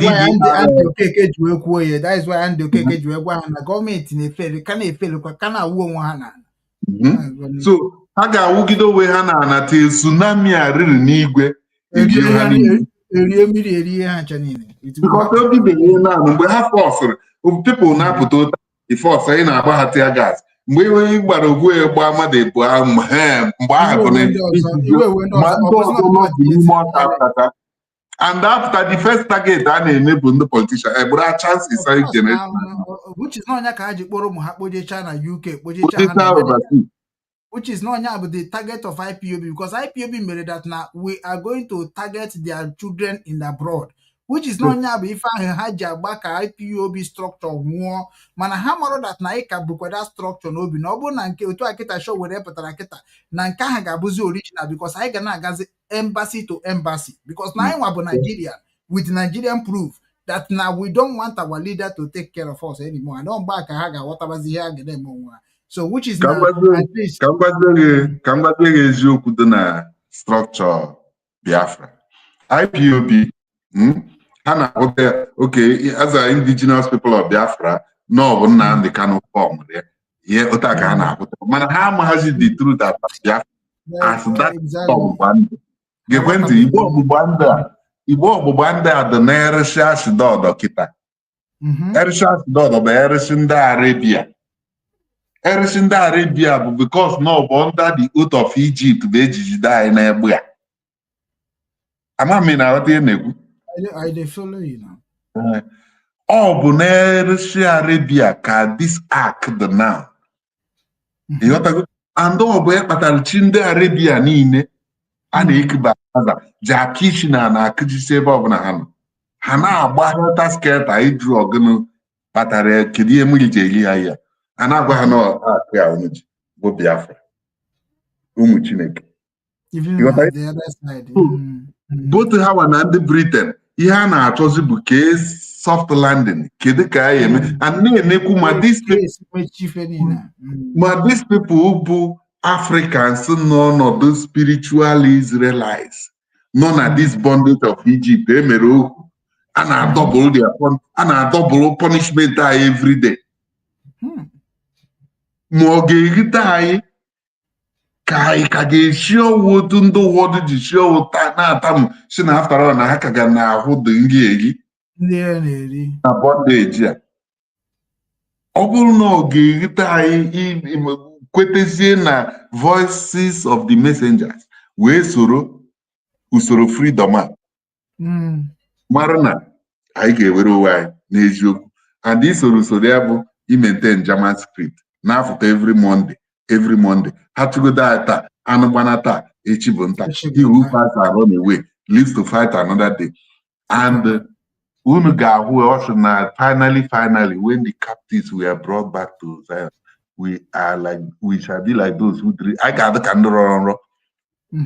Ihe a na-ekwu chi ya ekwogo nwere uwe anyị na-ekwu chi ya ekwogo. Ọ dị ka ebe a ihe dị onye ka ji na-akwado ya na-eme ife niile maka na afụgo m ya ka isi fụkwa ya, mana ọnya bụ ihe ahụ anyị na-ekwu taa ka ha fụkwa ka anyị si fụ ya wepụzie. Ọ bụrụ ndị ebe anyị tụrụ okwu kwuru kwasị gị iwe nwa narị eru n'ọgbụ ka e were ihe ebe na ka ọ bụrụ amụta ka anyị hapụ ihe gbasara ihe anyị na-eme onwe anyị bịa fesie gọvanọ ndị isi anyị ka anyị nweta ihe anyị na-achọ n'ụwa niile maka na oge anyị dị ife a. So ndewo Okwute. I'm Nkwatu structure IPOB because Biafra abụrụ ordinary ụtahasha. Biafra karịrị iri asị n'ọgụ. Ọ dị ka mkpọkọ Enugu nsị ha Enugu abụrụ just ordinary state. Enugu bụ Enugu New Jerusalem. Galatians 21 to 31. 4, 21 to 31. Then ọzọ bụ Igbo ọgbụgba ndụ Biafra. Enweghị ihe ga-eme ihe na-abọdụ ebe ahụ nene this side. Iwe ọchịrị iwu na flag na-aba na-efe na Nigeria. Ndị na-efe black flag bụ ndị ọdụ ka ha na-ewin kịta. Ọ bụ ebe ndị ahụ ọ sịrị gị na Galatians 4, 21 to 31 na children of the slave woman tere aka na-ebuzi children of the free woman. Ndị mbụ ụwa na-achị gị na a na-epesekute Christians na Nigeria. Ịghọtago? So now darkness and light ahụ Chineke dowe n'ihe anyị bụ gịnị? Ndị ahụ na-eti ala ha akbar na-ama Chineke wee na-aghọgbu Chineke na-erepu the whole ha ncha niile bụ ihe na-efe jee wọchị ha ihe niile ha na-efe bụ black flag na-asị Arabic. Then rising sun bụ the light of the world which is the symbol of the earth. Akpọrọ Biafra. Ọ bụ ebe ihe na-apụta darkness eyefe. Yes. Ọ bụ Biafra bụ ihe ga-arise. Otu ọ nọkwa n'enyi ka ọ ga-achọkwa ka ọ nọrụkwa. Ọ nọrụkwa otu ahụ ka Chineke si dị enweghị ihe ga-eme onye ọbụla na-agbachi ya ụzọ dịka ndị a na-ekwu tụchọrọ na-ekwu okwu na dịka Soludo kwuo ma ọda gọvanọs na-atụchọrọ na-ekwu ha dịka ndị eje juo ya kpọrọ Uzi a n'akwụkwọ nsọ. Uzi a gbafta na ya na-adị iyere dị ak na-ada metụ ya ka the spirit of Chineke wee pịara ya dowe na pịara ya n'ozugbo maka gịnị o wee permit ọ na-emetụ the ark of the covenant.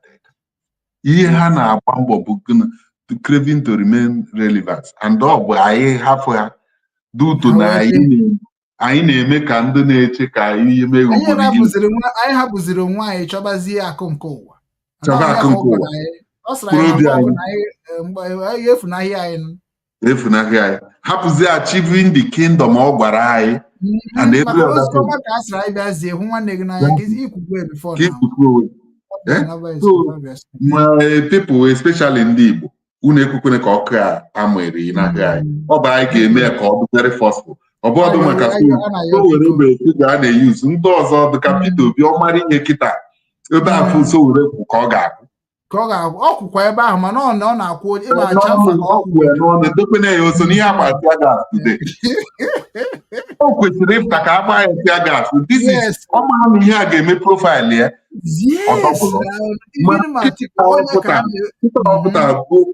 ọ na-ebi profaịlụ ya very very down. Ọ na-bring ya down.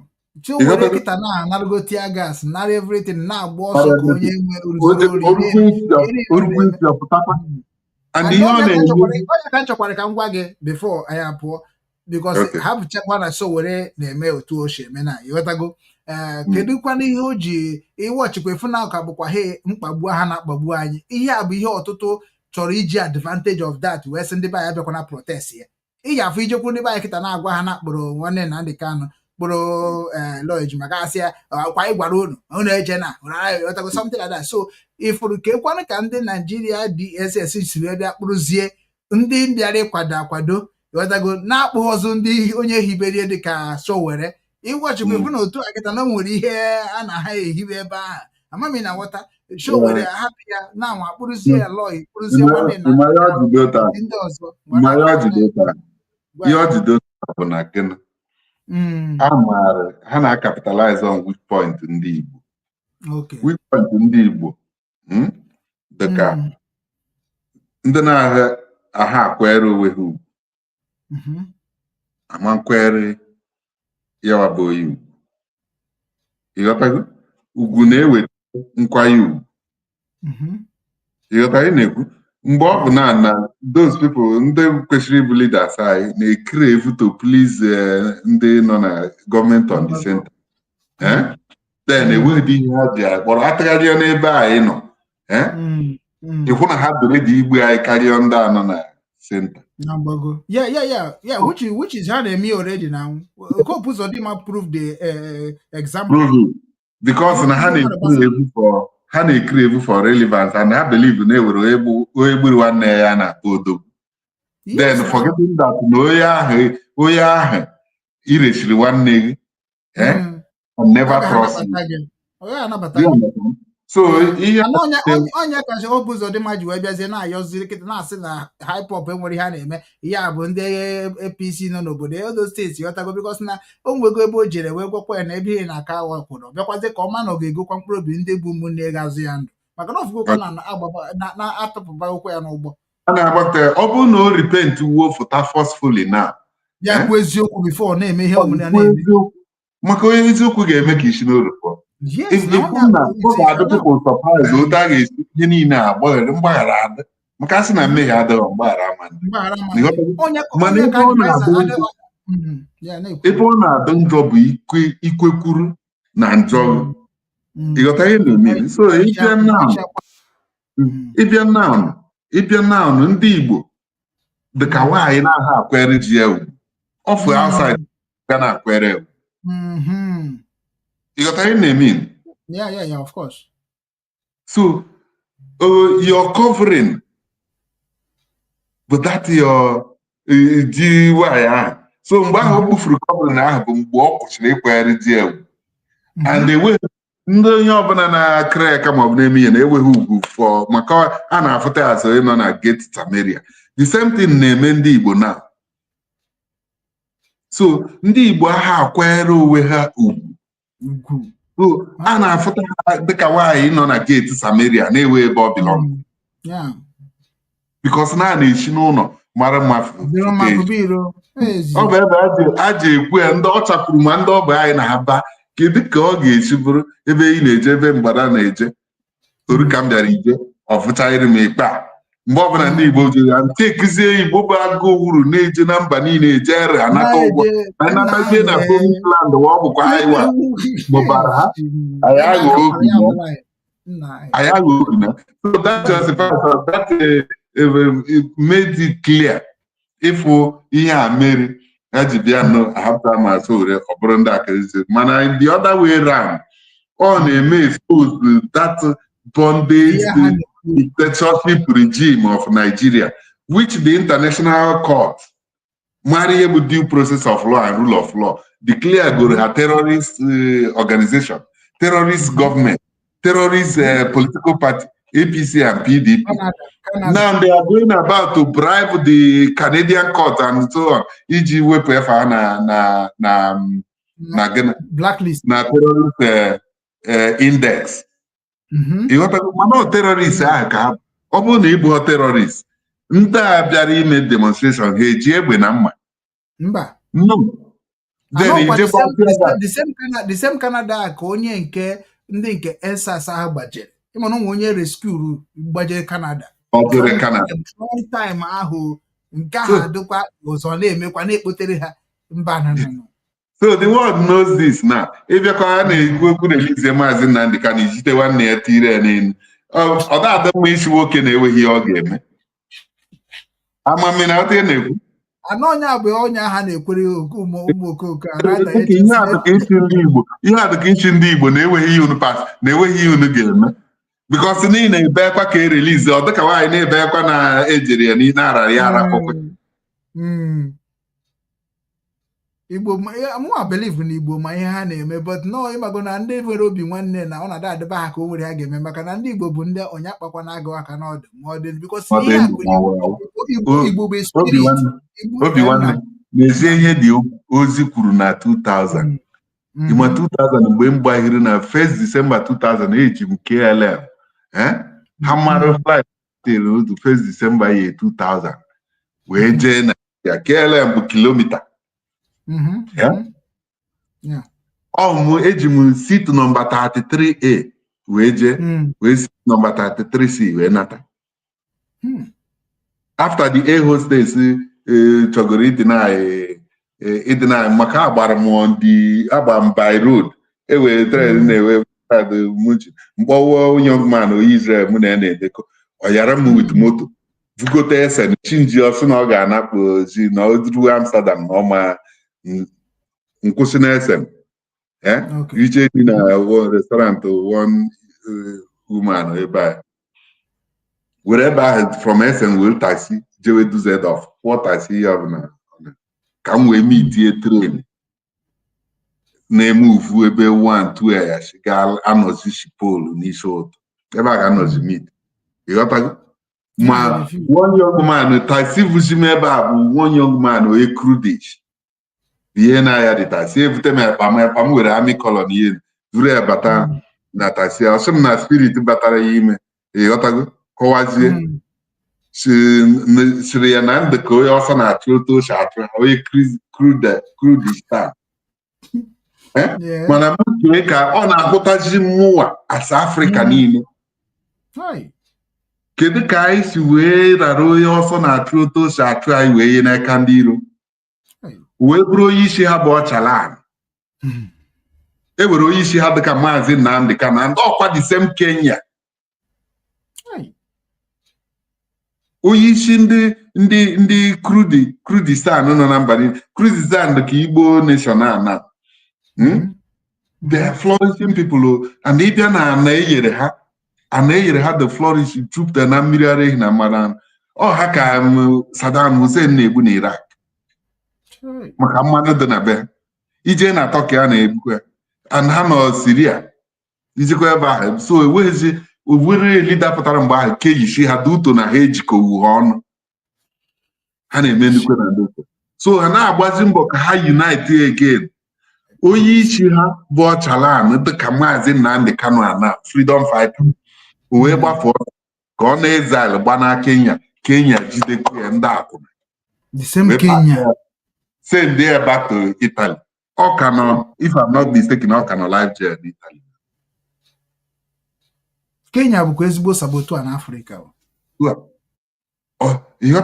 So now this man kedu ka anyị shiri arụ onye ọsọ na-achụ ụtọ si achụ anyị n'aka ndị iro maka ndị Kenya wee download ore wee yie very strong message nyere ya that day na-eme ya sị na kemgbe ya ji anụ meseji na ya anụbeghị anụta nke mere na taxi burutere m na Dusseldorf airport soro ihere aka butere m ekpa m jee na platform train fere m aka mbanye train ọ na-efere m aka land ya na Shipolu ka m banye plane m nwata air hostess sị m na mba plane na cancel flight m ebe notice na m aba flight m nchin na connect Shipolu mụntagharị na nwata share ọkwa efe unu bụ kilomita ya na unu gbaa awa na 1st December 2000 unu awa video plane unu a n'elu na-ebu mụnwa bụ okwute iri na abụọ na Afrịka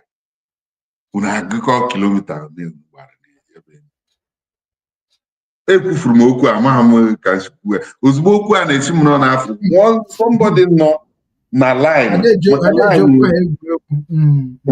maka line jụrụ na somebody nọ na line tupu m okwute mgbe ebi ebi nwe mpaghara bịawa ma ọ bụrụ ịma m shi Spain wee nafta bịakwa connect fly so mụ na-ekenewezi anyị ka nọ na-ekene nwata jekwu onye isi ha tacha ụta nchi weta boarding pass bịa m ede ya sit nọmba 33A ịmara from year 2000 bụ gịnị 33A ahụ year 2000 kawa azụ bụ ọsịgị n'ọfọ ndị Egypt ịghọtago mere take this oath wee ree anyị mana 2000 forward ever bụ nọọsụ gị na-eji ya atọfụ ndị ahụ ekele n'egbu na events ga-eprove anyị right mụ ji egbu opi ike ahụ n'ugwu nsọ and icheta Emmanuel 33 years ka Kraịst dị wee jee n'obe ahụ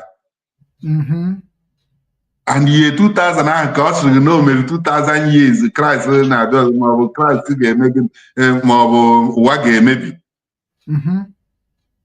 ha gbawa ọsọ jee gote ihe ha ga-eziri ha stọwa n'ụlọ na ama ha ụdịrị ụwa si emebi mana onye mebikwa ụwa ọkwụ anyị ụgbe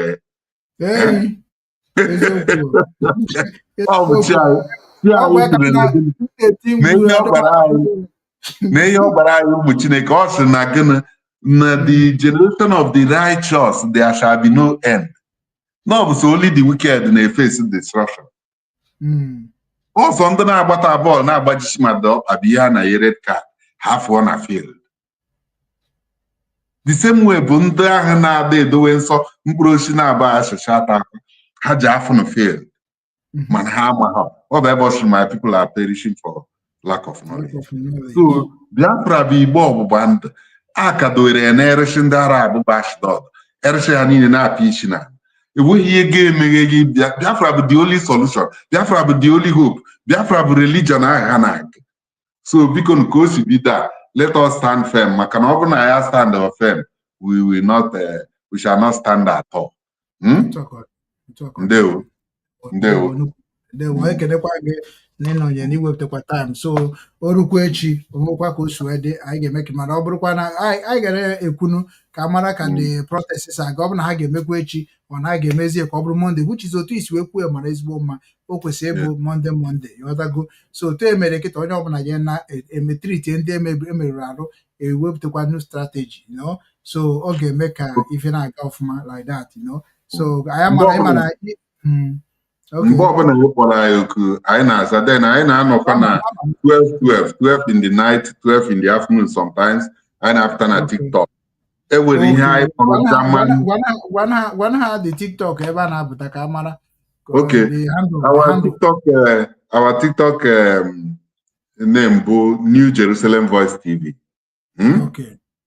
pịa ha New Jerusalem Voice TV o buteghị na peji anyị ịghọtago then anyị na-apụta live n'ime abalị ahụ then caption anyị nyere this process ebelieve m nọ from broadcast anyị mere ka Sowore ji wee capitalize ha na-ege ntị na-ekwu ugbu ọ na-eme because na anyị call out buori ya amụma share na ọ continue na-eme revolution now in a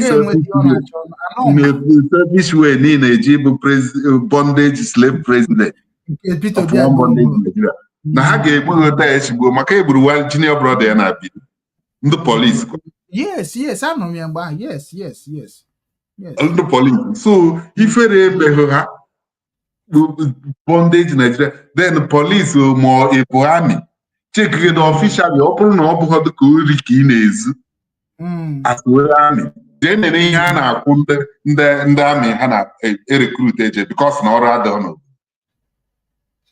eji ka anyị ruzie ebe a ịghọtago bikos na ya apịanị ya so ka m hapụ gị imere ọfụma ike n'ọrụ ọ na-eme amaka ofu obi Afrịka gaa n'ihu nwoke ọma gaa n'ihu Lion can play. New Ranger. Lion can play. Lion can play. New Rangers. One for all. All for one. Aine for Ale. Ale for Ale for Aine. This is exactly the slogan my people should take. Ahead. Thank you. Igbo bụ Igbo ndị ọma na-ege m ntị unu afụgo ka o si wee kpọtụọ ekelekwa mụ n'ụwa nọnyekwara wee jegide ije niile ejere wee jee ya completed almost 4 hours. Ana m ekene unu wee na-asị na ebe a ka m ga-ebute na njedebe na enwere ka m kwuo okwu karịa nke nna m kwuru ebe a maka na ezie ihe ọ mara erika ịlapụ oge kwudo okwu otu a mụ na ya bụkwa ofu ihe ahụ mana o nwere onye ga-abụ okwube mana ọ karịrị m ihe o bu n'isi karịrị nke m bụ ana m atapụ onye anwa bụ nji webe organization o hibere kemgbe na-eme ka ndị be anyị ghọta the organization right now ọ bụzi Afrịka na-abịazi ka ebunite the organization even ma ndị ọcha so onye ka nji wee were Obinwannem join a partner with them wee werekwa ihe m na-emekwa jekwurukwa ha bụrụkwa their sports director their media director and also na-agbakwa mbọ na-eme one or two things ka ọ dịkwa ka o kwesịrị isi dị because our people ada ama mgbe future na-abịa ihe a na-eme na our home now na Nigeria now bụ something that everybody kwesịrị ịbịa tinye aka maka na ihe na-eme gị na-eme m ọ dịrị gị ma ọ dịgoro m mma I don't see kedu ka m ga-esi na-akpata ego na-eri ka nsi like na-eyi ezigbo akwa na-ebi mana mgbanye kamera ka nnegharịa ya n'ụwa mgbe fụ nne m ebe a na-eti ife even ndị mmadụ na-etizi mama ha ife fụ nwa agadi nwaanyị na-enwezi ihe ọha na-akụ ya were ọkpa na-azụ ya ka efu na ndị be ya wogo beast and ihe a bụ ihe a na-etrain from the nwata to too ị na-anya efu na ndị azụ azụ na banye erika ndị amụrụ tofuo n'ụzọ eje tụtụta ya tinyere ndị fada ha zụọ agba seminary agba sista a lot of things have done ma ndị gbafuru ebe ahụ ma ndị na-enweghịzi nne na nna ma ndị na-enweghị lineage ọha nwa bụ ihe nọzi na-akpa arụ n'obodo anyị wee sị ka anyị bịakọta wee mee ka ihe niile bụrụ ofu ka onye ọbụla marakwa ebe o si ndị na-amara ebe ha si gọọmenti take care of them gọọmenti a na-agba na ha chọrọ iteke care of ndị agha na ihe ọbụla ndị ahụ na-eme na ọ gbasara ha ha jezie chọzie ndị Boko Haram in uniform wee protect onwe dịka nke Soludo bịakwa ebe a because onweghị ndị na-anọ Peter all the 4-5 state governors enweghị ndị na-achịfa na-abụrụ ndị Fulani in uniform which you people knows about that and because ha na-serve their fathers that is why they don't care about you they don't care about your wealth about your going and coming in onye American Anambra State now ị na-afụ ndị agadi nwaanyị anyị na-ebe akwa sị na akwarisi shop ha akwari shop na enwekwa hope enyere ha ọ maka na ọ bụrụ mama Soludo ọ bụrụ maka na ọ bụrụ papa Soludo ọ maka na ọ bụghị ndị be Soludo onye amara ife Peter Obi a na-amachagharị ka ihe na-enweghị future agụrụ na nna n'iyi o nwere ike ịbịa mee ka agụrụ dị mma o nweghị okwu ike were knowledge ahụ bịa gwa Soludo ihe o kwesịrị ịgwa onye ọbụla na-eme mgbe ọ nọ n'oche ka ọ ga-eme ihe dị ya n'obi ịnọ n'oche ahụ ka ezi ka ya esi mie ebe ime nwuhie mgbe ahụ ịnọghị n'oche onye ahụ sometimes isi a na-agbaka m ọ bụ na Soludo bụ nwa afọ bụrụ onye bụ eziokwu o kwesịrị maka na ọnụnụ anyị ka ndị a ga-abụ ha nụcha agwakwa ya Soludo kwesịrị kedu ya na-akpị ya Peter Obi kwesịrị ịdị na-akụziri Soludo ọrụ na-agwa ya oge na-eme Anambra bụ Anambra onye ọbụla bụrụ nke ha na-anwụ ị na-achọ ka iji egodu na Aso Rock bifo iwe bịa soro kwado Anambra buru ego gị niile ọ bụgoro na ịchọrọ Soludo na ịchọghị ịrụkọ wit Soludo mee ka agụrụ bụrụ something ịbịa sị na ada agụrụ aga na ịbịa na agụrụ na sekuriti Soludo dobegoro na agụrụ kwuchizi onye ma ha na-eme ọ bụ na nwa udu pawa Soludo nwere to God the whole Nsukka niile ga-enwe ezigbo sekuriti nke bụ na Peter Mba na-abịa ebe ahụ nwaanyị ọ ga-akwụ aka n'ụzọ na the reason mpụta na-ajụ ọ bụ mgbe iji eje butechi niile ka eji wee gosi ndị mmadụ n'ime maka esi eme ihe na-ekwu okwu anyị nwa na-akwụkwọ n'okwu everyday na social media ọ bụghịkwanụ na anyị nwana nwaanyị aghọtara ihe ụnụ na-aghọta ka anyị kpaa mana ịkpa o metiche ndị ahụ ị na-akpara mana ọ ga-abịara gị you are the next otu anyị n'obodo a imagine na otu a mbịara Poland a kịta ha chụọ m ọsọ kịta na ebe ma gbajeb na Germany chụọ m mgbachie Ukraine agha adịdị ya Ukraine chụkwuo m ọ bụrụzibe nna m ka m ga-ana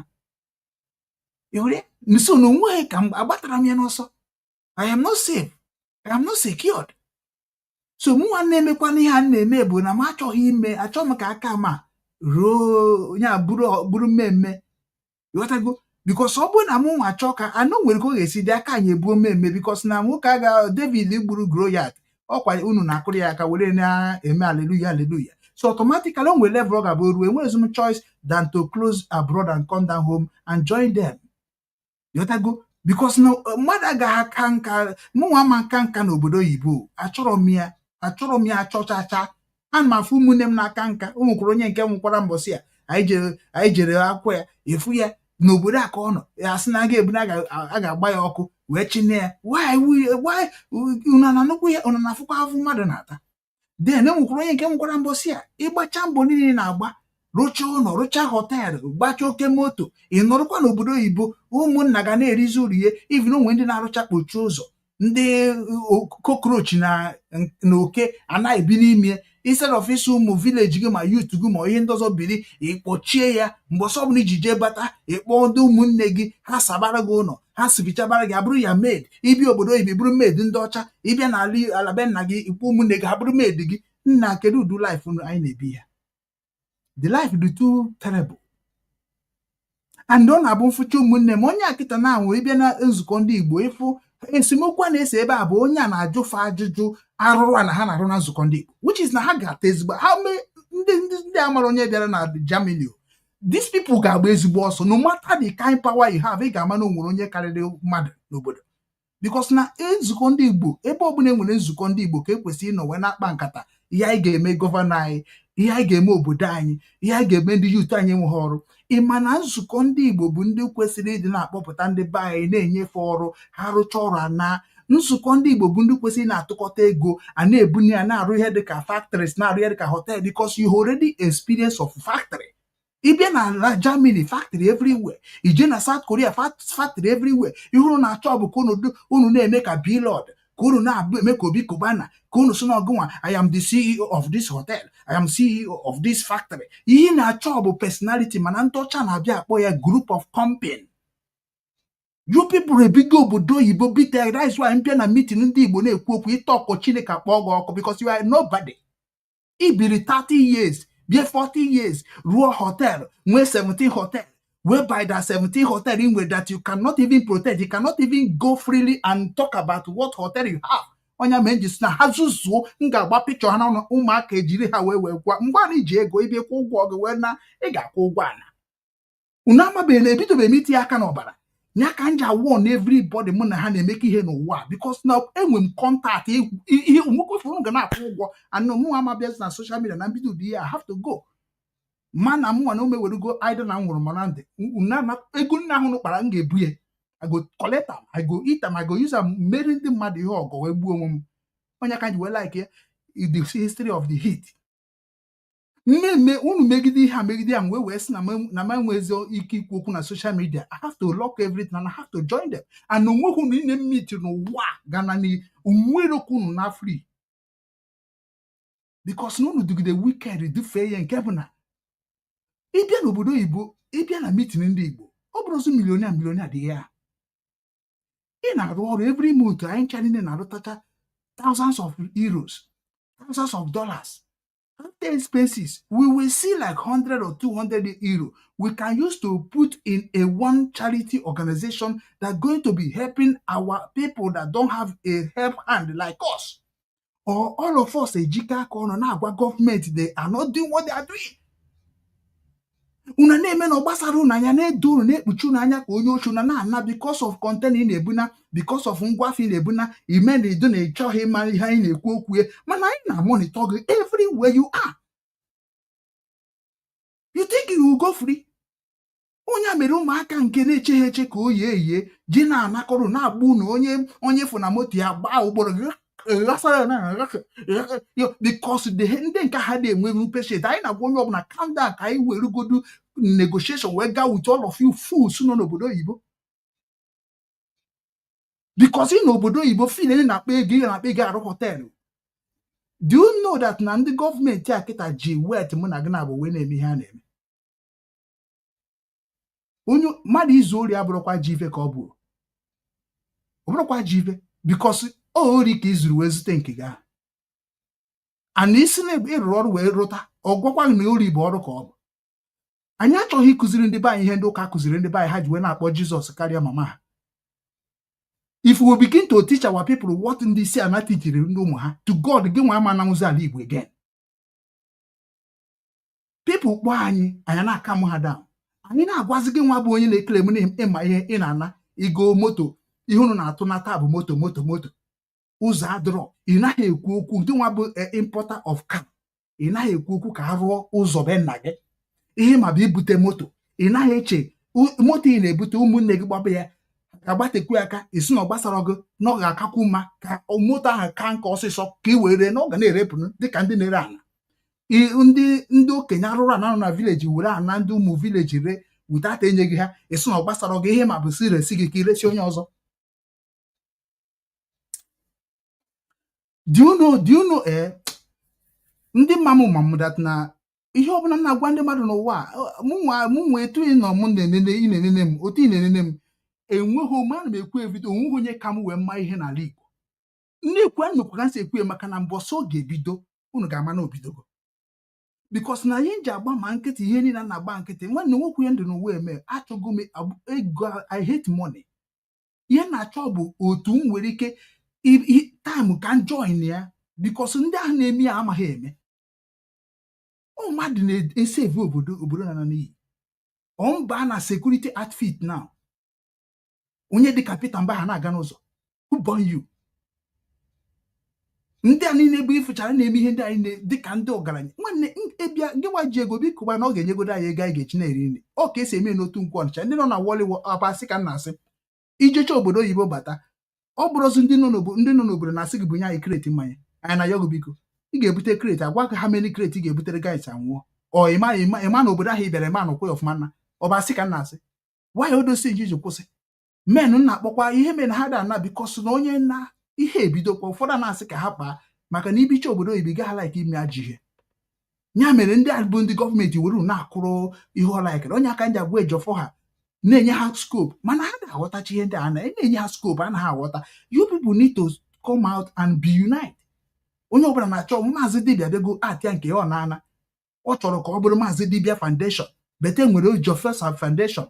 Igbo love themselves not before all of you. Even mụ na ụmụ bụ onye nọ before Jofo mana anọghị m ontopa foundation bata foundation si na mama mee nke Jofo na-eme na aga m work with Jofo ji wee kpee Jofo na phone wee kpa nkata wute jue Jofo eze akpọnye ụzọ ụwa onwekwa ka si wee gwa na ihe mụnwa dị in charge ihe mụnwa dị nke bụ ịkọ ọrụ ugbo na ime ka obodo ichekwa obodo jụọ ya na ihe gbasara ihe dịka foundation charity odo things ndị Igbo love themselves mebe ka m werezi Obinwannem media wee na-agwafa kpotebe ego jee jụọ ya dị maazị dibịa bịa create foundation mana e nwere foundation na-ekwu maka Igbo niile amagoro amara n'ụwa niile ọ ga-abịa werezie ya own voter power kwado ya ewerezie data account of foundation of Igbo love themselves na-ebunata ego eji na-enyere Igbo niile aka mana greedy kunu niile dị very greedy okwurọra ndị Igbo maka na Ejofo na-ekwu maka omenala ma ọdịnala a ga-asị na ya chọghị ya Lozeus bịakwa krete nke okwurọra krete nke maazị dibịa krete nke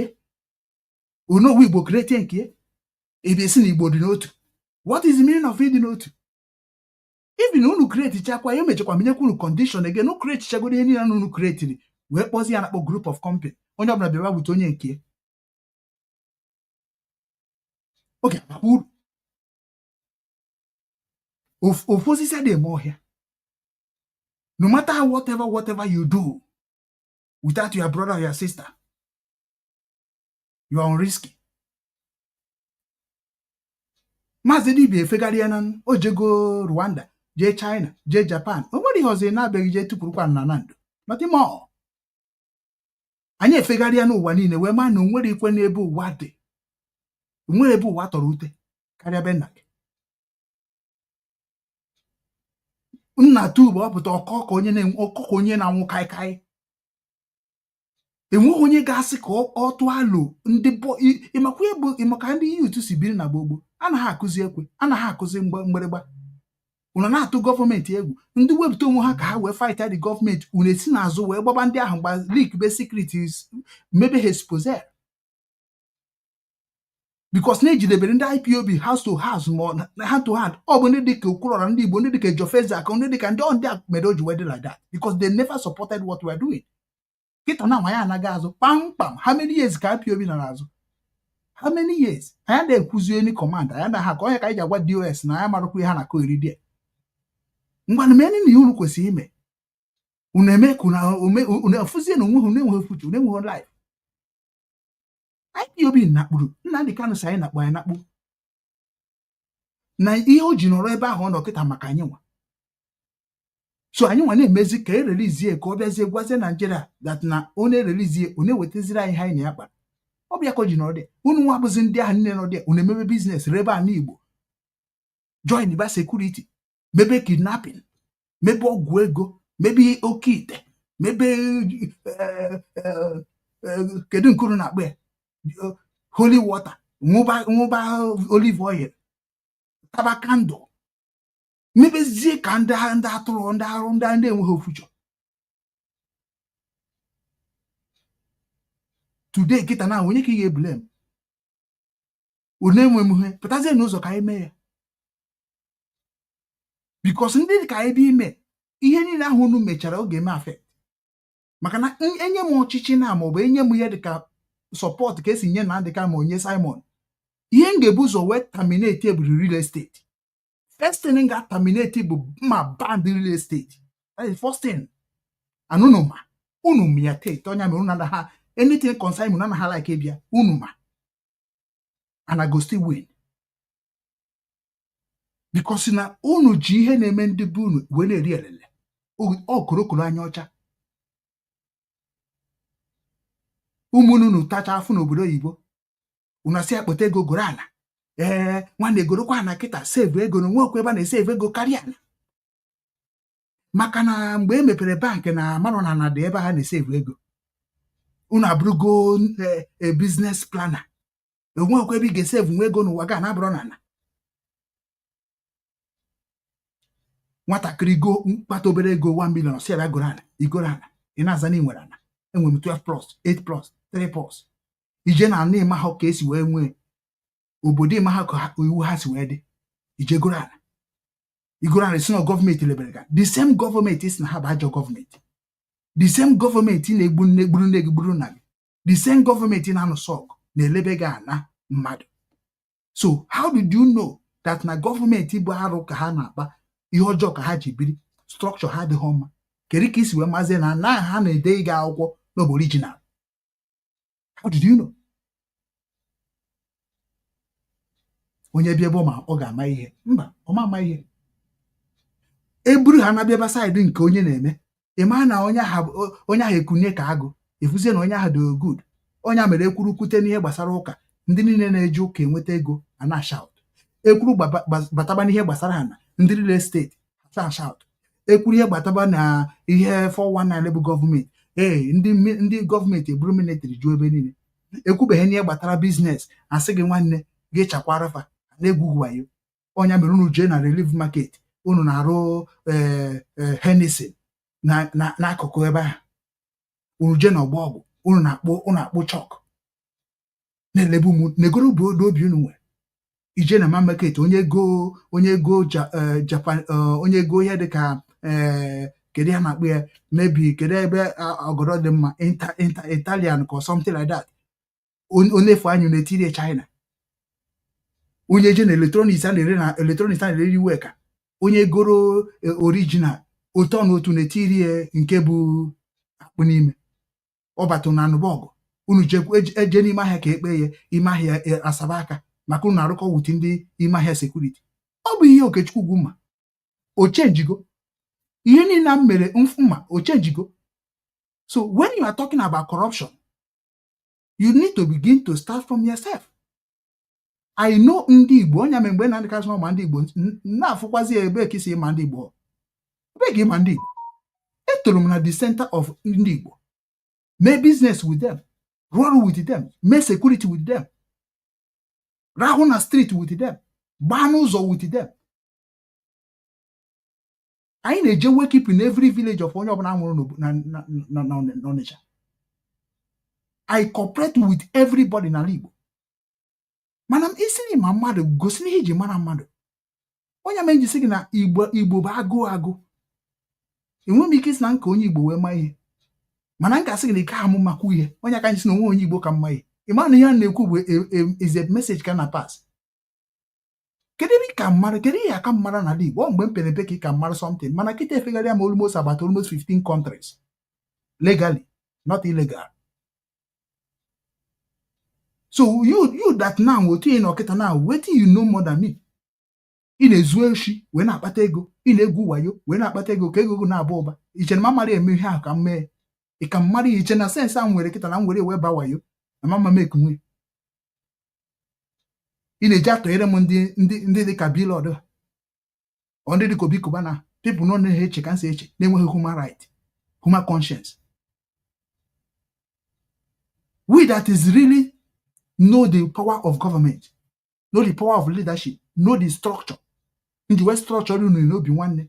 Brave, natanali guaglele launch ya. Unu kwadozie unu ezubo unu oshi. So mmanya ka ndị Anambra steeti ji wela asasi Obinwannem Anambra. Maka na ufu na ndị na-eweta ego n'obodo oyibo, unu akpọba ha na phone n'azụ ụlọ. Eruechu na ndị Hausa dị wicked, na ndị Yoruba dị wicked. Mana mụ ịmaghị m ji create Obinwannem ka m wee mara ka m ga-esi na-agwa ndị Igbo okwu.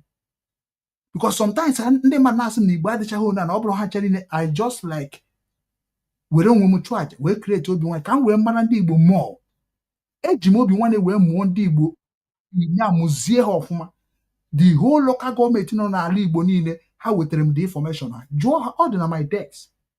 Every state n'ala Igbo from state to village eji m information of one child. Which is with the phone number, with the name, with every photo, with everything able me here. Master make a mama here. Now what could know so I guess you me ha peacefully, lovely, truthful, and honest. Makano be here the gama the mama, he na chok and nacho, or the gama the mama. So why we agree on ourselves? Obuna makese buaku, guma markes a toto aku. Oh now ozonan. Ị gaghị ama nke mma, agaghị ama nke ịma. Mụ na gị makọrọgodi ọnụ, anyị na-ewe n'ọkara. Onye bụ awa job. Ịrụọ na ihe ma arụọ n'abalị. Unu agụcha akwụkwọ niile n'ogo, na-egbu ndị Igbo. Were na blackmail ndị Igbo. Na-asụ nonsense sụ na-asụ oyibo. Ndị na-asụ oyibo na-ewere nke ha na-emepụta ife. Unu ewere nke unu na-ama aka. You don't know how to speak English. Go and learn English. Go and know how to talk before you come to public. Go and compose yourself. You are radical. You are influencer. Oya bi unu na-akọ na social media. Men na-edozi obodo ha. Otu a this man pụtara kịta bụ show were. Onwe onye ama ha. Na onye ọbụla na-abịa n'ihe ọbụla na-eme n'ụwa n'onwe plan. We all know. Plan show were can never be more than our plan. Never. So plan ọbụla o ji bịa, we also know. Ọ gafebe ya, anyị agwabakwa ya na ọ bụrụ skwe ya kpara. Osi ka gasakwa ebidokwa n'ebe akwụsị. Ọ bụrụ ibe na-ekwu ọ bịara iji ebido karịa ya, ọ bịara iji bido karịa ya. Ndị anyị hapụrụ almost 5 years ka ha kpọpụtara anyị ụmụnne anyị. Ha kpọpụta nwurie. Anyị nwezi no choice. We are helpless. Simon ji maka ihe na-eme na Nnamdi Kanu na ihe na-eme ndị Igbo wee at ihe at. Unu asịkwa na ọ bụ ajọ mmadụ. Kedu ihe unu chọrọ ka anyị mekwara unu ọzọ? Unu nwa bụ ndị nọ n'ala Igbo, Simon ji wee kpọọ ndị niile nọ n'ụwa niile si atụta ego ka atụnye ka wee si ụta wee bido ọwụ ọkọkọ si wee mee. Unu nwa nọ n'ala Igbo werezi ya wee mebe ihe ọzọ. Today na nwa ọnya ka eji wee mee ihe mere. Because ihe eji wee mee money laundering bụ na ọ ga-achọ ka ọ control ego ahụ ka o ji aka ya mee ka ego ahụ gaa. Because you no go trust anybody. Because onye ọbụla na-eme ka ihe wute onye Igbo ị ga-adị careful. Then ego ahụ batara o nwere ike ọ bụla ego ahụ batara o ji aka control onye ka eji mee money laundering. Abịazi n'ihe gbasara security ka esi eme ma ka ihe niile ebe a ka o kwesịrị ịghọta. Because ihe niile ndị be anyị na-eme ọnụ ka Nnamdi Kanu, I know where Nnamdi Kanu ya o ji eme ihe o mere. O ji eme ihe o mere because ọ naghị trust ndị be anyị. Ọ chọ ka o jiri aka ya na-eme. Anọ ihe mekwu n'obi nwanne ndị ma na-asị m na olu isi ọsọ gị nwa chọrọ ịdị na-ekwu na control ego na ị na-ekwu na gị nwa na-eme. Nsusi oke ka ngwa jizi aka unu kwubezie ka m gebe onye ha ncha niile agba nkịtị. I can say na you are the one that like to say and conclude. Isi dị na ị gaghị ekwukwa ha chere na arahụ bụla. Esukwana ka ile idibe ọ na-aga. Ha chọkwazie ka ha bịa na ọ n'ebe anyị na-ele ọ na-aga wee change ere gị to them way. Iru n'obi nwanne kịta now. ọsọsọ onye obosi ada obosi bie na-ekwu okwu ebe ndị ọzọ niile bụ na-ekpuzi anya na-achọ ka ego bịa ka ịfụ na ihe ha bịara bụ for money not for brotherhood or sisterhood. The same thing ahụ eme na Obinwannem bi eme na IPOB. Nnamdi Kanu jechara mkpọrọ wee bata ihe ọ fụrụ ojughị ya afọ. Ọ dị happy that na ihe mere na IPOB kpara ụdị ike a kpakarịa mgbe ọ nọ, mana o jekwuzi Uchemefo na-asụ Uchemefo nwanne eke ndị kpara ike a Uchemefo na-ekpu anya ka onye oshi. That is why ji afọ onye oji eme. Ọ bụrụ Uchemefo nwere destiny, Uchemefo nwere time to talk to be gossiping on social media. Uchemefo don't have a destiny. Uchemefo don't have a future. Ihe ọ gụrụ bụ Oxford ọ gụrụ bụ ibe na emekpokpo ibe ifere ihe ọ na-aka avụgharị na-eti na social media. Ebe ka m gụrụ nke m na-aka avụ ọmụ abụ onye design the highest design flyer enyere eti na Radio Biafra London. Then ọmụ designer from Ukraine. Before ha ncha na-eme ihu ihe ha na-eme mụ nwa itibego aka n'ime gịnị ka m gụrụ ihe wee na-eme ihe niile mma. Mana Nnamdi Kanu gị bunye akwụkwọ bunye costume like ịbịa iburu the budget of ihe ya bụ structure iji wee mee release m. What structure? Uchemefo enweghị ofu mkpụrụ oji because kwa IPO ọmụ bụ coordinator IPOB in South Korea. Uchemefo enweghị ofu mkpụrụ oji. Ihe Uchemefo ọ bụrụ ọmụ bụ Uchemefo mgbe Nnamdi Kanu pụtara ihe ga-eme akpọ all the countries that coordinator is doing well. Ọ ha nwa ga-eme ihe na-akpọ meeting with Nnamdi Kanu. Onye bụ ihe na-akpọ Senate, House of Representatives. Nnamdi Kanu bezenyezie ha ya na-akpọ word of encouragement and word of thank you. And amara ha ofu ewenyezie ha another job. Nnamdi Kanu ekwesịghị ịpụtakwa ọzọ na-ebia na-eme broadcast maka na ọ bịazi na onwe ụdị ihe ọ ghọtara. Nke ọ ghọtara aghọta a na-esogharị okwu na-akọgharị ọnụ ka o jeje mara ihe eji akọ ọnụ. Uchemefo no na ije ịma na nsogbu adịgo maka na ndị a chọrọ gị ọnwụ. Nwoke ga-adị confused. That is why na-ekwukwa gbata Nnamdi Kanu na-enye obere credit because nkwuo ka nsi wee ghọta the damage from Nnamdi Kanu. People will not even be listening again. And ma gwa gị na ọmụnwa bụ onye na-ebu akwụkwọ nyocha IPOB worldwide.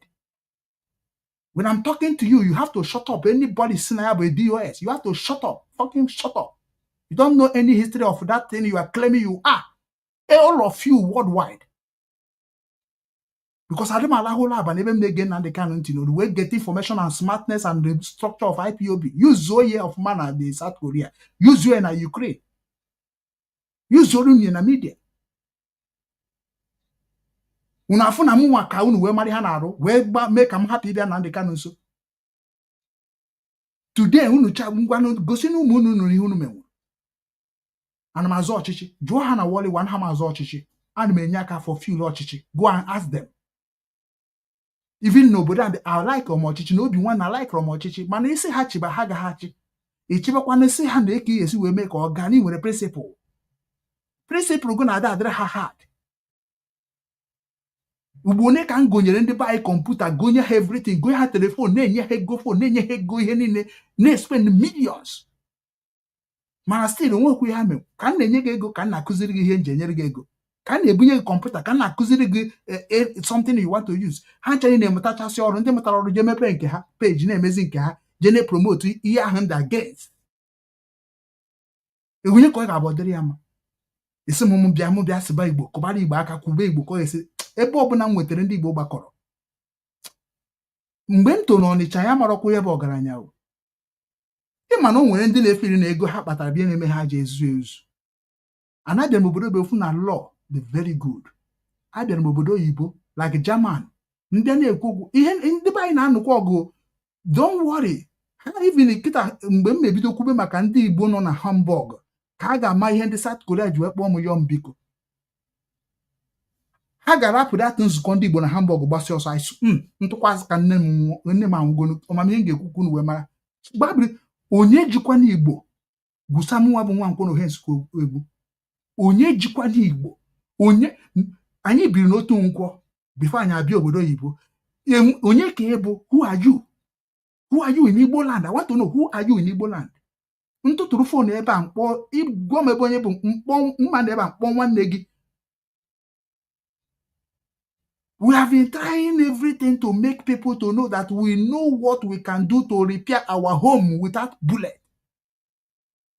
Mana unu ga-ebidogoro kwube eziokwu. ejofeza akụ ha kịta na ifuru ha na that protest Mazi bifuru ha na protest ọ bụgodo na ha bịara ọ bụghị problem create nkunu ga-eji wee help ndị be anyị otu a Soludo na Rigo onwebeghị onye bịara anụ bịa kwuo gọvanọ nke ka Soludo mma ọ bụ APC ka anyị ga-akwado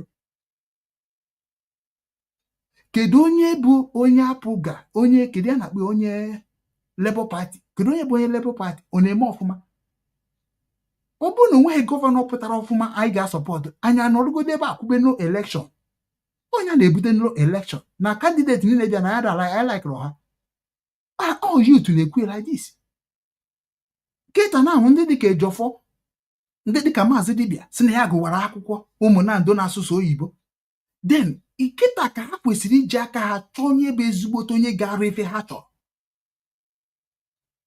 kịta ka ha kwesịrị ịba were blood ha sacrifice ra their land mana ha nchaghị na-elaigichara ịdị n'ifụ ka ha si eyi akwa ka eze Herod na eze Fero onye ọbụla chọchara ịrụ ịfụrụ mmiri nwere ọrụ oche nke eze ọ nọrọ ka onye na-enweghị fuchọ ọ nọrọ otu ihe a ka ha laikiri ịdị na-eme ka eze Fero na eze Herod ndị na-eji ụmụ mmadụ egwu egwu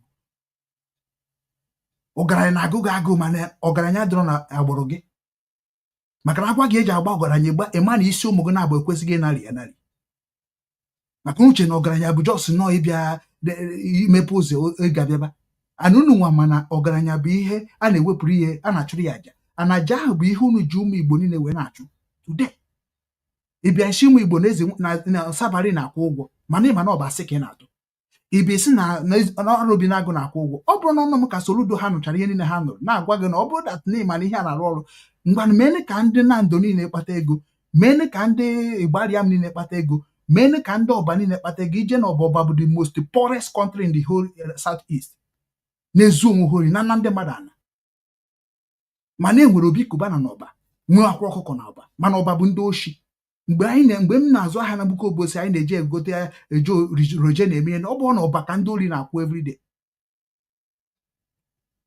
unu bịa na soshal midia unu ga-abịa kwube eziokwu ka ndị ahụ na-amarụ ihe dị n'ala Igbo si n'ọnụ unu wee mata unu abịa were na-eme kọntentị ọdụ unu ka ya sị na ndị mmadụ amatabagonu na koere akoere na-arịpụtakwa kwuche ike unu na-ekwucha ya anya unu kwucha ya bunikwa pawa bunitekwa the followers unu anachiakwa ebe unu nachia before dịka somebody like J Park anụ ọfịa sorry adịmacha ome na akụzi unu ncha niile bụ ụmụazị and that is why gọvanọ ha ji dị happy they are so happy because mgbe anyị nọ ma beelu ọnwụ ha ma jesi bara ọnwụ ma adị ụba ma esere na ụga ndị a niile no they do without us mana kịta now ifo ka esi wee kpọkọ unu wee bịa ebe gọvanọ mmadụ na Soludo enwere ihe ọma ewezugo oyibo Soludo na azụ mmeju ọla makasịa Soludo sekpube ya na ka anyị si emebi ya mgbe ahụ Soludo is not a professor. Soludo never near professor. Look at how professor addressing the world for what concerns his state as a governor, as a number one citizen in the state. Look at how Governor Soludo addressing the world for what is going on in the state. Okenyarorana. And Uba have kande amai. And Uba neke moto. And Uba have ego kahaji. Oh nyabuna. Abịaza sị na maka ego ka o ji chi gaa andị ụba na-eke ego esere ha bụ onye esere na-akwado mana ọgabago ọ na-egbu ma ọ na-akụ akụ ọ na-enweghị nke ọ nọ na mamị o ji jụọ oyi Okechukwu si eme ihe unu afụ Soludo wee kpụ unu oku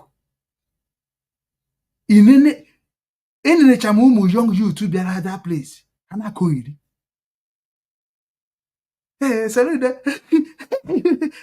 anya na-eme ụmụ ihe a jụọ na the National Youth Council na who I am nna a ga-ajụ gị ajụjụ na ọ bụ na imeteghe ndị youth ọfụma anwekwe ga-atụnyere gị onye the power of National Youth Council mana this youth niile na-eme content kwesịrị nọ na National Youth Council of their villages or their state ha cha na-eba content ọ bụrụ na enye m power dịka nsikwu m ga-emechi content m ga-emechi real estate ka ịfụ na ndị a niile ga-ayọ nri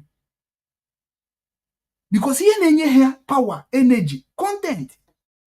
And content a na-ekreti bụ content na-ebute ihe ọjọọ n'obodo. Ụmụ nwaanyị anyị juru na TikTok na-akọ akụkọ amụ n'ọtụ. Ụmụ nwoke anyị niile wọra ha enwe ha akwụkwọ n'obodo oyibo bụzi na ha join go ha. Ma ndị nọzi na red card enwezi ha na-eme na abụrụ join na host nwaanyị. Nwoke gbazuru agbazu, nwoke Igbo gbazuru agbazu ga-host ụmụ nwaanyị. Do you know why ụmụ nwaanyị have been on my platform? I'm a man. My talk can never be good for women because okwu okenye nwaanyị anaghị abịa n'akụkụ ya. Mana ị ga-afụ nwoke Igbo, nwoke akpọrọ nwoke ụmụ nwaanyị na-agba afụcha ebube ezu ebe niile. Nwoke a na-ehost nwaanyị. Nwoke Igbo asọkwa nwaanyị. Nwoke Igbo na-ajụ nwaanyị how far, kedu ka ihe iji divorce, kedu ihe iji wee gbasaa, kedu ka ngwagwa m eziokwu na like ba na-akọba gị n'azụ na like ihe a bụ nwoke Igbo ya na-agwa gị nwoke Igbo tozuru etozu nọ na TikTok. And onye ahụ nwere obodo si and icheke efa ọ bụ na ọ bụrụ Imo steeti, ọ bụrụ Anambra steeti, because ị ga-agbanaghị Abia, ị ga-agbahụ Ebonyi, gbanenwenugwu. Imo na Anambra is people you will see in TikTok destroying the culture because Imo, Anambra don't have a culture. They stole culture. Nigerian culture of Igbo land, you go to Abia, go to Ebonyi, go to Enugu, which is na Otuaka has women. Anambra and Imo are the problem of the Igbo land. Both their children, both their father, both their ancient people, and they know. Onya mere na ihe ọbụla m na ha na-eme ha na-ake nkwụcha. Nna agwa gị na-eje eme investigation adịkwa m aka akụkọ iho. Onwe nke a na-akpọ MC Bishop, agadi nwoke na-enweghị future. Ịbịa ikpokoro ụmụ nwaanyị anyị niile angels, queen na-awụ ha na social media. Mgbe ibidoro ya ụfọdụ anaghị eme ihere, kịta na nwa bụrụgo a material, iburugo a celebrity of ọtụ na amụ. Agadi nwoke nwokịta ya ga-eji cheta gị na bụ ọtụ na amụ. Gbago tọnụọ 360 460 agadi nwoke dịka gị wee banye n'obodo ekwesịghị ịbụgo ọnụ. Ọ bụghị na obodo ekwesịghị ịbụgo ọnụ na-abụgo gị nwa bụ bishọp ọnụ. Ala Igbo abụgo gị ọnụ. Ụdị onye dịka ga mapụtakwa ụwa ọzọ ịmabịa second generation. Okenye dịka gị na-agwa ofe. Imepe Facebook ihe akọnuche ị ga-akụziri ụmụnne gị na ụmụnna gị. Nkụzi ga-akụziri ụmụnne gị na ụmụnna gị. Product ị ga na-ekwu ka ụmụnne gị bunataba. Connection ị ga na-achọ na China na ihe na-eke wedozibe Imo steeti bụ ịbịa ịgbanye vidio ụmụ nwaanyị a na-abata. Ị na-abara ha mba, na-akọ ha ọnụ, na-eyi ha egwu.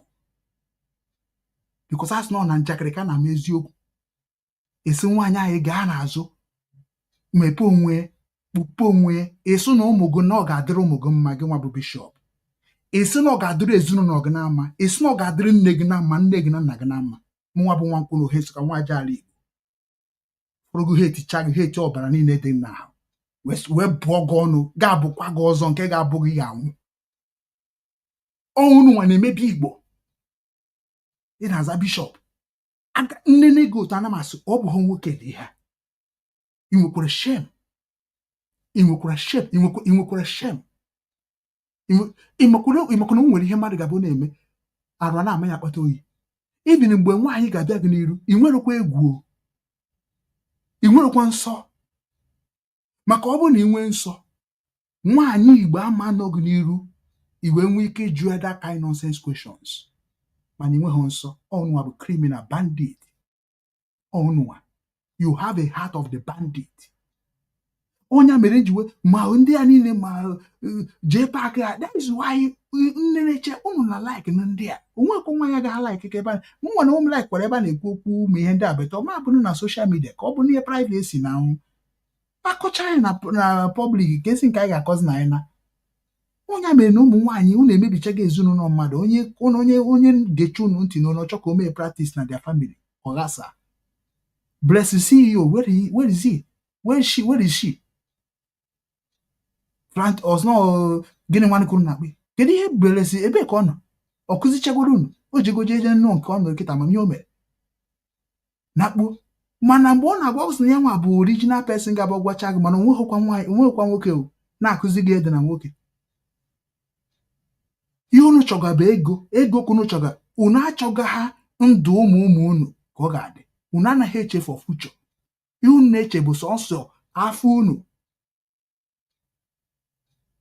look at nwatakịrị nke a na-akpọ somto na-erubeghị dị ọsọ 4 years ka 5 years ka a na-edugharịzi ya na-edestroy their future ka esi destroy ya nke one guy one small boy edestroy chagara amazụ ebe nke ahụ nọ enweghị okenye anọ papa Somto na-eji Somto ezuzu ihe ọ na-ezuzu ya bụ ihe Somto na-eme kịta ka ọ ga-eji wee gosi ezinụlọ ya uwe ka ọ ga-adị ọ bụrụ ego ka unu ji eme ya mana nna gị na-asị gị jee kọọ ọrụ ka ị wee kọta rie ada ata ego ata iburugodo ego na-edo n'ụwa ị gaghị ata ya ata ị ga-eji ejegoro ji ị ga-eji ejegoro ede ị ga-eji ejegoro akpụ ị ga-eji ejegoro akwa ị na-eyi ọnya ka Ejiofor ji wee bụrụ expert in the preaching of that side maka na m nwere ebe unu cha niile dị mma nwa ebe unu gbara ọrụ n'ebe ahụ unu gbara ọrụ bụ ihe na-esere m na unu maka na Ejiofor na onwe ya bịa na-eprichi mana ọ naghị eme practical ọ bụ na Ejiofor na-eprichi na-eme practical asị na ndị Igbo love themselves na-akwa akwa ọnọkọta osi na o mepere ofe onye ebe ọ na-ere ogiri na ihe na evidio ya what is this nonsense you looking for followers you looking to patronalism ka ọ ga-ekwu na akpị ya because onye mepere mmadụ ahịa 2 million naira why they show am on social media ka iwe wee gosi ndị ọzọ na ihe ị na-ekwu ka ị na-eme ekwesịrị ka ndị Igbo love themselves niile ka a na-akwa akwa ị kwesịrị inwe time ịdị na-agụ ogologo akọ na social media Ebuka Obi gbanyere unu fim ọ na-etizi na-ekwugheri ihe ahụ mere bụ ife onye ọbụla na-eme expect ka ndị omenala bụ ụzọ eziokwu mebe ka dị sure that na onye ọbụla nọ na omenala ụzọ eziokwu na-egosi gị ebe a na-akwapụta akwa n'uju onye bụ plan Obinwanne na ụlọ akwụkwọ ha bịa sọpọtụ m na dọsasịa ndị niile m na ha na-eme ihe dọkọsị ihe niile fine and good ha ga na-ata afụ not me ndị midia m niile na-adọrụ gị wahala ha na-afụ ka ha sa atịrị ọchị ka nna chi everybody ka Okeke jechara amị kedu ya na buutu ya onye gbacha egwu ọ na n'ukwu mgbe a gwara gị eziokwu ka ọ ya ọnụ mbọsị eziokwu ahụ ga-abịa ịchọ ya achọ unu echara m nwere ụmụ amara ihe na-eme n'ụwa unu ga-ata afụ ya mgbe ihe build wee build Obinwanne pages how many page ka m nwere but do you know how many people na follow that page ma how many years m build Obinwanne ị na-achọ ka i build one page gị many of you people enwere ka 500 followers 500,000 followers ma how many page nwere ma how many group nwere nke ntinyere gị ka ị ga-ama ịda afọ ka na-abụ close nke adịkwa somewhere do you think that na m nwere stupid man nwanne nzuogo ori Chineke ga-ama nchọpụta m ori nzuru gị nchi ime gị ife onwe onye nọ n'ụwa ga-achọpụta ya ọnya ka m ejighị eme maka na amago m na ọ bụ ya arụ conscience m amazu ike maka na ihe ọbụla mere mmadụ ma nke ọma ma nke ọjọọ ga na-abịa m n'isi 24/7 hours onye ka m ji chinye aka mere jụọ nne m na nna m jụọ ụmụnne m dị no ana m atụ asị ana m ewe nke mmadụ ana m eri nke mmadụ ana m arụsi ọrụ ike ọfịa m ahụ yọba ayịyọ ayọrọ m na Ọnịcha wee mgbawa gị famili yọrọ ejekwa gwakwa n'eziokwu okwu niile m na-ekwu n'ụwa bụ reality adịmame formal adịmeme packaging ya ka abụ nchi gwa gị no matter the kind power the kind money ha m ga-agwa gị okwu agaghị agwa mmadụ kọsi imegharị arụ inwe problem you need to stop it get out from that sin cause you a sinner maka ị na-eme adịghọ na culture of your father ị na-eme adịghọ na religion culture ị na-eme adịghọ na political culture so if only a bandit you a bandit abụrụ sọ ndị na-ebu egbe bandit can be somebody like a bishop na-ekpokọta ụmụ sị ama na maka ihe na-aba n'ime akwụkwọ okenye na-agba ofe okenye na-agba arụrụ ala ịma ọ na-aba mba ịma ihe o menere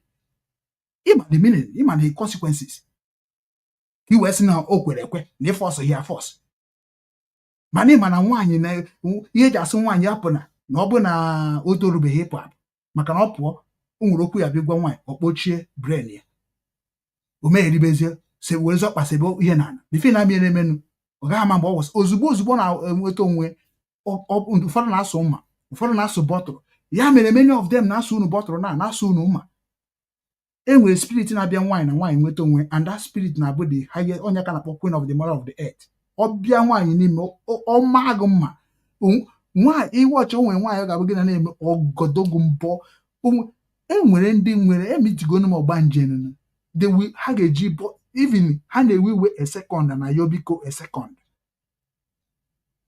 unu amara ụmụ nwaanyị Igbo na-emekọ wute ụmụ nwaanyị Igbo na-akpa wute ụmụ nwaanyị Igbo almost all of you na-akọ rubbish about the relationship on social media is an idiot nwere nke ịma ihe na-akọ rubbish ibibeghị wute ụmụ nwaanyị unu ji ebie wute ndị si n'ofe mmiri wee bịa ndị si desert wee bịa ibie wute nwaanyị Igbo the virgin bie wute nwaanyị Igbo mekọ wute nwaanyị Igbo to God ị ga-ama that ị na-emekọ wute nwaanyị ị na-emekọ wute chiwa gị ịnọkọta ị na-eji emekọ wute nwoke nwaanyị dinagoro ịmana nwaanyị di na nwoke 20 otu a ka the face of that 20 ga na-abịa ha n'iru mgbe ọbụla ha na-aga ije jụọ ha na ọ bụ na asị ka na-atọ ga-ebịa na-akọ akụkọ nwaanyị dinagoro nwoke na-atọ ihe na-eme bụ comparison ka o eji wee bie n'ụwa ya onye nke o mekwara ka Chinedu onye nke o mekwa ka Usta onye ka ndị baya asị ga-ejekwana onye nke kpọpụgoro nwe ya kpọpụ jee na onye bụ veji eme ihe ejekwa udo okwu ahụ onye ọbụla na-anụ nwaanyị a na-anụnye nwaanyị a na-achọ ka jee na onye ka eji asị na amụpụta agba ya ka ngwa afịa sị na echuzugo m nka ọ bụrụ ndị mebichagoro emebi kịta na ahụ ndị a mebiri emebi kịta bie na-emezi na ndị na-agbagote na-emebi mmụọ unu rapụrụ Regina rejere nụọ dị n'uche ihe niile ahụ nụrụ kịta na unu makwana omenala ndị be nna unu tinyere den kịta ka unu bịazie kịta ka unu gwabazie na waya o ji wee mee weba unu na-emego ihe na ọ bụrụzie ego ka unu na-efe ya nwa jikwara maka ego wee baa ọ gịnị ka o ji wee baa Nollywood na nwatakịrị ọ bụrụ maka ego ya afụzie ego ahụ ebe ọ ga-abịa na ụba gị ka ọ na-atakwa n'afọ kịta unu jizi agbara followers na-agbara game na-achị ọchị mana unu kwesịrị ikwu sense to that man unu na-atụ ụjọ ego ọ kpatara na-aga ka onye bụ sikụsel unu fụ ego onye kpatara ego otu ama nkwu nsafụ onye kpatara ego I don't know how una desi onye kpatara ego nwere knowledge onye kpatara ego nwere ajọ obi dị ya n'ime enweghị onye ọbụla bụ emiri onye na-abụghị ajọ mmadụ gụọ ịchọkwa tinye ego millions ka m gwa gị ebe ha si wee bụrụ ajọ mmadụ n'otu n'otu ị na-afụ ya na-eme onye mere a na-ekwu okwu ka a ga-esi mere mmadụ dị ndụ ebere ka ha si wee dị ndụ ka ha dịrị gaba ha na ha adịke maka ha mana nwere ndị ha na-emejọ insidely Nnedi Nwoko na ihe ọbịa na-ede na soshal midia na ama m n'ode na Channel TV bi edere Nnedi na-asị na ọ na-ese drọg ọ na-eme nka because you a drugger now ebe ka o si mụta ya ị na-ekpokosi ụmụ nwaanyị ụwa niile onye ikpotere ọmụ ha anaghị 2 children ịmago imebezi ihe ọ ga-eme ka ọ naba no care again no sweet word again umeze ka ndị ahụ si wee gbaghara ịma na nwaanyị obere ihe mee n'otu ọgbaghara ọgbaziara gị bịa ka ịkọ ka o wee bụ na ebe innocent man ị na-achọ inwe anị ọma afọ m ebe okoko ndị go back to root os na ọ bụ Igbo onye a mere nne ndị a na-ekwucha okwu a kedu ihe nwere ike iji jike ọnchị ije kịta na n'ala Igbo nsị ka njebe na nke Pet Edochie ije chọọ gịnị dị ya bụ ije jụ Pet Edochie what am I going to go and ask Pet Edochie about Igbo people about omenala benye onye anaghị eme omenala ka ị na-eji ajụ omenala a slave master father ka ndị eji ajụ ya ka m ji si Maazị Dibia mgbe e fụrụ Maazị Dibia jekwu Pet Edochie ka mara na Maazị Dibia enweghị future gị na-ejekwu Pet Edochie ọ bụghị ọnụ ka m na-akọ na ihe na-agwa gị bụ na ọ bụrụ na ndị ama ihe a na-akpọ omenala kedu ebe Pet Edochie ji onye mebie na Nollywood ihe niile o mere na Nollywood onwe nke ga-eme eme n'ụwa kedu ihe ọ na-arụ na Nollywood onye isi court kedu ihe na-enye gị nsogbu n'ala Igbo na courtism so you don't think about future kedu ihe ndị America ga-abịa ime any film na-achọ ime ha affect na their system akụchie band why which one have a band but Pet Edochie chọrọ ime nke ọ chọrọ ime for ndị Muslim what is happen a band unu anaghị eji ihe mere mgbe mbụ wee na-ama ihe ga-eme echi unu na-echefuka onye ka ji chefucha ka ụmụ ka Nigeria Army si gbusisi ụmụ nnụnụ niile unu echefusicha anya ya ka unu ji asịzi Nnamdi Kanu si gbukwue na so una bi ndị wono ụmụnne m niki daalụ nwaanyị ọma nnukwu nwaanyị ọ dịghị ezi asị ka ndị anọghị kwa ịfụgo n'ihe ndị protest emekwana ka esi eme ọnọmatin anyị mana ọnọmatin anyị nwana nwaanyị mana ọnọmatin agbatịa gas onye ọbụla agba ọsọ ndị nke ga-anọ na ya da na-achị gị ọchị enwere ụgbọ na ịdị ọtụ nọ na ọdụkọ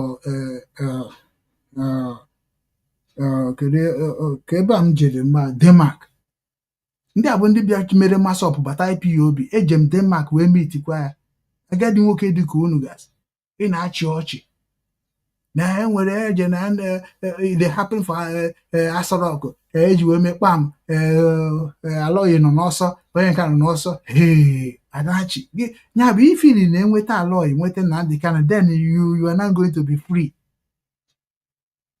That is when I know that unu amara ihe ịma na mgbe ahụ na-anọkọta na-abịa apịaire Simon small ka mmanụ ga-anọzitenwu maka na nwanne gị na-eme ihe ọjọọ ọrụ gị bụ ịgba mbọ fụ na ọ kwụsịrị ime ihe ọjọọ. That is your duty. Ana ime ka nwanne gị kwụsị ọjị ga-abịa nso na-abịa Simon nso ka mmanụ nwere ebe mmesi wee kọrete nke ahụ ọ dị m ka ọ dị-emete ụra asị na m na-akwado ya onye ka ndị ụwa gaba nnerecha ma ekpupụrụ m okwu mana ndị dị kwuru nnerecha m na-efiri na mamalife nne ị ga-abịa nwe m nso kwuo okwu you go fit come to me anywhere I come in the world. Enweghị ebe ịgwa m bịa mama bịa o because na many of you people think that na okwu bụ nri okwu abụrụ nri okwu abụrụ nri okwu ọbụla nkwupụ n'ọnụ must happen ọma atarị ya afọ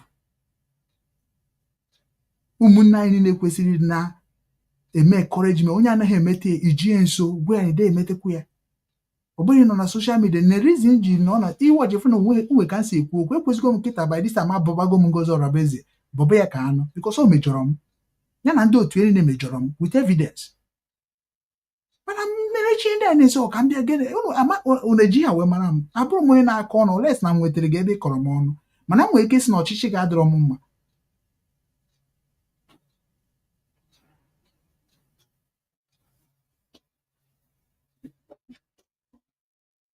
so ana m ekene unu niile ebe ọbụla onye si wee na-ekiri m because na ọ bụrụ na anyị niile bụ ụmụ Igbo gwobe onwe anyị eziokwu ọ bụrụ na anyị niile bụ ụmụ Igbo asọkwa m in short anyị niile bụ ụmụ Igbo enwere ka anyị gwa onwe anyị eziokwu ụtụrụ possible na ọ bụ na ị ga-echegharịnwu that is why anyị Ebuka Obi ha ka ha chegharịa Ebuka Obi enwego multitude people nke bụ na o chegharịa ọ bụgoro ndị anụ na congregation na Ebuka Obi nyebere ya ka aga m adị happy onye be ha nara ha ka ọ bụghị rụrụ Sahara hospital ọ ndị ara hospital nwanne onwe onye ụbịam na-ayị ara enwere onye na-anọkọta kparịma na street ọ bụrụ na ọ bụ kọndishọn ya ụgwọ o ji sef mere ọgbaghara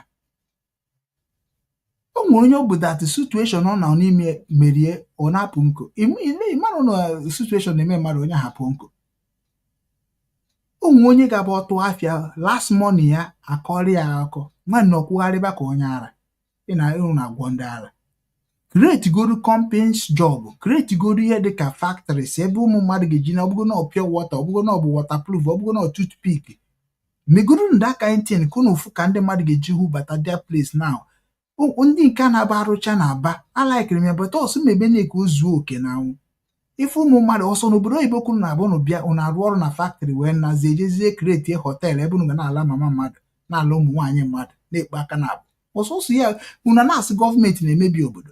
That is why for me I don't talk about government much. Why? Because I know that now with me onye dịka Soludo ga-ayọ ma ayịyọ.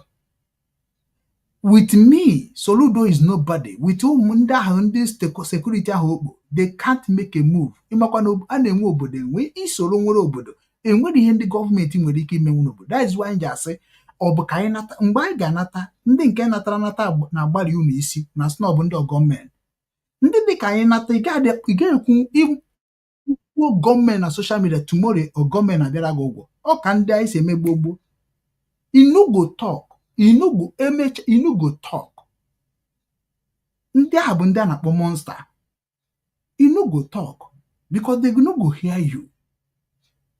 Unu na-eche mgbe ndị a ga-alata. Anagụ na ndị a nọ n'ụwa. Many of them know. Ị nọ na social media na-arụ ọrụ social media, ị ga na-enweta information ime expect n'ụwa. Ọ bụ na isiri ike mmadụ ị ga-ada dịka ike nga ha si wee daa. Information ga na-abịara gị na Facebook na ya WhatsApp. Information ga na-abịara gị na WhatsApp. Ịmụkwana enwere m ike ifuru phone na kịta. Otu aka train ọhịa na. Enwere m ike ofu phone ama zuru m. Even phone 6 dị ebe a kịta ozu hụrụ m information karịrị. Mgbe nwechakwa ma flash ma osia ma osi ya nke ọ bụ kọmputa m na-anọkọta ọchaba ọkụ. Maka na ndị mmadụ fụ na ibe ezigbo mmadụ na-ekwu eziokwu to God ihe na-ede na village ya ga na-aba na phone gị. Ọ bụ na ị nweghị control, self control, ị ga-lose guard. Ị wetara m information as onye ma ha na-alụ amarugo m ihe ị chọrọ. Jụọ ndị Obinwannem na jụọ ndị IPOB na gị nwa na-eso m na ha aghọta ihe na na-ekwu okwu.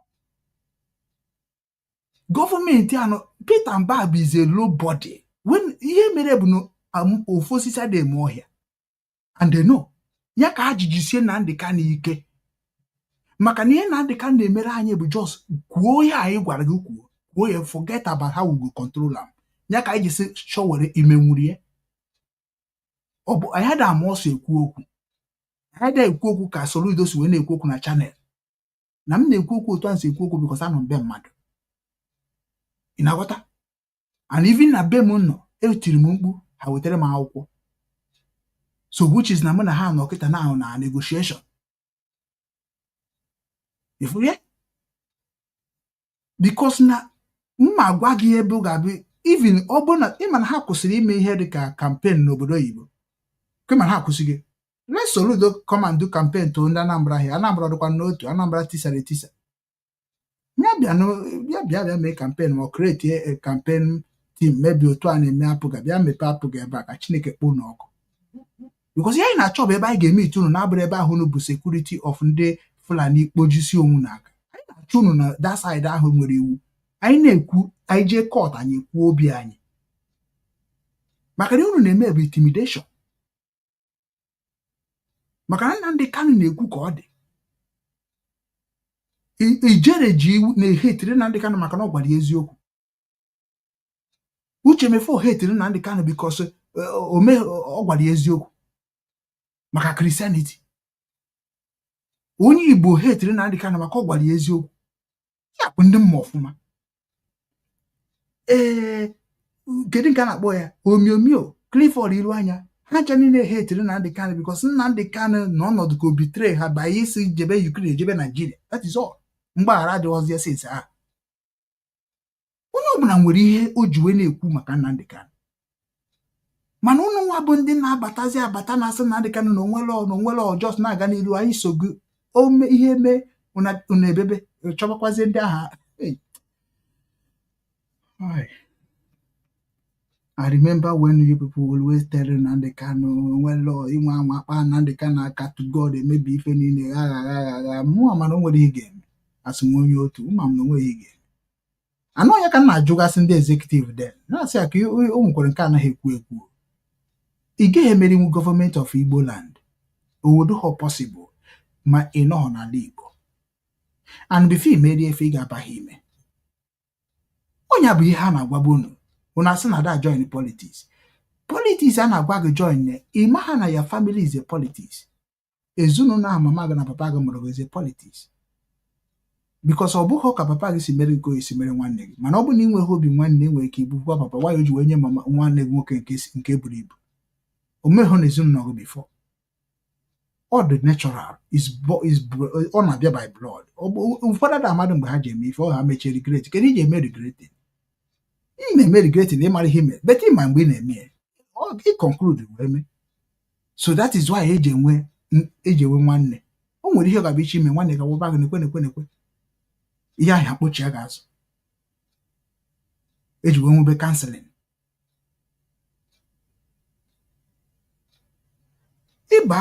ana m agwa ndị be anyị baa na politics ebe unu anọghọ na IPOB unu anọghọ na freedom fighting baa na politics then because unu anọghọ na IPOB unu anọghọ na Biafra struggle unu anọkwuo na politics unu ekredicha foundation unu ga-eji na-eri ndị mmadụ mugbu na-eme real estate ifụrụ unu so na-amụnye ọkụ na the condition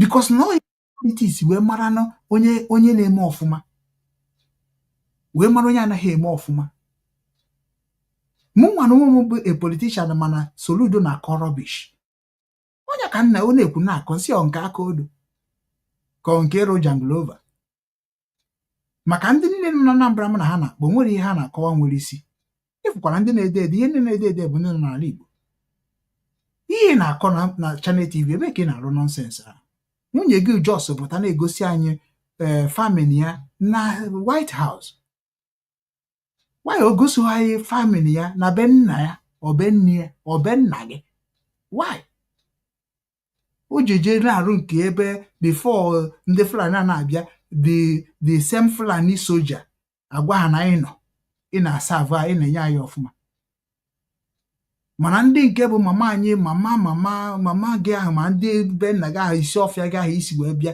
ndị ahụ na-anwụ kedu ka ndị ga na-echekwa ha ka esi echekwa ya useless wife because she's a useless so I'm concerned because ihe ahụ o mere that day na-egosi ndị mmadụ ka o si aka orugbo na ihe a bụ rubbish maka ezigbo nwaanyị adịghị ekwe ka di ezuzuo because every good woman must love every human being maka na nwa bụ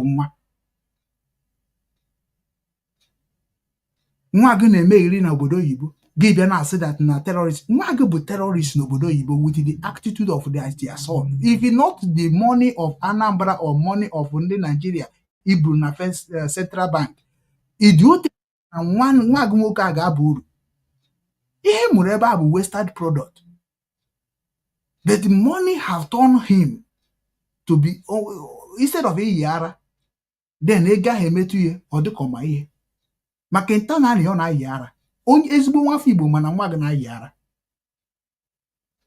because by this time nwa gị kwesịrị ịnọ na Anambra steeti wee join ihe a na-akpọ National Youth Council wee na-ewetezi gị information ihe na-eme na youth land nwa gị nwaanyị ajoin n'ọgbọ ụmụ nwaanyị nwunye gị ajoin n'ọgbọ ụmụ ada ọha nwa gị na-ewetara gị nwe information iwe wee na-ama nke bụ eziokwu wee na-emere ndị obodo tụrụ ụmụ gị ọ ka esi eme mgbe ahụ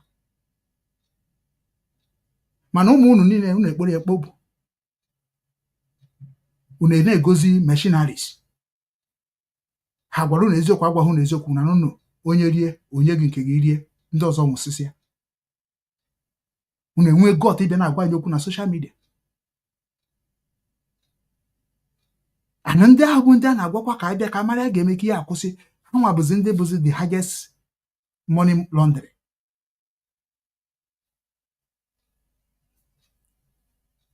nwanne unu na-akpọzi kịta very dark man ọ na very soon ọ dịka onye nwa ga-emu abọkwu n'ike nke a na-akpọ Blord ọ mabekwu ya na-abịara ya oles na very dark man nọkọta n'azụ because ihe niile Blord na-eme ọ kọwara gị ịfụ na onwe ohu nke ga-edoghị anya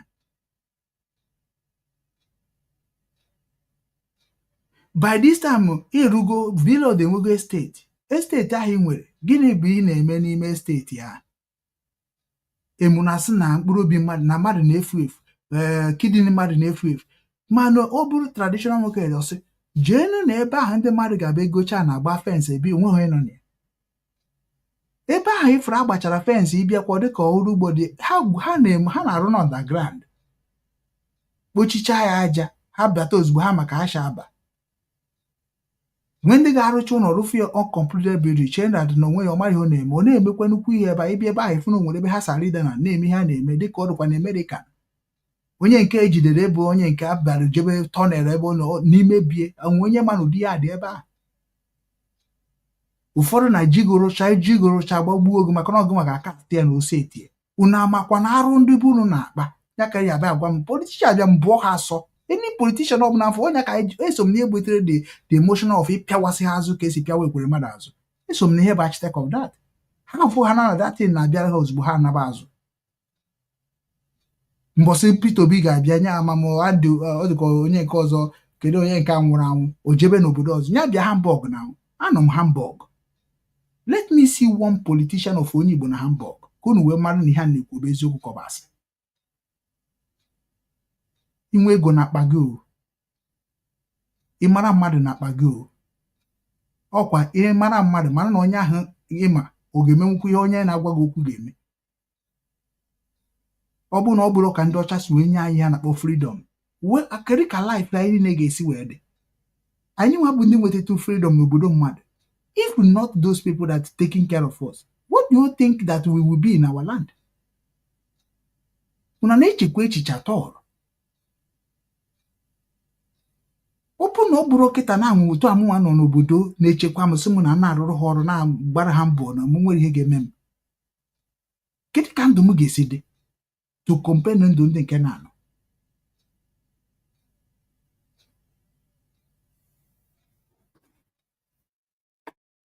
Gwa na ndị bụ na content creator a ga-egbusisi ha very soon. Gwafa ha gbaa mbọ fụ na ha join the political system or join this freedom movement ka anyị pụọ n'aka ndị olulu afọ. Ma ọ bụ na ọ bụrụ ya a ga-egbu ndị a niile nọ na social media gwogwuo ka a ga-esi gbu ha mụnwa amarọ beta ma m na a ga-egbufa. A ga-egbu a lot of them. Ihe nwe ka si eme ka m kwuchara obere. Ihe na-agwa gị bụ ife na-abịara ndị niile abụ ndị content creator. Because o doro m anya na ndị a bụ the enemy of the peace of the land. Enwere m evidence to prove ịchọkwa n'ekwele nke ebe a ka ntinye gị nwa bụ onye fili na ịdị smart na ịma ihe makarịa ndị ka gị wee ma na ịbụ onye iji ego ịbụ nwa gọvanọ. Click here and enter this link and tell me what you have heard is lie. Because na ịma eziokwu but they don't want to do that truth. Adị m akpọ Nigeria, enwere m ihe jikọrọ m na Yoruba, enweghị ihe jikọrọ m na Hausa. So onye Igbo na-asụ Igbo ka m na-emekọ. Ịbịa ebe a kịta sị m na ha nne Igbo. Ka esikwa ka isi mara ihe niile nkọrọ. So ifu niile na-atụ asị from there.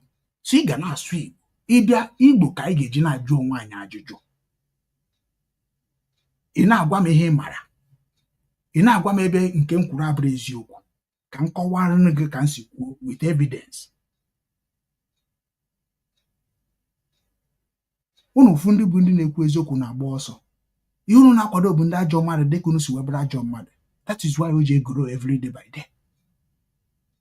Nwanne gị nwaanyị Imo steeti, ụmụ nwaanyị Imo steeti, onye ka asị ụmụ nwaanyị Imo steeti na-agba akwụna. Ụmụ nwaanyị Imo steeti juru na ije ha n'ebe a ajọ bụ where are you from? I'm from Imo. Where are you from? I'm from Imo. Where are you from? I'm from Imo. Gịnị mere o ji wee bụrụ Imo women?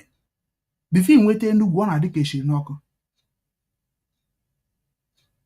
Because na ụmụ nwaanyị Imo, family Imo anaghị advice ụmụ ya. Mana Enugu na advice, even eji m maka ụmụnne m nwaanyị ịjụọ ha jee jụọ ha nọ n'Ọnịcha. Ụmụnne m nwaanyị eji m maka ihe a na-agwa gị na wee bido n'oge wee mepechara ụmụnne m ahịa ha n'azụ. Ya jụọ ese. Nwanne m my last born na-agba mbọ ka mmeri na-ezu ori na-eme 419. Because o joined otu nzuzo. Maka ọ bụ na o join otu nzuzo, why are you squandering money that you cannot make? Even your father did not make that kind of money to give me. Because na nwaanyị, every woman na ala Igbo na-anụbeghị di, ndị ga-take responsibility ha bụ their family or the extended family. Nwaanyị Igbo anaghị ebi alone. Mana ọkwefu na ha ebibego alone.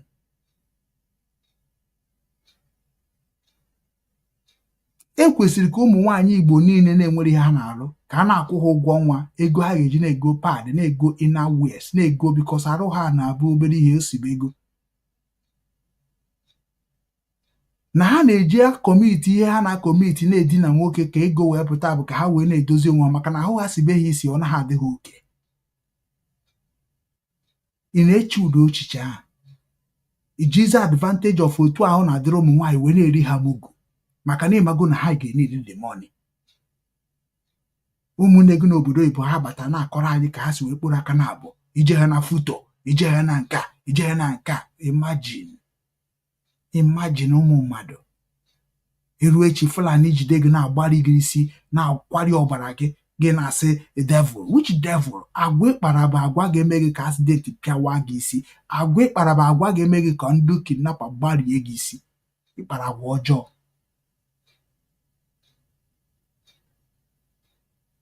ije na TikTok ụmụ nwoke na-ekpokọ ụmụ nwaanyị anaghị achọ ka amara ya ga-eme ka a na-enyere ụmụ nwaanyị aka na ọ bụ ije na-ajụ ha ajụjụ secret about their private life.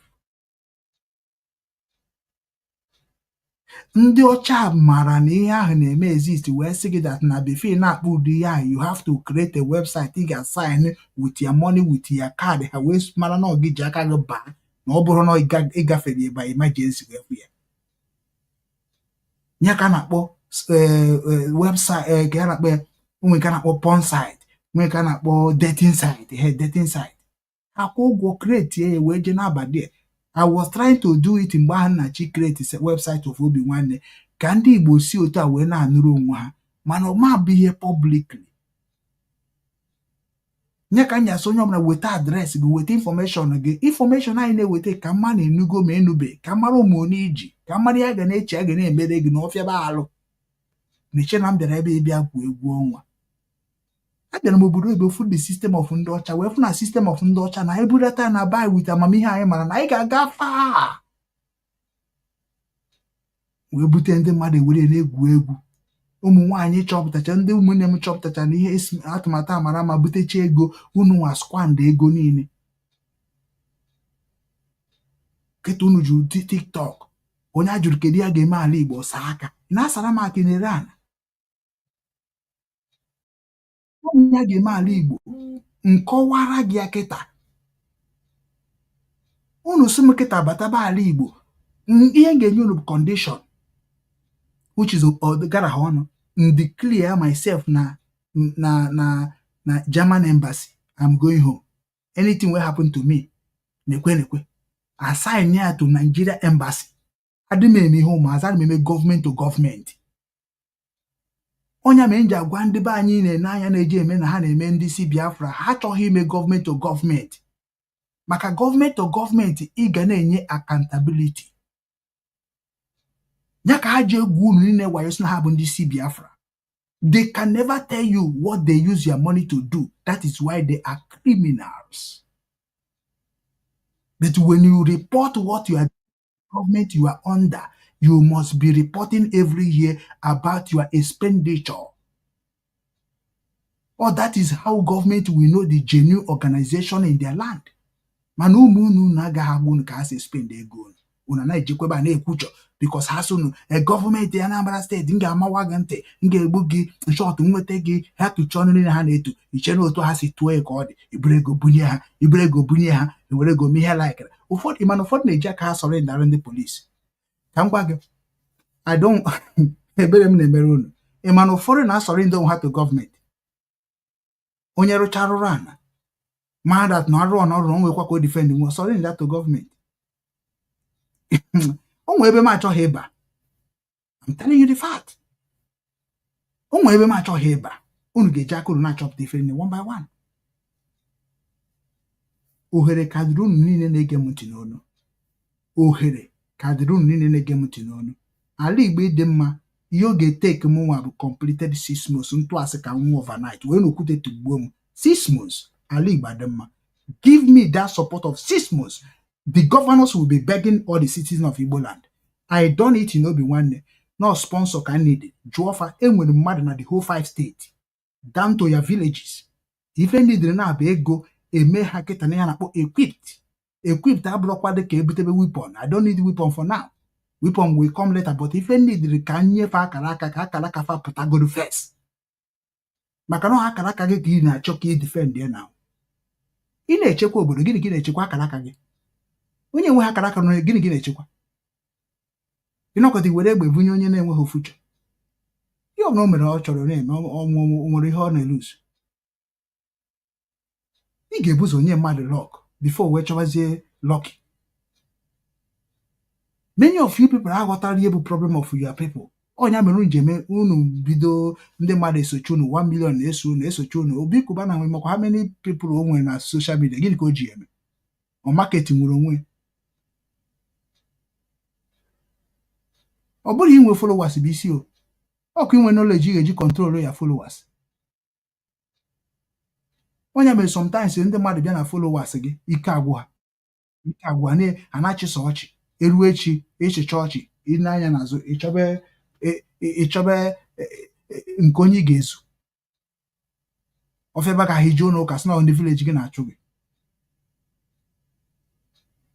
Idozi ala Igbo dị ka ABCD to me.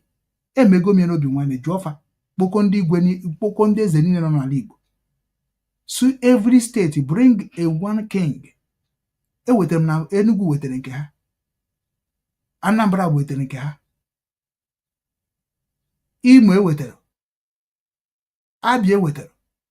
Ebonyi ewetara. Ka ifu ka o si adị. Mana ekwugidere ya before ha bịa. Onye ọbụla buru ihe eji mara obodo ha, nri obodo gị. Kedu ihe obodo gị eji mara obodo gị? Buru ya bịaba. Ka anyị rikọọ nri dịka otu wee gbaa ndụ. Mara onwe anyị, mara ihu na ihu.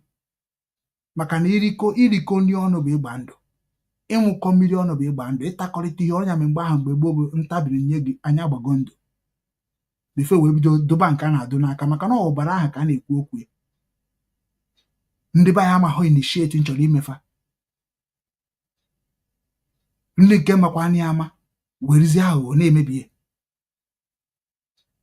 Chukwuemeka Ezeri mara ihe nnachi ime.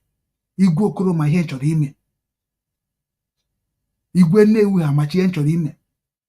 Mana ọnụ nwa abụzi ndị ọ na-atụ n'ọnụ bụ ndị na-ata afọ bịazi emebie ya. Today Chukwuemeka Ezeri ka na-eche m ka m bịa wetara ife m na-akpa. Meji ife nji wee bụrụ nwoke wee jee chijede na makpado. Anọ gwakwara m agwasị m jirikwa nwayọọ maka na kịta na-anwụ m batagoro n'ihe a na-eme na ndị mmadụ ga-achọ ka bring them down. Jee jụọ ya. Ọdụm ha ncha gwara m ya. Anọ ihe ha mebere ozugbo. Ọdụm gwara m ya mgbe m gwara ọdụm na-ekwe na agaba ọsị na ya ama na onye ọbụla sepụtara isi ka o nyere Igbo aka na Igbo ga-agba mbọ niile ka bring onye a down. Ihe a bụ ihe onye mere na-agwa unu okwuchara m na-ezo ọnụ amago m ihe unu na-eme. Ọ bụ na ọ bụrụ oshi 419 drug dealer, kedu ihe ya enyekwana unu ego na ma aka ọrụ ugbo? Una na-arụ kapịnta. Ndị nke na-arụ kapịnta, ụmụaka na-arụ kapịnta kịta na-akọ ọrụ ugbo na-akwa akwa. Una na-support ya with that useless money unu na-eme ka ọ gaa fa. Una na-egoro ha equipment ga-aka aka ka ha mepụtabe n'uju. Onye ka na-agwa ndị Obinwannem ọ bụ na anyị bịara m ihe anyị na-eme. Ofu mba ji Obi Kubana ga-ego $10 million. Ofu mba ji $10 million oje n'obodo oyibo je ego, oje n'ugwu Awụsa je ego, oje na-eri nke ndị ọcha gbasara anyị. Anybody mkpatara gị ịkọcha ji gị na-eri ya sọnsọ gị onwe ị ga-adajide ndị ga-ego ego bịa, ndị ọgaranya ya ego bịa. Otu esi ego ofu moto, ichi go moto 2-3 million naira, 4 million. Ofu mba ji 4 million naira. Onye bụ economical ya. Ọkwa ji ego ijide nechọ gị. Ọgụ ma ji nechọra agụ ọyata ego gị nwa na-eriri onwe ji ka isi like ịhụ ahụ isie ọ bịa n'ọba ji ka ome gbagbuo ya ọnwụpịa nye ya o ezigbo ihe ka ọ bụ n'ala mmụọ. Ha chọpụta na ihe chọrọ ime ha kụchie Obinwannem. I want to make ogiri ibe igo ogiri agwaghị ego nọ, ibe igo ụkpaka agwaghị ego nọ, iwe ikpo ụmụgo niile anyị ikpo n'obodo oyibo abịa kọbara gị ọrụ ugbo. Ọ bịrịnị ha many years kum ga-ebu na-ekpochapụ ndị na-akọzi ọrụ ugbo ha na-eriri onwe ha na-aga n'iru. Maka na ọ bụ na ịkọ ọjị nke ọjị kedu ihe na-abịakwa n'ihe ọgụ ji fọ. Ala Igbo niile na-akọcha ọrụ, ezinụlọ niile na-akọcha ọrụ mgbe gboo, na-azụ anụmanụ mgbe gboo. Gịnị mere na ọ dịghọzi otu a today? Iche na ọ ga-afịara ibidokwa. Ndị niile na-achị unu abụrụ ndị azụrụ ka esi zụọ anyị. Ya mere unu China na-eji nakpụsi unu ụka. Bikọs onwere ebe unu ga-esi wee napụta nwa ndị Igbo ego na-abụrụ ebe unu ga na-agwa ha maka mkpụrụ obi ha. Maka na Igbo tugburu nwa ha n'ụjọ na igwaba ha maka mkpụrụ obi.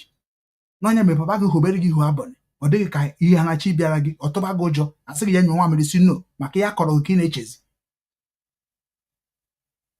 Anyị na-agwa unu ndị mbaka ha mara bụ na iche na ha na-ege m ntị, iche na ụmụnne gị anaghị ege m ntị.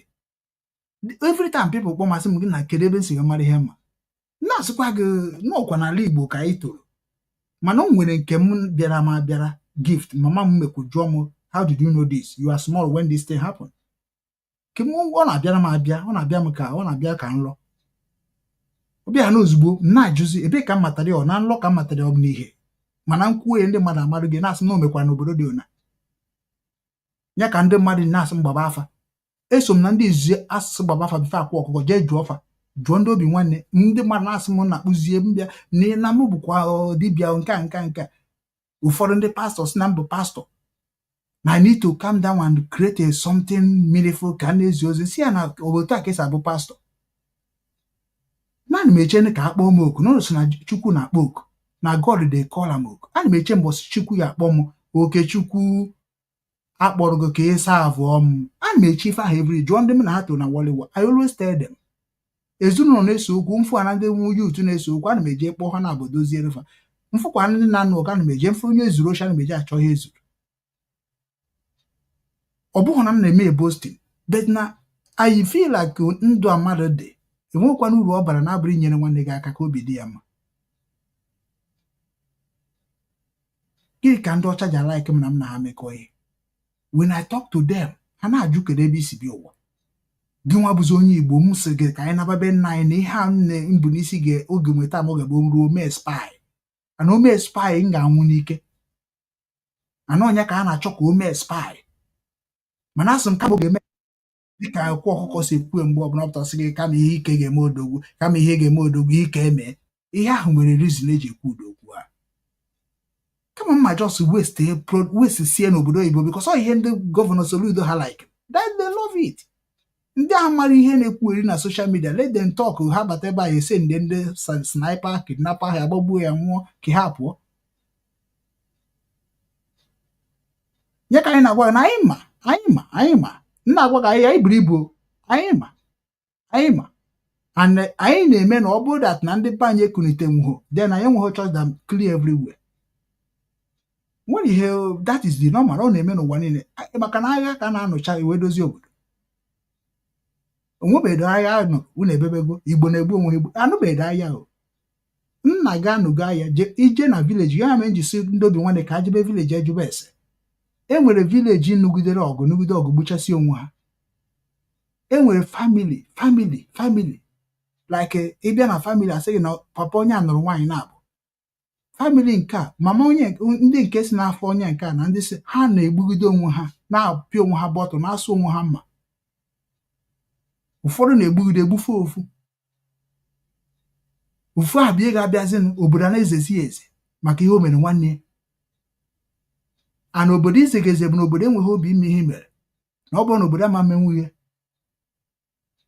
ọtụtụ ndị na-emekọ ihe wutitude papa ha gburu mmadụ wee mana agaghị agwa gị ya mere Igbo achọghị ije na histrị ha ị na-asị ha n'Igbo ka eje na histrị ọsọ maka na Peter Obi kọba histrị na ya kịta Peter Obi agaghị ekwu okwu Naijiria isi ana ka ije back to root afọ gị ka onye na-eji gwa ọgwụ ego ha lebere back to root ka ọgwụ ego back to root go to agụrụ and help agụrụ people enwere agụrụ Town Union Hall enwere agụrụ ụmụnna enwere agụrụ Obi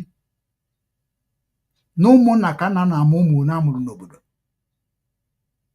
then ọ bụ ya sizie gị na agụrụ Peter Obi abasị gị na onwe onye nọ na agụrụ na ezinụlọ ya agụ na agụ ọ ihe eji anya isi da gboo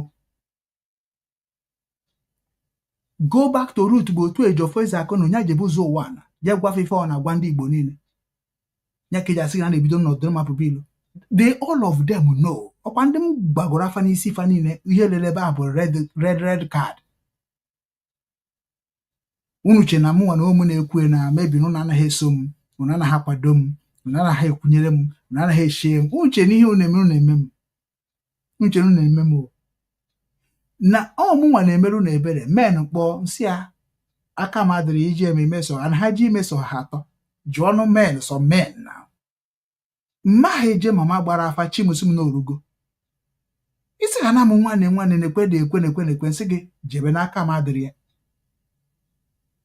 mgbọsị m kwadotere m nwa ga-emekwa na unu mara mana akwadotebeghị m ọmụnwa sịsị kwụsị ihe gbasara nchekwa ala Igbo jụọ ọfa na m stọpa mgbe ha chọrọ ije wee kpagharụ nsị ya stop it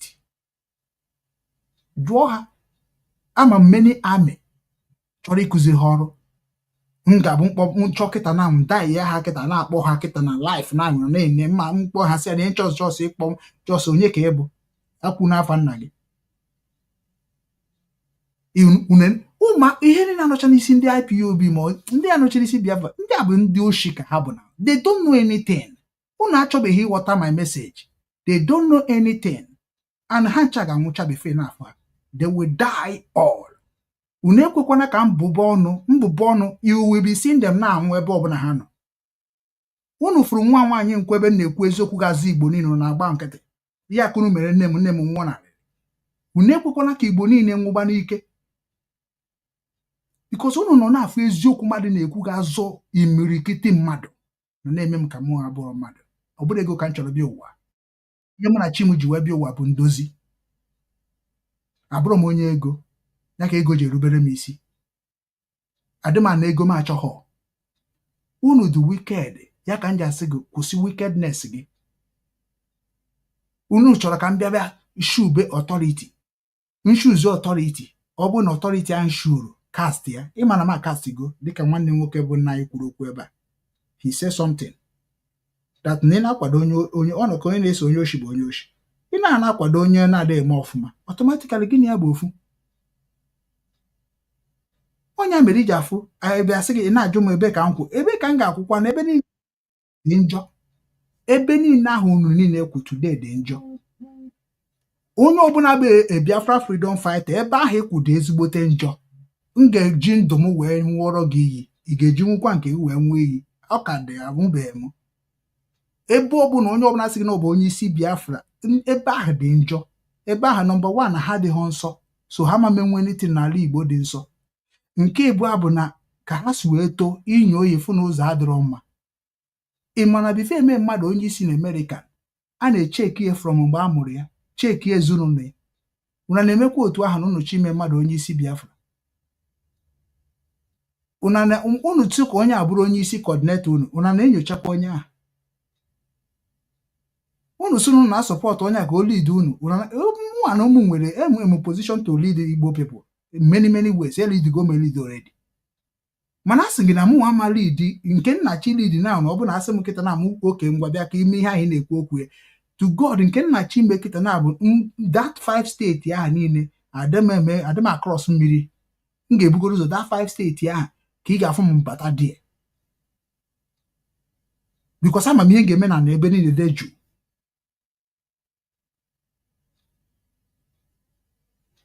Mana unu na-enene mmadụ na-ekpu mmadụ anya ka onye oshi.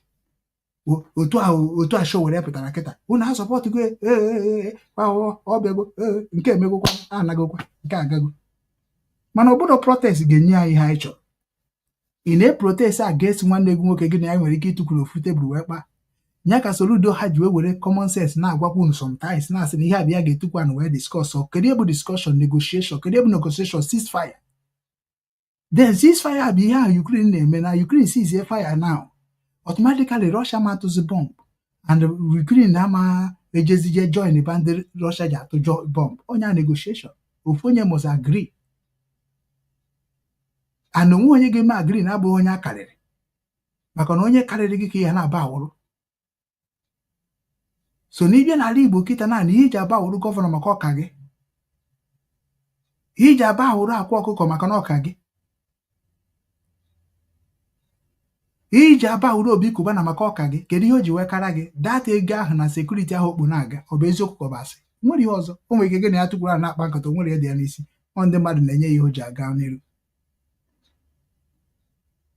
Because ihe mere na mmadụ na-asị gị na ya anaghị ekwu okwu ọ maka na ọ mara ihe ọ na-ekwu na because onye njem ka onye na-aka isi onye isi awọ mma.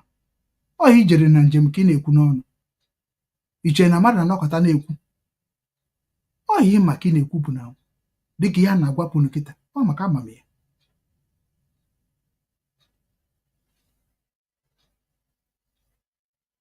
Kedu ihe Soludo ma na-abụrụ ka o si zuo ohi na Central Bank of Nigeria?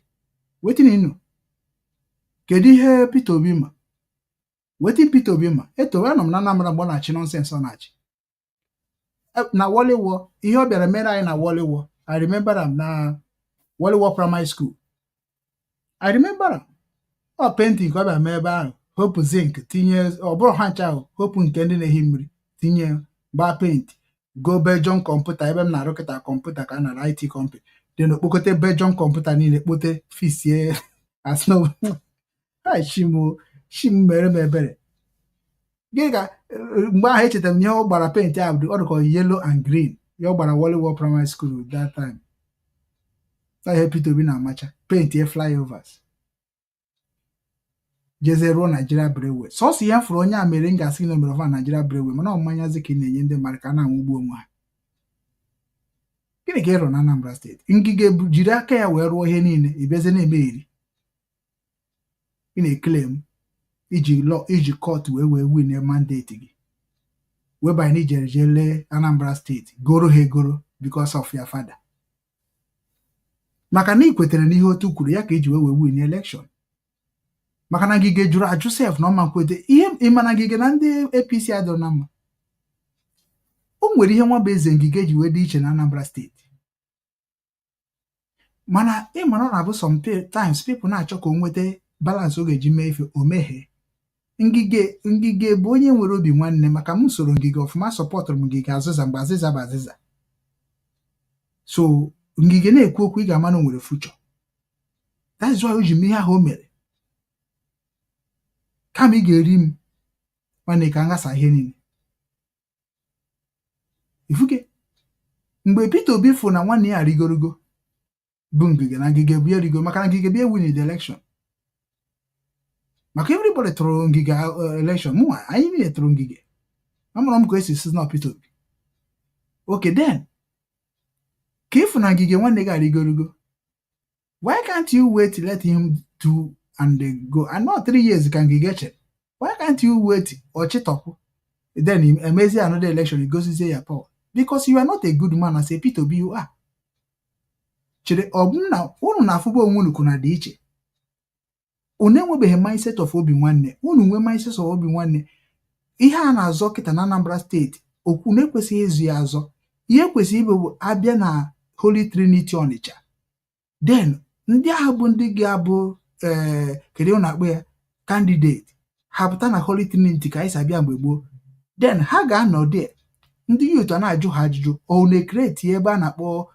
conference hall unu abịa anyị na-ajụ na ajụjụ ka anyị si eme ọ na-ajụ na word by word anyị na-ajụ na ajụjụ ọ ihe unu na-akọchara anyị ka anyị ga-eji wee mara onye ga-emenwuru anyị ha anyị chọrọ unu ga-abụ unu bịa ọpụ iwe ka na-asị biko rụọ na anyị nke a mee na anyị nke ọzọ mee na anyị nke ọzọ which is na Anambra steeti kịta naanị ya na-akọ n'ime Anambra steeti nke nwanne anyị nwoke a na-achị kịta nwanne akụkọ dị ha maka jee cheke profile evangelist Joseph Ebube onyanwa maka na mụ na ya na-ekwusi ya nwoke na-ekwe ka ihe esi na-eme ife o bịa ka m sọpọtụ ọgụ ka imebie ka m mepere gị edo na ka imebie mana ndị be anyị na-alaiki ihe a na-eji aka ha mere onwe ka Chineke agbara m bọyị agbara m ndị Amaesi bọyị gbara ndị Nnobi bọyị gbara ndị Nsukka bọyị wee gbakwara onwe m bọyị so unu a na-agbanwuru mmadụ mbọ unu na-achọ nnọọ ka unu ga-esi wee bute makwa ihe unu na-eme onwe unu sometimes okay unu na-eche na mmadụ ịsavụ mmadụ bụ na-edigo loyal to this person ibe slave to this person that is the mindset you are having you want to just become who you want to be in yourself ka iwesị na ọgụnwa mere kekwana ihe uru ọ ga-abalị bịa na-eko onye ka ị na-ekori somebody si gị bịa ka gị na ya akpa ka gị na ya rụọ enyego m ndị be anyị offers ihe niile efu nọchi na social media mụ na ha akpachago maka ọ bụ m maọbụ onye izi nọ na social media n'ala Igbo niile ọ bụrụ asị denie here onye ile n'anya bụ the first person pụtara na screen camera n'ala Igbo niile betinu na-eme m ọdụka mamara emere ọdụka mama onye bụ enwe m peji si nga m wepụtara gị si gị wepụta nke gị mgbe ị mepere ya ka ijefu ya ụka dịcha ndụ ọnwụbeghị anwụ nwere ka ime ha na ọmụnwe unu niile bịachara ọfụrụ na social media ọ bụla na-enye award ndị Facebook ga-akpọ m nye m award aka m nọ since 2010 create Facebook aka m nọ there were today ekretigo m Facebook before join IPOB ebe m create my first Facebook bụ na Ivano Francos onye create m ebe onye Abia steeti Charles ihe m na-ebu n'isi ibu ya isi agbarie gị onye mere isi m na-eji acha ọkụ na-akpọchasị mmadụ ada asịkwa m na mmadụ bụ ọgaranya na anyị na-akọ ọgaranya ihe my job n'ụwa bụ destroy ndị ọgaranya na-eme show jee jụọ ha mgbe njekwu nnobi obodo m biri na ya n'ime bụ ndị kara aka onye nsavụ na nnobi nna gwa gị bụ nnukwu mmadụ ka ọ bụ mana ha jụọ ha onye mbụ ga-agwa na onye isi ọgbụ jụọ ha onye nsavụ onye amechi nsavụ na Lagos a ga-agwakwa gị ya ma onye Nsukka nsavụ a ga-agwa gị ya onye ka m fụcha ndị POB na-enweghị fuchọ ụmụaka na-enweghị fuchọ na-abịa kontrol papa ha na mama ha mụ na ha na-eme mitin na-achị ha ọchị ha makwa na mma ihe maka na mama ha asụ oyibo den ha fide na mma nweghị mma ịma ha na-eche ịma niile eche na onye gụrụ akwụkwọ na-asụ oyibo na onye ma ihe ọkụ ịmara ihe unu chebụ bifo ihe onye a na-akpọ onye ma ihe bụ onye na-erekọdụ nwu cheta nwu ihe rekọdụ onye bụ onye ma ihe ọ bụghị onye na-ede n'akwụkwọ bụ onye ma ihe maka na iji ede nke ihe gụrụ agụ na klaasị ọkwọ na-abịa emechasị gị kwuo ịkụchasị gị kwuzie n'isi gị onye ma akwụkwọ bụ onye na-adịghị n'anya na akwụkwọ wee kwuo ihe dị n'akwụkwọ unu bịa gụọ bish unu gụrụ jee goche certificate na sọsọ oyibo kwuru na-asụ mana asụ na ude ihe unu na-asụ n'oyibo na ama ndenwu the spelling very well ya kwuru na-abịa ma m aka bịa na zuzuru one day ofu onye n'ime unu zuzuru bịa sị na cross m n'iru one day ka ife ozi original wu you are talking to ịma na m mụrụ unu ka akwụkwọ nne m si m emena ka nha nna m chụọ m n'oge m erughị eru si m jee gbaba odibo m ekwesịghị na-agba maka na ihe mma na nwata na chi imebi m unu ga-anwụsịsị n'ala Igbo mụ na-etekụrụ taa unu ga-anwụsịsị ihe unu na-anwụgasị kịta na ama ihe a na-eme ma azidenta na-eme I like it I love it why because ọ ihe ga-eme ka unu mara ihe maka na nke kwuru n'ọnụ ekwere unu enye ka ji wekpụrụ na ndị Kanu kwuru n'ọnụ kwuchie everything kwue n'olu nke mama ga-aghọta kwue n'olu nke papa ga-aghọta kwue n'olu ndị nke Afrịka ga-aghọta kwue n'olu nke ndị ụwa ga-aghọta mụ na atọ ọnụ ya esizie na ọ bụ ajọ mmadụ ka ọ bụ unu niile ga-ata afụ Nnamdi Kanu nwa anwụọ Chineke nke ntu nke ndị agha ga-ama na Jizọs bụ local man by Nnamdi Kanu. This is the last chance for the Igbo race. onye mere m na-ekwu okwu ana m agwa unu na-ekwe na Nnamdi Kanu a man who agree papa ha mechara sị mma anọ na ndụ wee kwado nwa m maka amamihe m mụrụ onye papa ya anyị makwa na ihe mere papa ya na mama ya ji wee nwụọ osikwa ha ncha n'aka which is not kwa aja ka na-akpa ya mana gị nwa bụ onye Igbo iche na ihe niile bụ ego Nnamdi Kanu nwere power nwee authority ncha ma onye mere ndị ka uche bụfọ na asị ihe Chukwuka na-eprotest si release na Nnamdi Kanu. Do you know why Chukwuka ji protest? Ndị a na-agbazi ọsọ ndụ ha release Nnamdi Kanu. Chukwuka anwụgo Chukwuka nwere ike iji ndị a niile na-achọ ma ike nga ha ga-agbafu pawa Nnamdi Kanu abụghị na ọ bụ Nnamdi Kanu. Nnamdi Kanu nwere ndị love Nnamdi Kanu beyond Nnamdi Kanu love mmadụ anọma ihe ndị mmadụ love ebe m nọ bụ amamihe m ụfọdụ love mma nwoke m ọbasị gị makakwa maka na ihe a na-agwa m ka m na-agwa gị mana Nnamdi Kanu bụ ihe sie n'ọnụ apụta bụ ihe ndị dị ka m ji wee love Nnamdi Kanu nothing more mfu ya n'ụzọ ngafe orughoro m ndị m na ha na-eme ihe na-agwa unu na na-eche na m na-akọ ogologo akụkọ o nwere ihe dị ya n'ime anọ ihe dị gị n'ime ka eji akpọ gị nna na ọ bụghị nna niile ka a na-akpọ nna na ọ bụ ihe mere ka eji akpọ gị nna ihe dị Nnamdi Kanu n'isi ka o ji wee karịsịa ihe niile na-anụsị ya ọgụ otu a Nnamdi Kanu na-anọ na kọtụ gwa ha eziokwu ihe o bu n'obi ọ the same thing ka Okechukwu bụ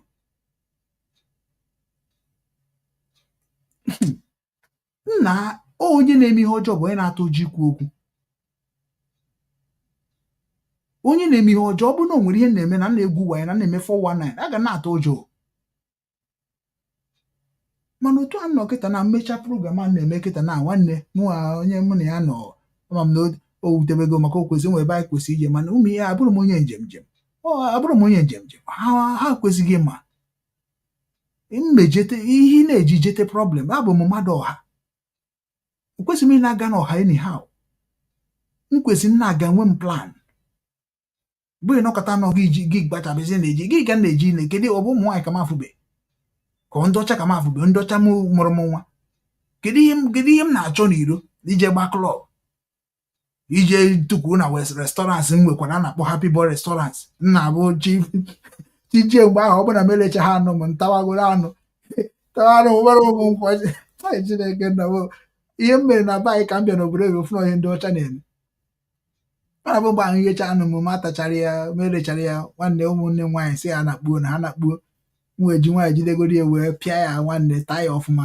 nwụọrọ onwe ya ihe ahụ ị na-eme na klọb ka m ga-eme that place ọ ka m si eme tinyere ome egwu siri ndị ọnụ ama ịbịa na mara restaurants Happy Boy restaurants na-ekwuru ọbịa na Batati na-ekwuru ọbịa street were weje jụọfa dị ya fege jụọfa Happy Boy ọmụnwa dị ya adị m akọrọ gị akụkọ iho onye mere ego na ịkpara does not make sense to me. Ihe na-make sense to me bụ ihe dị gị n'isi. Protest a na-eme kịta na ịjụọ m sị m kedu my opinion si gị si emezina ya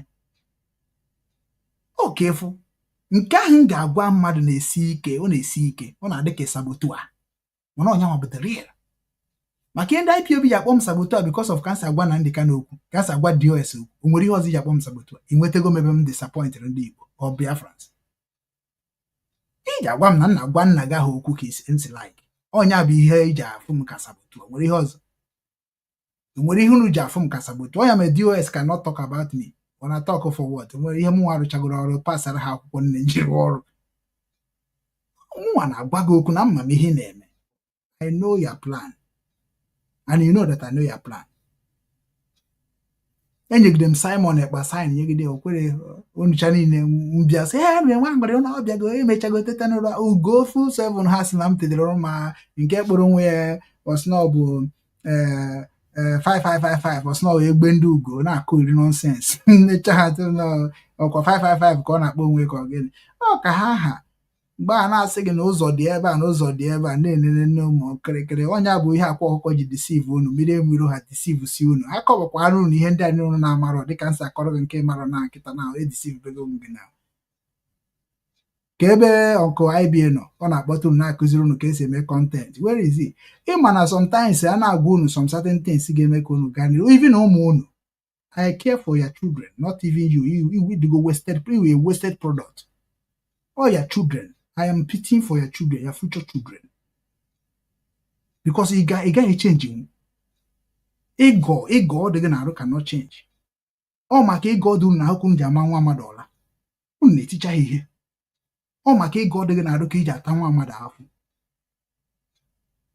Makana digi nwere ego nwe no obohod no nwere ego no so na anufugo m onye anọtara flat ka unu bio flat nwaanyị anọtara na flat ihe ọ na-akụ nwa maid anụta ha n'ụlọ ozugbo kpọọ maid o mma na-asakwa efere na-eme nka ịma na-efugo ndị Anambra ịma na-efugo ndị Imo adị m asakwa efere ya ekwe eme nka kpọkwa onye gara ebe eje na Enugu steeti je kpọta eje na Ebonyi je kpọta ọwọ maid bịafụzi ya na-eme ha n'Ọnịcha o juru eju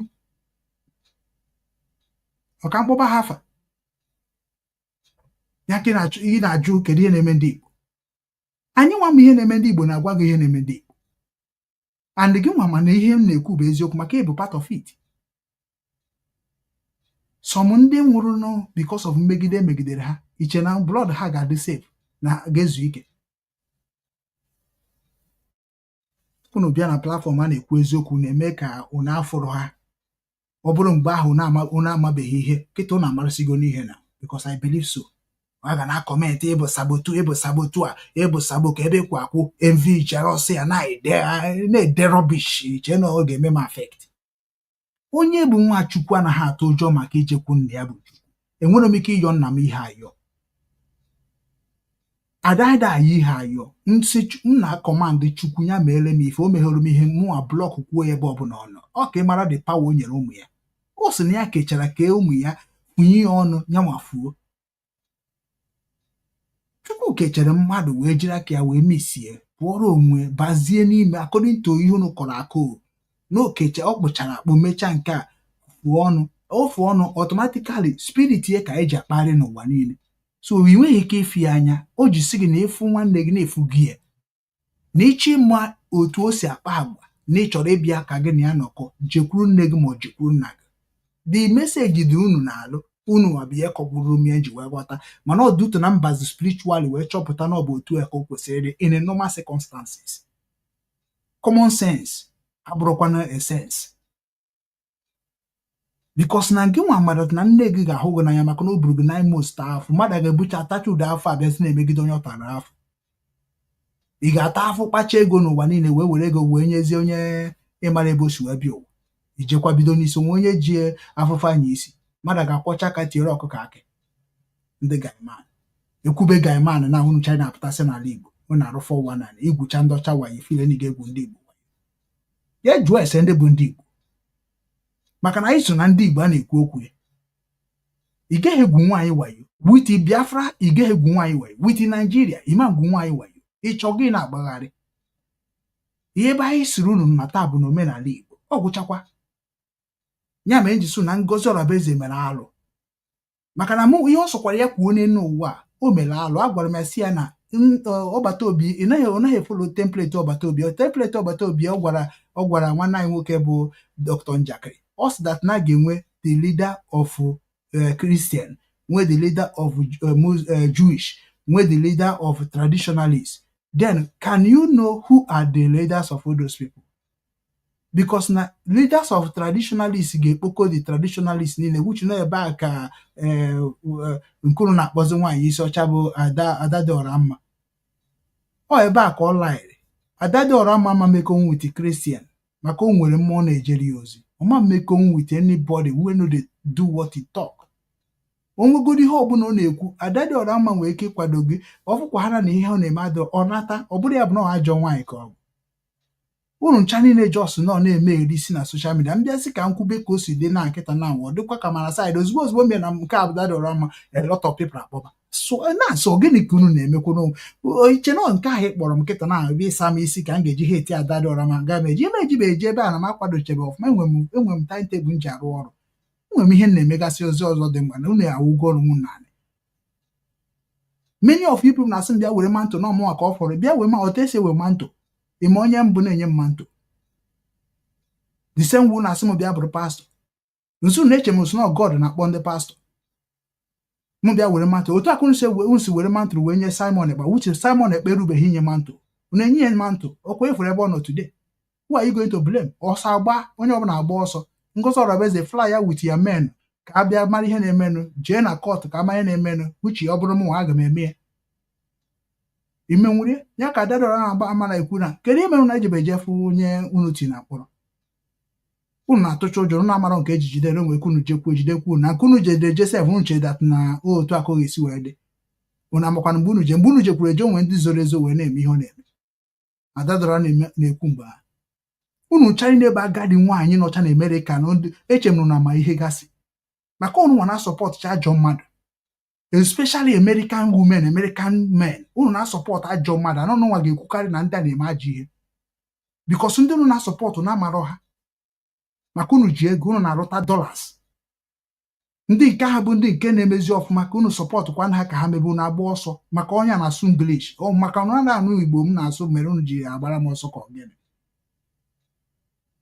agaghị m eso wee duo ndị Igbo wutatụ ndị Igbo dịka Nnamdi Kanu si wee gwu na ọ dị smart agaghị m akọmandị ma ndị Biafra asọ m kọmandị ya agaghị m eme onye ọda ma ndị Biafra asọ m nye ọda ịmana okwu ka ọ bụ mana okwu ka okwu ịnọkọta gị bịa sị I am warning governors I am warning senators onye ka ebe won ha who are you ordinary man nọ na America nọ na obodo oyibo na-awụ ọnụ onye nọ na ịmana ị na-ezuzu ezuzu you are causing violence ifugo ebe m na threat ndị ba enwere m ike ịwụ ọnụ ha but threatening cannot be ị ga-agbagoro mmadụ mgbe ba ya mba kọọ ya ọnụ obi ede mana threat goro eterese wee mere ka ọ baa ọkpụkpụ mana many of you people bụ threat cha ijekwa chọ ka ime ihe anyị threat unu ka na-ekwu okwu Simon kịta na onye mere ndị mmadụ ga-ewe iwe fọ ihe gbasara ọtụtụ n'ime unu the same thing na-ekwu maka Nnamdi Kanu ndị mmadụ na-ewe m iwe because na mụ nwa ma nke bụ eziokwu mana mụ nwa na ụmụ ka marakwa eziokwu na-eme that means na mụ bụ onye arụrụ a na ịfụrụ that thing na-abụ ihe na-emekwa na taste na hapụ na my own side because ana m ataziri onye ọzọ afọ na maka na gị nwa na ogo mana ihe na-eme na this struggle now dị very very bad a na-ekwu eziokwu ihe mere na this struggle a lot of them ị na-akpọ ndị isi kịta na need to be burned by fire and you know that a na-agwakwana unu ngwanụ ka anyị si n'otu a wee mee protest dị ha protest ka arapụ ịbịakwa na-eme na ha bụ onye aka ya ruru inye anaghịkwa edo ndị dị nsọ. Onye bụ nsị n'ike anaghịkwa agafe ebe ndị ọgaranya nọ. Sometimes unu achọbeghị ịgwa onwe n'eziokwu. Sometimes ọkwefu ka m gwa dịsi Chukwu ka ofu egwu ihe ndị anyị ha na-emekwa o nwekwara reason ọgbaghakwa aka. Ike nke anọkọtakwa ha one day tụgharịa obi ya like that. Ọfụ n'ụzọ adịrọ side out ishe bụ ụzọ dị. Ya mere na ndị a na-esokwu ya bụkwa ndị free that na ha ga-arụkọkwa n'ụzọ. Otu ọbụla onye ọbụla esi na-adịkwa njọ nwekwara onye ga-ahụ ya n'anya. Marakwanụ nke ha mara n'ụwa. Many of you people na onya meju na aja ma uche mefu aka na amụ ya ka na-asụ na mụ nwa na omu so wefu uche na ụfọ n'anya well. Aka m mara uche aka m dị close to like my spirit ka awọkụrụ m uche mefu more than Nnamdi Kanu. So na-ekwube uche mefu ka m ga-efolo. Na ihe Nnamdi Kanu kwuru bụ okwu ka o kwuru. Mana enwere ndị ọ bụ ọsị gị ma eme na-eme. Nnamdi Kanu enyeghị command to ndị IPOB mọchio wee pụọ. Wee jee mkpọrọ nke izi. Uchemefu rụrụ almost everything. Mezi IPOB ji dị strong like this. But unu jidere Uchemefu na-atari ya because Nnamdi Kanu na-agwa unu okwu na-atụ n'ụtọ na redio Biafra. Unu echefuzie na mmadụ na-eme nke ekwuru ekwu n'ọnụ ka ọ bịa na mmezu. Because unu nwere local brains. Go religion where destroy your mindset unu, which is not the power. That is the reason of IPOB preachings. Gị nwasị na ịbụ onye ụka. Ne na-atụ ekwu eziokwu. Mana ifuzi ebe ya ekwu eziokwu ma nkwu eziokwu. So that means ne na-agha aghụghọ na. Anyị nwasị gị na ya na-emezi ihe ụka na ya ji si na ya na-eme ihe ụka ka ihe hapụ ichekwa na anyị nwa na nwaanyị na-eme ihe ụka na anyị nwa na nwaanyị nwere ka ihe na-ewepụ nanụ wee rie anụ. Ọkwe nụrụ ihe m kwuru kịta o nwere ihe na-ewepụ nanụ wee rie anụ. Ị ma na ịtụgharị ya n'olu Igbo na enwere mgbe ụfọdụ ịtụ asị mgbe ụfọdụ ịma ntụ asị. Kozi ị na-ewepụ gịnị gị ma ị na-ewepụ nanụ wee rie anụ na asị gị kọwaa ya ka esi akọwa na adaghị akọwa inu ọ dịka onye sị na anaghị akọwa inu ihe eji ha akọwa inu maka akọwaba efu na onye kwuru okwu ahụ ekwesịghị ikwu ya na onye a gwara marụgo ka ebe skipu nọ today unu cha niile onye mapụta 1-2-1-2 ọfụdobe maka ijiri ofuchọ ga-efuchi copy from somebody otu a na-ekwu okwu na people are learning and copying it before na-eme were jeje kwubo nonsense na platform. You stole my destiny and you think that my destiny will work without me with you.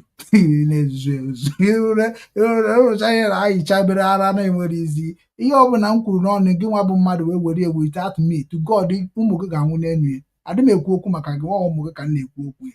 Anyị na-egbufọ n'ụzọ na thunder of the justice Amadioha Ndị Igbo. Unu nidiri ịghọta na spirit ị na-eje efe ndị ebuke mbaga ebuka ha ma ndị ọzọ ha dịrọ spiritual. They know ihe ha ji akpa ike bụ spirit gị. Ọ spirit gị like ndị mpata n'obi nwanne mgbe ahụ ọ ihe m gwara ha mee ka ha na-eme na. I have told them what they love and come to me. Ọ bụrụ na ego niile ha na-ekpenye m mgbe a na nji na-arụ ụlọ na Nsukka by this time nwekwa m ike inwe ihe ka 2 decades. Mana ọkwa ndị Igbo ka m na-enye onye nke asị na ọ ga-arụ m nka were ego nye onye nke asị na ọ ga-arụ m nka were ego nye onye nke asị na ọ ga-eme nka were ego nye tọ ka asị nye sesi ego uche eji m rekọd ya wetebezie na ihe unu soro unu rụrụ unu nachara ego otu abụ n'ezi erighị ome ego ada aga emeri m nwa bụ Okechukwu bụ iri ego mmadụ n'ụwa ndị ụna m na-eri ego ndị mmadụ na-adị mụ agaghị na-ekwu n'ụdị okwu na-ekwugasị. Ọ Simon bụ ihe m tisara Obinwannem wee ọ ndị otu ya ha tirikọrọ Obinwannem into pieces. Mana mụ nwa Jos bụ onye ọbụla nkịtị nke obi mere ozuho ọzi Simon meziri ọgwọtọ ọgwụgwọ maka na ọmụnwa bụ onye bụ the link Simon Nnamdi Kanu bunyere Simon ọmụ bụ the link na ha bịa na-agwazi m na mmadụ asụ English mere na mama ịmakwana destiny m abụrụ English ka m ji wee mara ya ihe ahụ iji wee si na m mma ọ bụrụ English nyere m ya ọ my father nyere m nna anyị Igbo ọ ndị gboo. So ọ bụghị na mmadụ asụ English na mmarọ mgbe nna amoderate IPOB media gịnị ka nji amoderate ya mere efe ji wee kwuo na aga na-asụ English nsi ya ma mụ nwa anaghịkwa na-asụ English kedu ihe ga na-asụzi na ọbụla m bịazie ịgwa ndị IPOB okwu. That means a ga-enwezi a regional IPOB family meeting maka na onye anaghị asụ Igbo onye mere ya kpọọ na redio Biafra sị gị na ọ bụgo na ime asụ broken na ayi ara. How are you forcing people to do what they can do? Gị nwa na ogu fọsọ gị na-asụ Yoruba ya asụnwu Yoruba na ayi ara sụọ ka ị mụtara. Una dey enwe feelings of human rights of people. Somebody kpọrọ gị sị na achọrọ ka m kwuo n'olu anyị. No, kwuo n'oyi atọrọ sụọ na-asụgerizi na-akọzi ọnụ iwe sị na onye nwere nke ọma because na inyere ya ohere ka o kwuo ka o si wee mara ka ị translate. That is why you are a broadcaster and presenter. Ndị oshimoshi everywhere. Your mother na Sunglish. Ya ka eji English na-agwa ndị Igbo okwu. Onye chi tụ asị, onye chi zuo oshi were English. Nwe chọnchọ English ọ gụchara wee na-agbaziri ndị ọcha odibo ndị anụmanụ Chineke kpọrọ ọkụ. Anyị wee gbakọtazi obodo oyibo ahụ n'ụda ya. Si how many years ka unu chọrọ obodo oyibo nwere ihe unu mepụtara? Anyị nwanne mepụtazi na-asị unu nye na ya ohere ka anyị ga-eme invest na Bible na-ewere ndị oshi unu niile nọ n'obodo oyibo kpona n'ala Igbo ndị na-eme 419 abalị ụka now na-eteretizi papa ha na mama ha. Ndị wọnụ ụmụnne m ekene m onye ọbụla ka m rapụ unu ka nje nọnyere onye mụ na ya nọ na mmadụ agaghị abịabe mmadụ wee tekizi ọnọdụ ebe niile at least 5 to 6. Onye mere m eji ha like ịbịa na these platforms. Because sometimes ibe otu a ka m na-ekwu how many years today? Almost 15 years. Na-ekwusa okwu. Onye ọzọ pụta kịta na-ati isi asapọt bụ ya bunye bi ego bunye bi power. Eru echi anakwa. Isi nchọ ka m kwuo okwu onye ọtụrụ na all the wicked, all the envy, na-eke Igbo si expose onwe ha, na-eke Igbo si hate onwe ha. Nwanne Igbo nke m bụ nna m ihe ọjọọ nke ugbo ya ọnwụ atụrụ m nna m okwute je jụọ ese na amaji. The reason why you not trouble hichegari because unu bụ ndị ọjọọ. Papa gị bụ onye ọjọọ. You are from blood of family of evil. I know. Tell me where you come from Igbo land. Just tell me. That's why you bomb say ebe ka isi n'ala Igbo. Igwa ha na m ezinụlọ gị n'ala Igbo. Nnụ ha na the name of that name. Amarugo m ihe ha mere na gbogbo. Ikwu ha n'okwu amarugo m ebe isi bi ụwa. Enidiro m ijebe n'ụlọ ụka. Onye mere nje ụlọ achọpụtachago onye agba ọsọ. Etinye m link onwe bịa nwụ. Otu aka nwanne nwoke bụ Metusela nwanne Metusedek. Ọ bago ihe ha na-eme. Mụnwa dị okwu m na-ekwubi mgba na ọma ihe. Ọ ndị ji ebu DOS mgbe ahụ. Onye emenụ reprotect. Onye emenụ reprotect. Ọ ka Chukwu bụ ike makpara eze na-ama emeri emeri. Ọ na-akọ ka na rubbish. Chukwu bụ ike makpara eze. Nna dị ka na-abụrụ ya nwa na-ekwu ihe na-emenụ. Onwe obodo mgbe ọ ji bụrụ ya nwa na-ekwu. Ịma na ịma ha nka. O nwere ike ọhụ n'ala Igbo ke na ma ebe isi bata ma ebe gị na Nnamdi Kanu si mara. Ihe ị na-akọ, let me tell you, Nnamdi Kanu pụta kịta kwuo DOS kwuo ka m gwa gị ihe anyị na-eche na Nnamdi Kanu pụta ọ gwazi anyị kedu ihe merenụ o ji je Kenya without ịgwa gị DOS. Ịmakwa nke ahụ. Ịma na nke ahụ bụ another record dịrị ya na-echi. DOS ihe ha na-eme now onwe ga-ata ha ụta. DOS was requesting nke gị nwa na Okechukwu bụ ike ma ọkpara eze was attacking nne na ya anya na-agba ya na-achọ ka ime ịma na ime igbugo kedu ya na-akpa Nnamdi Kanu. You destroy Nnamdi Kanu. Mgbe ahụ na-anọsa nne na ya anya ọgụ. Eso m na onye so hapụ nne na ya anya na ihe a bụ game akụrụ okwu azụrụ azụ. Nne na ya anya ma mee anything without the order for Nnamdi Kanu. Ebe aka nọ ma na ha ncha niile nwere ife ha bịara ime na this struggle. Ha ma m ọfụma now. They know me very well. So ị ka bụ Maazị Chukwu bụ ike ma ọkpara ezi ị ka bụ ma anọ ndị mmadụ na-agwa ị na-ekwueri sikwa ekwueri o. Ị na-akụri ihe ị na-eme iche na mebi ejofọ na abụọ ala ejimaka ụwa kpọgo nwere ka onye gị obere information. Ihe a ka ha ji ejide mmadụ n'ọrụ. Ana m na gị kpọgo m nwonde ngwacha gị okwu gwa gị ka m si gwa gị n'ebe Nnamdi Kanu ifi na mamara ihe. Ị mara ị na-efi na mamara ihe. Ndị ahụ niile na-eso bụ ndị isi ha na-erubere m isi ha bịa ha ga-etukwuru ana mụ na ha na-akpa nkata. They no fit talk much. I control my IPOB worldwide. I'm the information minister of the IPOB. If you want to number of anybody, na be a rubbish. DOS in a nanya, they how about the say. Obo Nnamdi Kanu DOS is say. So Nnamdi Kanu ebe hono. E check eko si jeba. If no maybe o mejogo kwande DOS. They marry ya. Na ị na-azọ Nnamdi Kanu because anyị na-abụ nwanne. 1 point. Number 2. Anyị na-azọ Nnamdi Kanu because na Nnamdi Kanu bụ information niile anyị gbara mbọ tụọ ego n'ụwa niile. Ịnwa bụ onye ka o ji sị na ọ bụ 3. Ị na-anụ ya? There is a lot of information Chike Doziem no know. That is why Ike ji gwa ikwu okwu na social media na-akọgheri ifiri na na-aza Nnamdi Kanu maybe na ama onye na-ede ihe na-akọ na social media Chukwu bụ ike ma ọkpara ezi ihe na-ezuzu ezuzu echere bụ onye Enugu. Don't talk nonsense about DOS without knowing who they are. No information. The same thing is Uchemefo no get information about coordinators. I remember when we were telling Uchemefo to making a meeting like Nnamdi Kanu say member, Nnamdi Kanu say member, we refuse. Information adọghọ kan Uchemefo mgbe Nnamdi Kanu pụtara, and before Nnamdi Kanu again need the information back, ọ ga-esikwa tụrụ Uchemefo. Onya bụ ihe ahụ unu create that place ji wee gbuo unu na ọ bụrụ m ka o gburu na unu nwa bụ ụzọ disobey maka na unu chụpụrụ m na the media. Ebe a ka nọ wee kuchicha akara kunu niile nwere nke ga-agakwa aga o. Agba m ọfọm Australia ka na-ekwukwa n'okwu no go fit talk o. Anima m no go fit talk because na mgbe na-achọpụ unu na-achọpụ isi na ọ bụ ihe unu kpara the kabar unu ji wee discuss rubbish unu discuss before I come. Nso okay no wahala. What about nke mgbara mbụ ya? Ego m ka unu kpaso m iwe mmụọ. Unu Chukwubike Makori is Wanakori. DOS ahụ n'anya bụ the Central Command of the Indigenous People of Biafra. But yen na gbagab na hancha bụ ndoshi. We need to take them away, send them back home. Then we restructure it. Ọ bụ na election ka ga-eme election tinye people the wise. Na ọ bụrụ isi na Nigeria na-apụta na-abakwa na Nigeria na-ayi ara. Unu China na-ayi mmemme.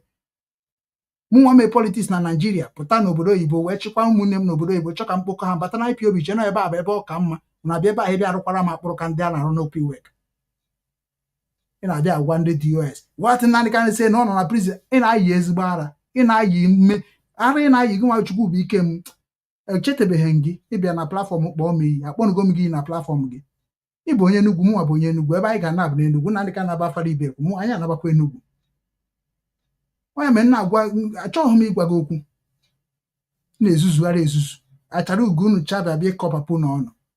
Jụọnụ Nnamdi Kanu onye bụ Okechukwu ugwu, jụọnụ ya ma m kwuru si enweta ife na enidi hodum ịkpa wuti Nnamdi Kanu nwụọ. What ihe needed from Nnamdi Kanu? I have everything I can use to settle everybody and I die.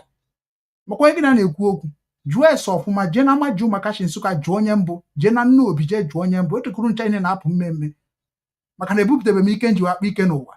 Ya mere ndị dịka unu ga-abịa na social media na-deceive the innocent ones. Think that you are doing, what are you doing? Ihe njigbu unu nkịtị ma Chinasa Nwodo ha ncha mechara ji so ndị na-agwa emekwana ha mere ji. They do evil. Chinasa Nwodo bụ onye mepere ọnụ wee na-asị m kedu ka m si wee megide wee bata n'ebe a na-akpọ ndị media room ebe ha ncha niile kredicha platform. Emeka Gift nwere website, nke kpọrọ nwe ndị nke Ukraine nwere website, Ọfọma nwere website. Ha ncha na-enwecha website wee na-aplanụ nke so ọ bụ na Biafra bịa na ha na-edream ka website ha dịka Al Jazeera dịka ihe dị ọzọ na-eso ka ebunyecha ha ike ka ha wee bụrụzie the director of their website, which is abụ director of the Biafran Post. O nwere onye bụbie before mbụrụ ya before onye nke ọzọ na-akpọ nke Nsukka unu so na-edeport go bụ onye nke nọ na UAE. Onye nwa bụ assistant m when we start Ifeanyi Best something like that. You want to go? Which is onye bụ the director bụ somebody Emi na UAE. If we get so on na-agwụ na m akọwara unu ọfụma when I know Nnamdi Kanu ihe na chat m na Facebook chatting ka anyị na chat mgbe ahụ enwe ọdụkọ na ihe a na-akpọ yahoo ihe ọdụkọ yahoo or Facebook chat before wee kpụrụ ya.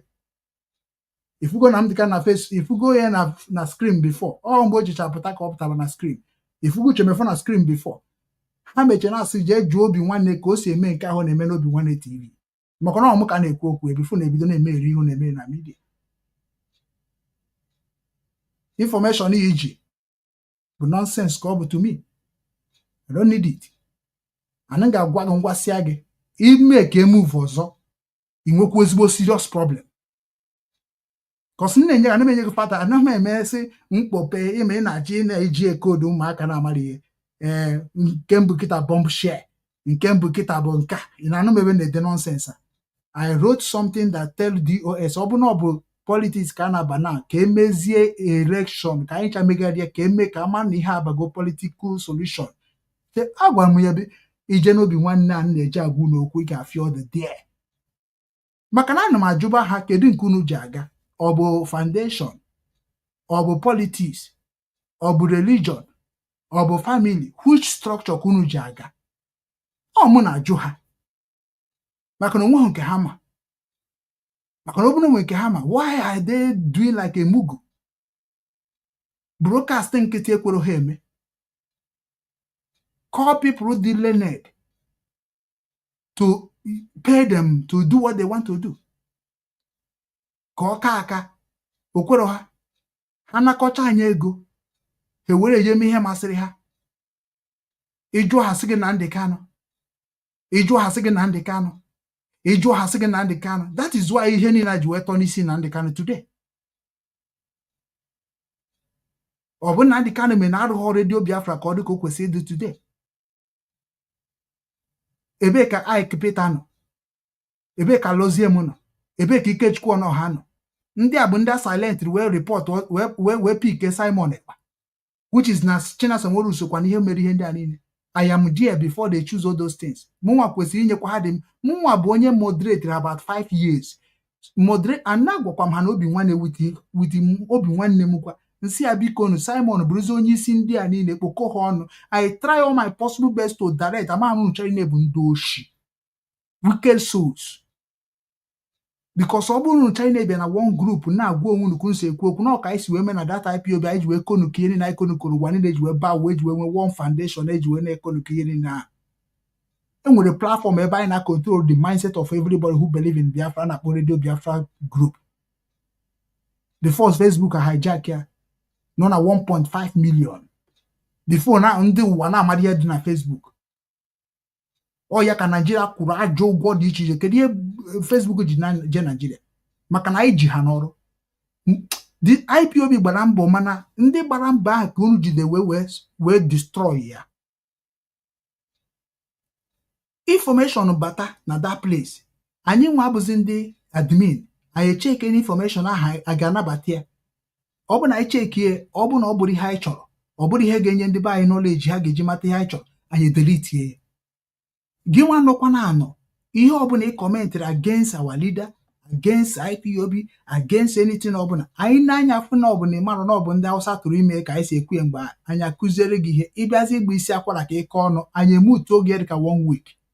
We not delete jụọ na ọfọma na ahụ because na ọfọma wepụtakwara dị ya si delete ya ọpụ na anyị nidiri ha maka na ọrụ anyị bụ ịgwọ ha ọya ndị Nigeria mere ha. Today, you know, ukunu supita na social media. Onye akọrọ side, onye akọrọ side, onye akọrọ side, onye akọrọ side, na unu. Nyaka coordinator German ji wee kpọọ m sị that na wetara information ike na kedi gana ikenga mere nke ame nke si na onye na-ewetara m information bụ onye na-abịa na my platform mgbe ọma bụ rie na akpa IPOB na-abịa na my platform anyị na-akpa nkata otu a nwanne nwoke si wee bata mee m na-akpa otu a ka ikenga si abịa na my platform before. Mana unu ncha niile nke ọbụla akụrụ na-ejuo mana agwa m na ohe Nsukka ga-apịa unu niile gwogwu na unu kwuo mọchị akịrịkpakpa Nsukka niile ga-edestroy Igbo niile unu na-eno na-eme n'ụwa. Iwe na-ewe m unu dugide wicked ya and onwere nne m mana agwa m nne m mgbe ọ na-anwụ onwekwu ihe ọjọọ ime confess na agakwa matara gị afọ n'ụwa. Jụkwa mama m nwaanyị Nkwo ma ọ ma nwere onye imejọrọ ka anyị bido n'oge yobe ya biko maka ịnwụbagokwa. Aga m agwa gị mgbe ị na-anwụ aga m agwakwa gị mgbe ị na-anazi ana ya ka nji agwakwa Chukwu bụ ike m ị na-ekwu ihe ọbụla ị na-ekwu asịzina anwazina nwa de nonsense na ihe Nnamdi Kanu kwuru goes. Don't talk that rubbish anymore because na gị nwa bụ a human being bụ a reasonable somebody. Ọ bụ ihe Buhari kwuru na-eme kedu Tinubu kwuru na-eme ọ bụrụzi ihe Senate kwuru bịa na-eme. Ọ bụ Senate confirm wee bujezie Buhari osuo stamp. So ka ezigbo osu wee buzi na IPOB na snow commander control the same commander control ka ha control wee gwa gị gara eme na media gị gbaba isi akwara wee nye gị suspension. Enyere m suspension na sakra ma sak. Ịma na ha China na-enye m respect ruru m kịta ha ama m na ha realize go mistake ya. Ị na-abịa ka egwa ha okwu maka na ị na-enweta nwa chọnchọ information ebe Nnamdi Kanu. That is why you talk nonsense on social media. Nnamdi Kanu or maka na o mere a lot of people. I don't know what Nnamdi Kanu ji nene anya wee mee but na the story nụrụ odiro good.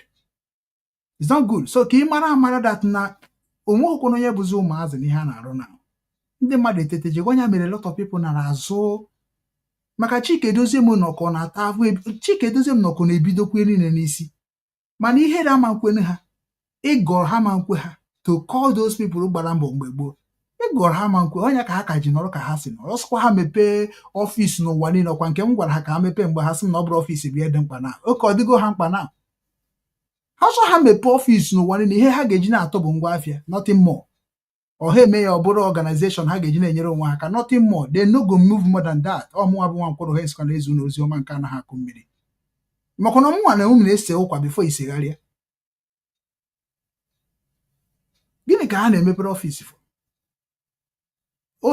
Hamburg ka m batara ka m mee ka Hamburg dịkwa ka Korea idiot national coordinator ha nwere dị a na-efuru efu onye ka na-adị karị ji Nsukka ewepụe maka nna agwa ka na m agwa gị ihe mmadụ bụ ozugbo ana m egbu oge ọ bụghị na iso ibu ụzọ wee mepee IPOB ọhịa unu ji ama aka the same thing bụ esere mụ na onye nke nọ na Malaysia a na-akpọ somebody Kanu somebody can say it to you ị na-ajụ ekele ebe ọ nọ sisi na Malaysia a na-eme ya ị na-ayị ara onye a mere ndị mmadụ ji sị mbet n'ịma na ego gịnị ka ị na-ama na na-ayị ara ịchọta nwanne gị na-achọ long time ị ga-enwebe nwere ihe ọgụọ ya gị na-ajụ ya where are you since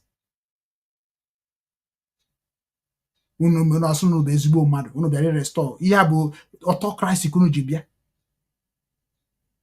anyị na-akpọkọnata mmadụ akpọkọnata somebody anyị chọtara kpọrọ m sị m na alaiki ka m si ekwu ha kwa na anyị join in Malaysia ọ ka ha si join si all of you before mgbe nye ha kọntaktị ndị nọ na Malaysia ị bịa na-ajụ ya kedu ebe ị nọ sensị ị nọ na ọkụ unu si eme ọnụ wa bụ ndị na-asọpọtụ zoo unu wee mee kịta ike agwụgwụ unu ị naghị ara where are you Kanu now where are you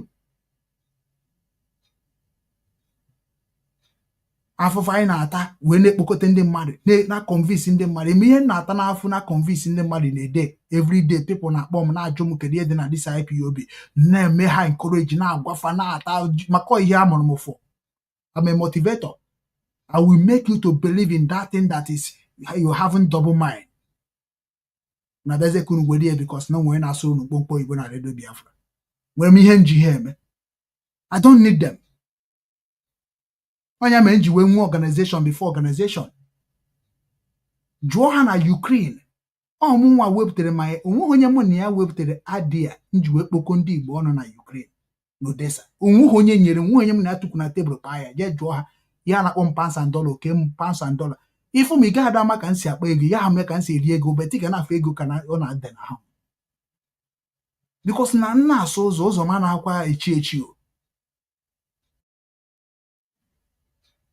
o na ya na-abịa asị what's the Nnamdi Kanu say goes even if na akpọrọ akatakpati gbuo ogogo nwa bụ Chukwu bụ ike m ose ọjị ahụ gbagbuo ogo ose ọjị ahụ gbadogo n'onu dị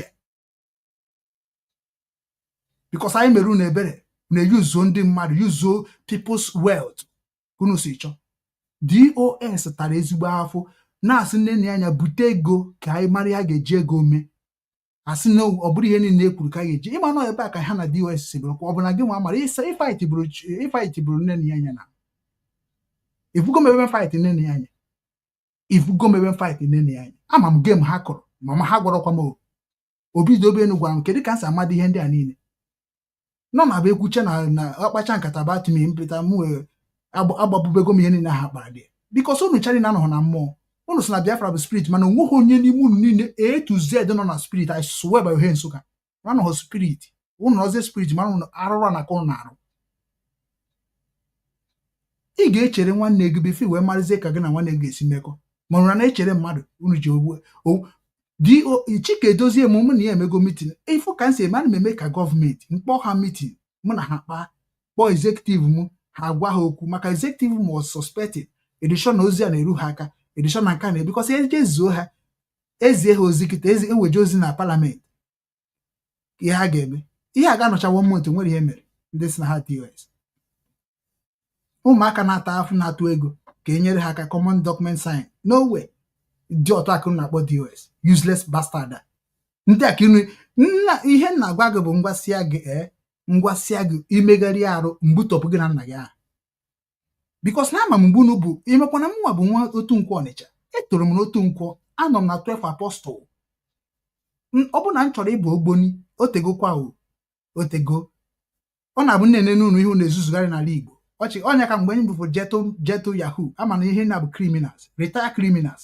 Let me tell you the reason why m ejibeghị pụta bụ na ama m na o nwere ihe m na-eche ka o yie onye ha na unu amara onye bụ Okechukwu Ugwu. Unu just nọ na social media osokwa gị jee jube ese asị na mbụ onye ama jụụ maka chi Nsukka. Agwara m gị ebe m bigasịrị dị m akpa ihe meji akpọ ka m kwanyere ha ugwu, mana ị ga-ama ebe m si maka na ebe ahụ m si ọ bụrụ ebe a ka m toro, mana ije ebe ha ga-agwa na ọ bụ onye ebe a ka m bụ. Many of you people just know were ụmụ Igbo na-egwu egwu. Ịma na ị na-eme ajọ business, why are you joining in what we are doing? Onye anaghị support ụzọ ajọ ihe na-eme na business, drug ị na-ebu na business, ọ bụrụzi ajọ mmadụ to you. Unu bịara imere anyị autocracy, unu bịara iji command and control wee control papa unu na mama unu. Okay, mụ nwa na ụmụ kwetekwa na command and control, unu control anyị na-eme. Afọ m gonsu control chi onye ọbụla. Onweghị nke m emehụ, unu sị m eme m, akpọ m biko ga-abịa nwume ihe do na aga m abịa, biko jee na nwere ka si chọ ka a publish ihe a, Emeka gift bụ ọrụ ya ka ọ bụ mgbe ga arụrụ ezigbo ọrụ, Amaka Ekwe ọ rụrụ ezigbo ọrụ. These two people can never ever talk anything except what they are doing now. Amaka Ekwe never deviate, ọ ka na make us mana Emeka gift bụzi onye bụ content creator.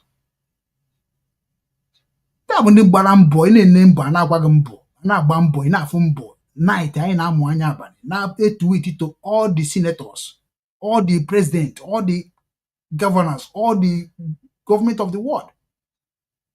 A ga-ebunye gị tweet otu ị ga-erite utu na blọk akaụntụ gị ijekwa mepe ọzọ.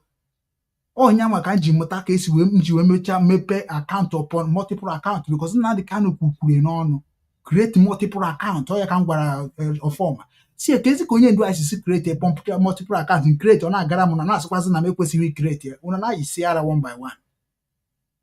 Onye nke bịa na-eme ka ihe a mere chance ọpa nwa. Onye a mere na mụ nwere problem n'ihe anyị na-eme de. Ị bịara ịnọchizasị onye isi for what? Ngwanụ bịa n'ọnụ nwere ihe ime na-eme ka na-eme na-arahụ ụra nke eme na-akụ eri ndị gụrụ akwụkwọ. Carry it. Do am. Onye a mere Chidera Udo Ogene mgbe ọ na-apụ ọ bịakwara ịkpọ m ka anyị timuo. Nsị ya kịta na nke Mazi Nnamdi ga-abịa to me ka m na gị timuo jee gbọbazie ndị DOS m ka get away. Chidera Udo Ogene nọ na South Africa. Jee jụọ ya dere m hafa. Ị na-edere m hafa mgbe ahụ a sịrị m pụọ. Why can't you people agitate for me? Unu ga-ajụ na ya gịnị ka Okechukwu Ugwu mere eji si ya pụọ na this media warrior. Unu ajụghọ ewe mee gị ihe mere m. Amaghara m ka esi mee gị na ọ bụrụ ihe mere m ka emere na onwe ike ọ bụla rụrụ arụ ana. Amaghị ime maka na nke m bụ na m created a something larger that going to help the struggle which Nnamdi Kanu mention it on the social media. Unu asị maka na m emepe gị m submit here for what? Unu amagbarụ n'odibo. Amagbarụ n'odibo.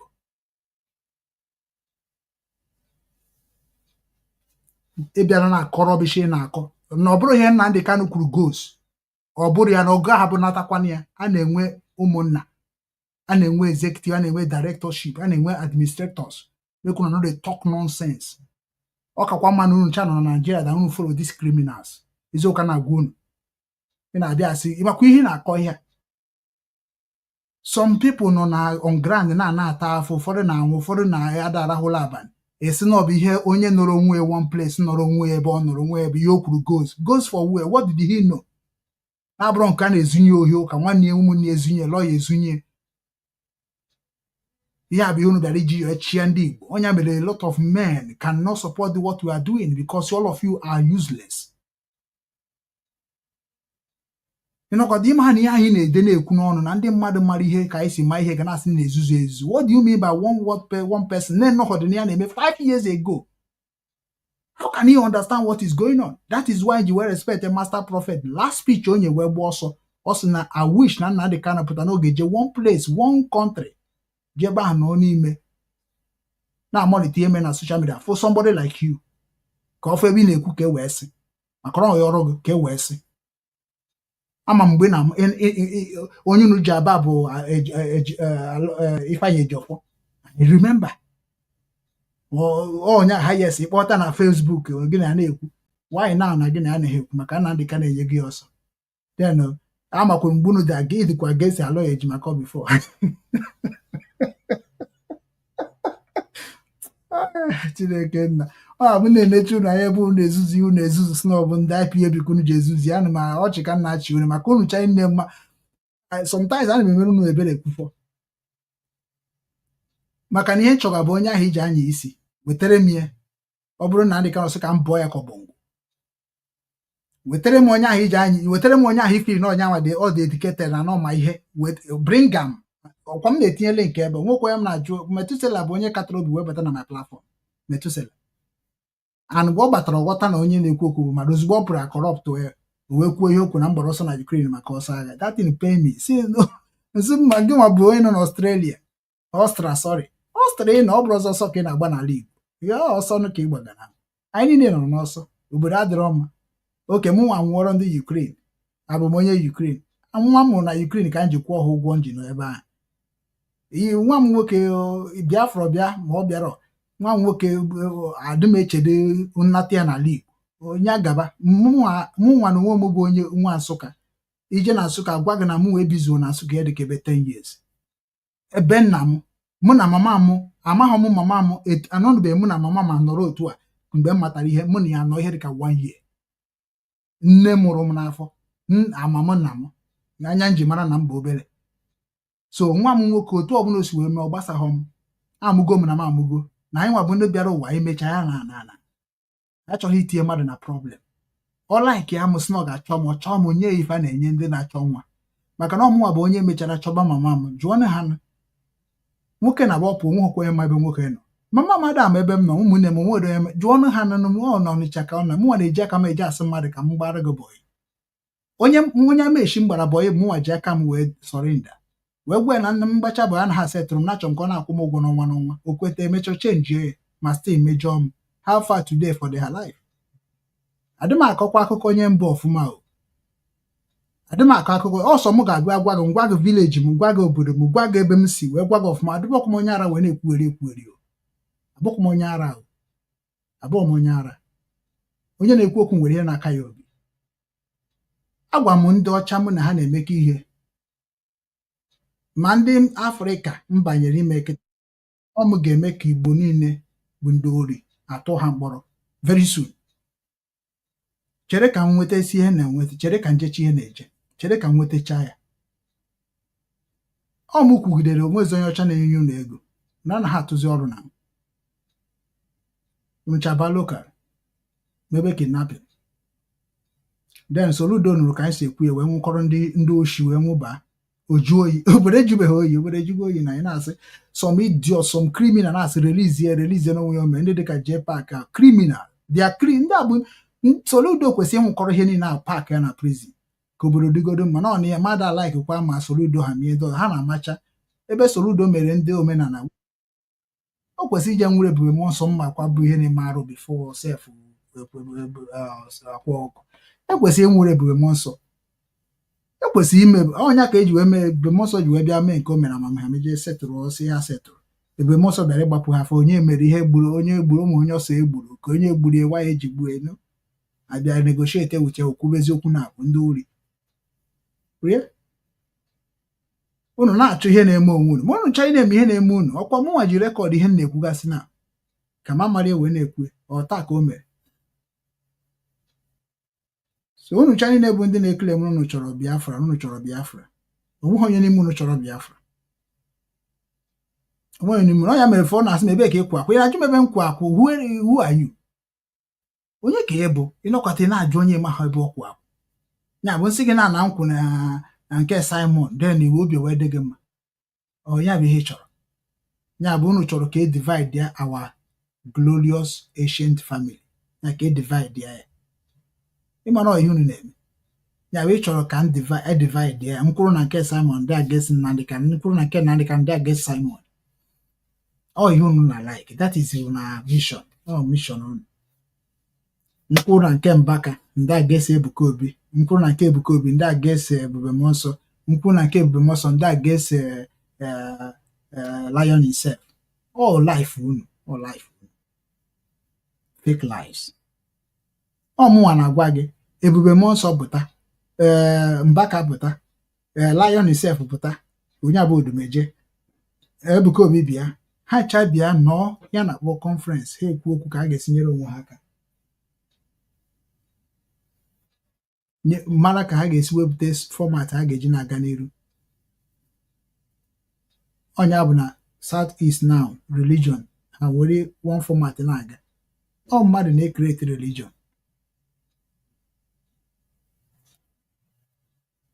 The same thing ka m gwara ndị dịka Ejiofor ha. The same thing ka m gwara ndị content creator. Ndị dịka ya na-akpọ ha kasi JPAC nke Wagaji ka ị gasị ha bụ ndị content creator. Ha bịa as one. Ọnya mere Soludo chọrọ use the plan. Ka m gwa gị mere Soludo ji wee hapụ unu niile. Soludo afụgo unu enweghị brain. O kpokọrọ ụlọ ọrụ fụrụ onwe ogwu ihe o ji ndị eme ndị enwekwu ya na ji merie. Because o nwere ihe ga-abụ e nwere okenye gị na ya ga-abụ ọ nọrọ ikwuchi okwu ọ chọba gị echi. Bụ onye ga-abụ gị na ya nọrọ ikwuchi okwu ọ ala ike ka ị bịakwazi ịbịa sị gị ya gwa ya na m anọrọ ya. Ihe a JPAC na-akọ na ya ka eji wee mee business with JPAC. Ya ka eji wee tinye JPAC na isi obodo ka Wagaji. Kedu onye nwere ike iwere ihe tinye? Lozeus bụ onye mmadụ atọ nwere obi nwanne. Ejiofor nwere obi nwanne. Okwuruọra ndị Igbo nwere obi nwanne. Onowu Igbo bụ onye mazi ihe mana ihe ọma o nwere obi eji arụ ọrụ. Onowu Igbo ma ezigbo ihe. Ọ ma ihe mma ya ihe Onowu Igbo ma ọ bụ na o rubere isi ka ibie si erube isi na gbogbo. Onowu Igbo kwesịrị imekarị ihe a ka ya na-akpọ ya Maazị Dibia na-eme ma bụ nke a Showere na-eme na Onowu Igbo dị ọ ma ihe. Onowu Igbo na-ekwu okwu dey see sense on his mouth. Enene na anya nọ n'ahịa ọ na-ese ma ihe ọzọ nwanne onye ọbụla mara ihe sef bụ ahịfịa ka ọ na-esi wee na-adị isi ya na-aka ya ọfụma maka ụnụ amarakwana ihe ndị nke ahụ ụnụ na-akpọ ndị isi na-eme isi ji agbakasị ha agbaka. Onowu Igbo ma ihe mara m ihe mere na ọ chọghị ibi na o mepere nke o mepere ọsịna bụ ịmụkwa anya. Amara m ihe mere na I was expecting Onowu Igbo to move something good, so ọ ma ihe. O nwere ihe abịa na-ekwu okwu na-agwa gị n'ọma it's like waja sense dị ha n'isi mana unu na-ada eji corrupt ndị ahụ. Unu na-eji ana ha mana nwe ha mana unu na-eme corrupt ha bịazi ha na-emezi ka Onowu Igbo mgbe ọ na-ekwube eziokwu ọ naghị enwetebe ego na ọnọkọta ogbugharịa ma na-ekreti kwa ihe o kreti kpatabakwara onwe ego midia na-aga banks well mgbe ọ nọ South Africa ịmara ka ọ dị. Ndago mụnwa na monitor all of you. If all of you nọ n'ala Igbo, I know all of you now. I know all of you. If I can sakpu na for one by one. Ebonyi State bụ Ebonyi Son.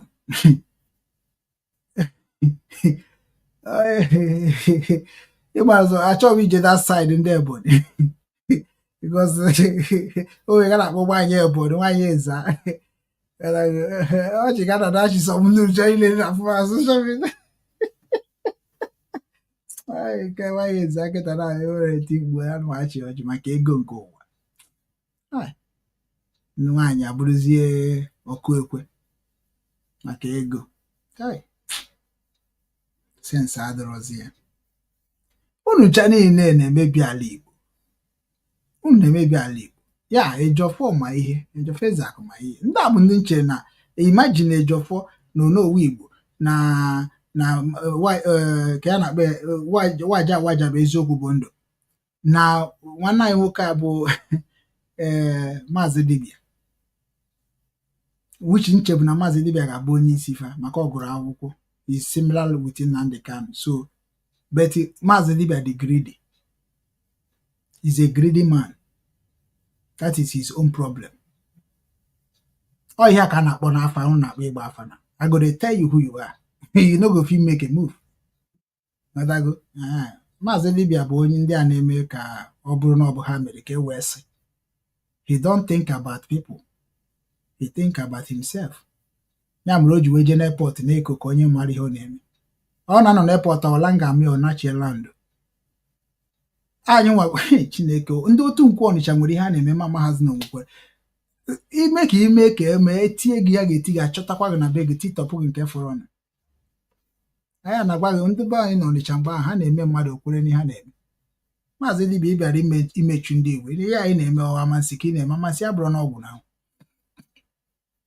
so mana ịma ihe mmasị gị ịma ihe maka okwu ọnụ gị gosiri na ịma ihe but ị kwesịrị ịdị loyal to your people ịlọvọ ya people gosi ha onye bụ nwere ihe ọzọ gosi ha onye bụ abatara m na WhatsApp ị kretere fụ ka isi wee na-achọ ka ime ka ọ bụrụ gọọmenti but ihe ọbụla na-achọ ime mee ka ọ dị open to everyone's contribution will come around the angle jụọ ha Obinwanne ihe mere ndị mmadụ ji aghọta Obinwanne ọfụma bụ mbịa mepere gị onwe m ozugbo jụọ ha mana unu anaghị emepe onwe unu na-ekechi nke unu ga-eji wee dictate ndị mmadụ ọnya bụ ihe gburu IPOB today anịma n'ọnya mere ndị dịka unu anaghị aba nya ka Onowu Igbo kwuru kedu nke bụ na ajụ unu kedu ka unu si eme ihe unu amaka ọnwụ na-akọba ọnụ that is the problem Onowu Igbo ejighị join IPOB mụ na ya chatụ 1-on-1 ọ bụ na ọ ka ya echeta ọ ya echeta na ọ bụrụ mmadụ ka ọ bụ ama m n'eziokwu ka o kwuru na-agwa ya sị na ọ bụrụ mmadụ niile nya bata ka anyị rụkọ dị ọrụ maka ana m alaiki ka anyị bịa ọ bụ na ndị dị ka is like traditional nwoke dị ọkwa ha echọghị inye position of ndị Igbo na IPOB achụpụ ya maka ọ ndị Christianity juru di ya ndị ahụ niile ejicha mindset a ga-eji dozie ala Igbo unu chụsịsịrị ha ncha niile sọsọ m bụ ihe nọzinụ ozugbo m nwa bịa mepezie distin mepe ka m wee jee kụzibere ndị Igbo ihe wee sokwa wee gbaba mbọ wee mara ya meji wee mekwa ome integration ha sizie m na mma submit ya for what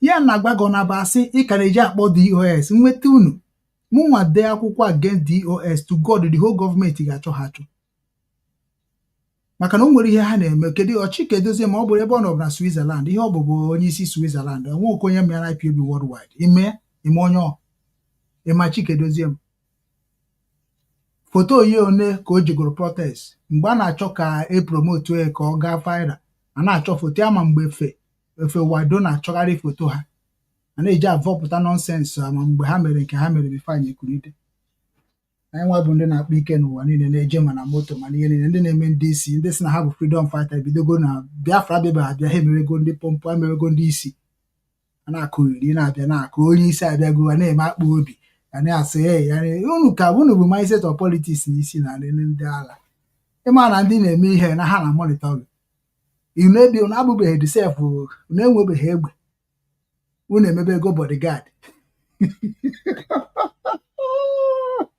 onye ka m gwara onye isi ndị nke si na ya bụ national coordinator IPOB South Korea si ya na ịtọrọ Nnamdi Kanu rọgụ na ị ga-atọrọ m rọgụ ihe agbaka ya isi nsị ịpụta otu m bịara ikwu okwu na-agwa unu ihu na amarọ unu asị m na m nwere minute to talk nsị na ọ bụ Nnamdi Kanu bụ na asị na nwere minute to talk this family dị ihe unu create ebe rubbish flag nkịtị na-atọrọ ọfụma tebụl na-edozi ihe ọfụma the formation of IPOB na-emeri ihe na-abịa asị m nwa unu niile fuel mgbu na ọkụ unu destroyed IPOB Hamburg bụ odogwu ndị ga-abịasị ha ka atụọ ya ka $1,000 nwanne na masị $10,000 Hamburg anọ kịta isi ndị Hamburg anọ ebe a naanị idere $10,000 ya ka Nnamdi Kanu eji egwu kịta ha tọrọ gị mana ya ka ha skwandara ha were ụmụ ama m ebe esi wee were ndị a na-etinye na leadership of IPOB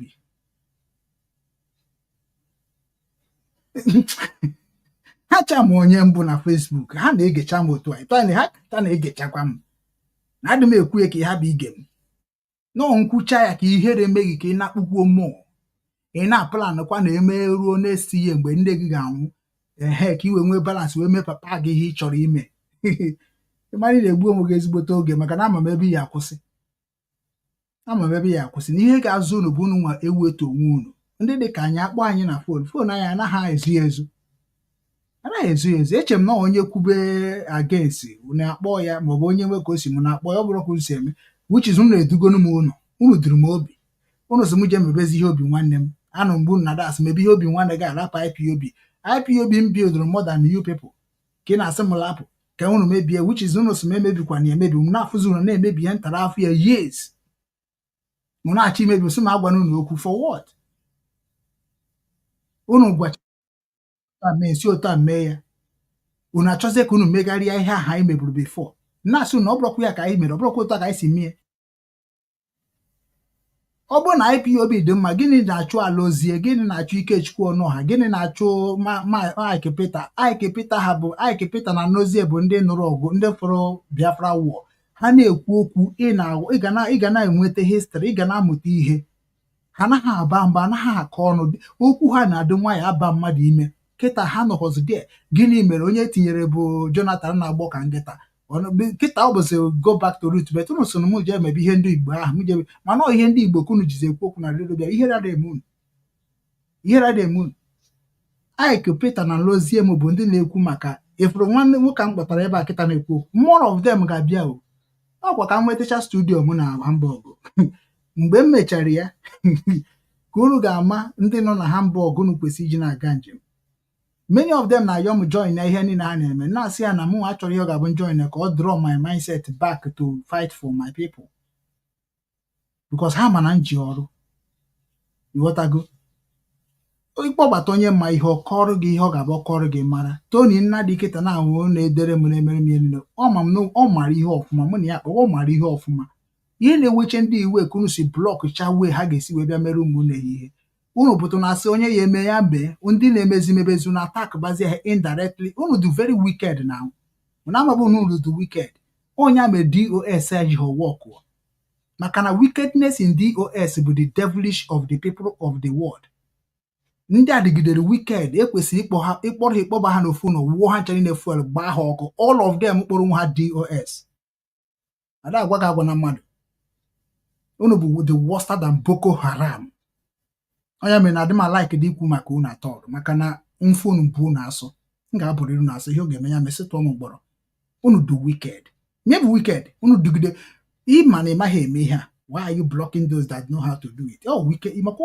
ọpọ wicked you don't know how to do it you cannot elect or accept anyị nwa ji aka anyị wuliri na-arụ ọrụ unu ewerezi aka ọrụ anyị chọka unu rie elele ịma ihe ọ na-abụ nchebe ka unu si wee rụchaa ọrụ mụ unu si rụọ ọrụ ebere ma na-emere ndị na-eso unu maka iri na ọkwa m nwachidere ndị ọkwa m na-anọ na South Korea ha eju nọ na social media ha eju unu echefuru na ọmụnwa na WhatsApp m ha eju ịchọ imepe họọlụ niile ọkwa ama m ka ndị Igbo si eche ihe a na-amachaghị ihe ya abụ ị na-ekwu okwu isi ha kwuo wee wepụta tọpik isi ha kwuo onye na-ekwu unu ndị Igbo bụ zombi na anwụ ikporo ha na-aga onye akụrụ ji meri nwa ha anụmụnwa achọghị iyuzu that knowledge wee merie ha achọrọ m inyere ha aka ka ha makwuo mmụọ ya ka ụfọdụ n'ime ha ji love m die ọ bụghị ịfụ onye karịrị na-achọzi ka i were wee gbaa egwu mba ịfụ nwatakịrị ka ma ihe mebe ka ọ mata ihe ahụ kama gị mezie ka ị mara ihe na-eso mgbe ọsọ klem na ọ mara gị iwepụtara ihe nke ahụ i dobere n'akụkụ isi gbaka ya mana unu na-abụghị unu fụ na onye ga-eru na-erie ya mmịa ya ọkpụkpụ ma ịkpọọ ihe niile dị ya n'alụ yaba na asị m ọgbata obi Nnamdi Kanu DOS akatakpatigbunu niile dị nna ọ bụrụ na unu echegharị unu ka ya atakwa ezigbo afọ kwefu ihe ndị Yoruba na-agwa unu na akwụrụ meseji ndị Yoruba na-agwa unu na ndị Igbo unu chere unu ma ihe wickedness ndị ego anya ukwu ifere ha ka ịfọ gaza gbu unu okwu na nke a bụ ha nwa na-agwazi kịta mụ nwa na-agwaba unu ka ọ hapụ ịpụ ilo mana unu ezuzugide gọpụba gị iro na ọ ga-emecha bụ ụwa niile gịnị ka ị na-eme na Malaysia gịnị ka ị na-eme na Indonesia gịnị ka ị na-eme na China gịnị ka ị na-eme na India gịnị ka ị na-eme na Libya gịnị ka ị na-eme na kegasị obodo niile unu nọ gịnị ka ị na-eme there what is your duty there what is your job ọnya bụ ihe ahụ mere eji asị gị na ndị Igbo ọchị ka nchịrị ada egwu o nwere ihe adịghị egwucha so don't talk rubbish ndị ụwa amaghị ihe unu na-eme your ancestor work hard mana hard ha wọkụrụ ha bụrụ ekpe ego ọmụnwa bụ onye na-agwa gị maka Igbo ọmụ na-akpọ nna anyị Igbo ụfọdụ na-asị kedu onye bụ nna anyị Igbo ahụ thank God na nwanne m nwaanyị bụ Adadora mebido ọ na-ekene nna anyị Igbo every day ọ na-ekene nna anyị Igbo every day a man that suffer and found everything unu ji eri ndị mmadụ mugu ọ bụrụ ejofe eze aka ọsị gị ofe egwusi nna anyị chọpụtara ya ofe onugbu nna anyị chọpụtara ya then ejofe na akọkwa onugbu ejofe na-akọkwa ose ihe ahụ onugbu anyị na-ekwu na-agbakwa mbọ ka emebie ka ọ dị n'ala Igbo niile asọ onye magolo the value of it. Ọ ebe a ka nọ wee mmanụ China bụ 419. Ọ bụghị ịrụ hospital bụ isi, ọ bụghị ịrụ tipa bụ isi. Ihe ka Mbaka ji wee gwa ga na-arụ tipa. Mbaka ma ndị ga-abụ na-eme ihe Mbaka kịta na-anwụ gafechagonu niile bife Ebuka Obi eruo level Mbaka.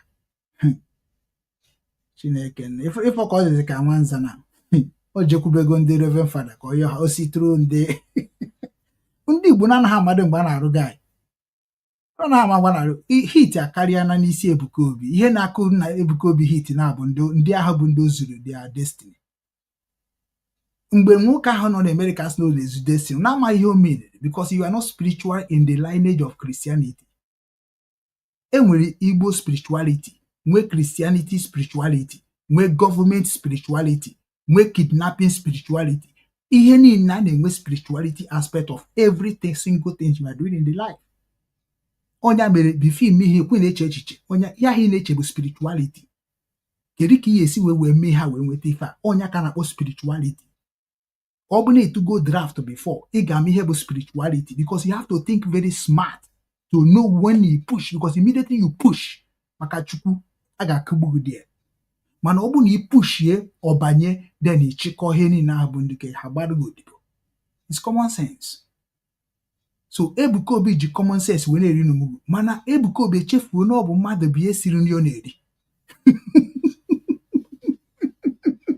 Ọ bụrụ ịkpọ ndị American wayo ndị useless people nọ na that place. Ọ bụrụkwa everybody in America no sorry. But no, ọ bụrụ ịbịa sign in 30,000 naira, you are useless, you are idiot, you are a fool. Nnamdi Kanu gwara unu ya gwa na ihe ọjọọ bidoro na America. Onye mere mgbe ahụ anyị pere mpe onye si America bata ọ na-eme ya na mọ mgbe ụfọdụ ha rụpụta ụlọ ha gba ya fes na cost of flower.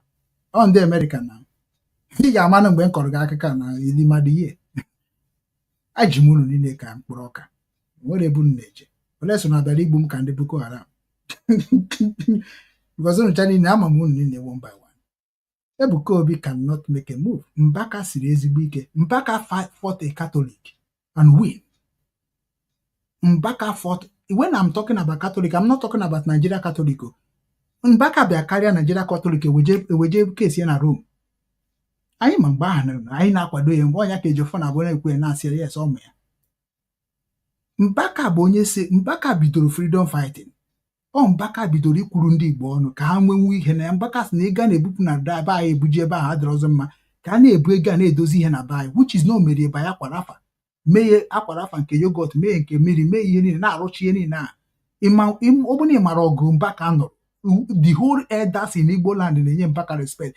Wetin make Buhari mere Mbaka in fight na sọrọ ụnụ anaghị eche echiche o maka na na-agwado Mbaka okwu nwa Mbaka ka mbụ na-ekwube anọ ma na nwa ya kwube okwu ọ mana ọkwa kịta ọ sị na ya nwa okwubego kwa ka anyị si ekwu na ya bụ anyị bụ ụmụ ikuku anyị bụ ụmụ mmiri anyị bụ nke ọzọ na asị hapụkwu ya ka ahụ eri a na-eri onwe ha na mụ na-agwa Mbaka bụ ihe ọ na-ekwu na aka m chọrọ ka ọ na-ekwu ya revise ya ka anyị bidokwa ebe anyị kwụsịrị. O megono odegbu mmadụ ọ tụbagoro nwaanyị ma ọ bụla jie ka ọ bụ onwere ihe Mbaka megoro kịta a ga-asị na o mere ha jie na abụrụ ya kwụsị confuse ndị be anyị na-akọ rubbish a na-akọ about Bible about this thing iri na rubbish ọma talk to our people about ihe ha na-akpa ọ bụ na ihe na-akpa ha dịka otu agụgụ Nnamdi Kanu ha sọpọtụ ha ngwana ọ bụ ihe unu chọrọ sọpọtụ ngwanụ kedu ihe unu ga-eme ka unu na-eriju afọ kedu ihe unu ga-eme ka unu na-alụ ọrụ kedu ihe unu ga-eme ka unu hapụ na-ezu oshi kedu ihe unu ga-eme ka unu na-ahụ onwe unu n'anya. That is the job of Mbaka.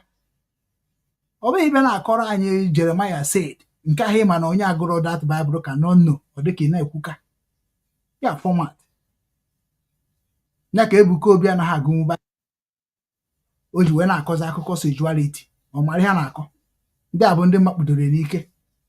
Ebube Mmụọ Nsọ nwere ihe ha ma na Bible ha gụrụ dị Katọlik agụrụ seminarị nke ha gụrụ agụ n'ọnọ ka ndị na-ata mgbe ndị ahụ na-ene anya na-eme ndị ahụ agụrụ anything dịka bụ magicians mgbete n'azụ na mmasị abụrụ ọgwụ na-akụgụ maka ndị Igbo na-enwebe emotional feelings anything imere otu onwe ike ọma ha jiji ọ na-emekwu m o nwere okwu abịa ikwu otu a nwanne ọkpata oyi awụọ m ya ka ha ji eri ha mugu ndị Igbo dị good spiritual good onye ka eji enweta ha so easy ịnọkọtazi na Ebuka Obi bụ power Ebuka Obi bụ power wee jekwuru onye gburu ezinụlọ mmadụ Hope Uzodimma wipe many village mana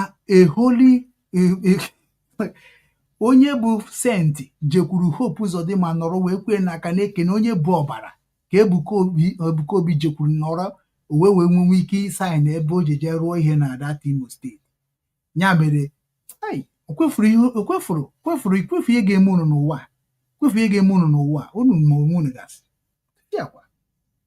ya bụ Ebuka Obi nkwu okwu na Ebuka Obi abịakwuo okwu for what ndị dịka traditional nwoke nwere ike ime ya bịa Germany ka Orie wit Nzayo ka Chineke kpọọ ha ncha niile ọkụ ka anyị gwa n'ihi anyị ji wee join ya the struggle a na-akpa anyị human rights activist ana m akọrọ bish nya ndị wayo niile eji ebu ibi ego 419 drug dealers ha bụ ibi ego normal way is normal ọnya ka o ji eko akwa ọkụkọ ọ bụrụ ya ka o ji wee koo ebe ka ọ nọ today Ebuka Obi ọsọ gị jekwuru ọkpara eke mbọsị a chiri nọnsensị o chiri ọsọ gị jekwuru kasị ha mụnwa gwara Igwebike ọna Igwebike Godfrey ọna onye Katọlik Nsukka Katọlik bishọp ka ọ gịnị onye nke ahụ ma ihe mana gị nwere ma ihe gịnị ka ọkpara eke ma wetin nno ọ bụ na ọ bụrụ connection bujere dị ịmakwa ka esi echi mmadụ echichi bifo ị na-ejekwa onye na-enweghị ofuchọ ị na-ejiche na ihe ha na-ehicha bụ ihe anyị ji ama onye bụ onye mgbe m na-eje Katọlik na Walidi of Fatima Parish Wọliwo nwanne anyị nwabụ ihe na-eji agwa ndị fada ya ga na-ema na-achụ anyị na-enye anyị suspension ga-ebe ebe a na-akọrọ bish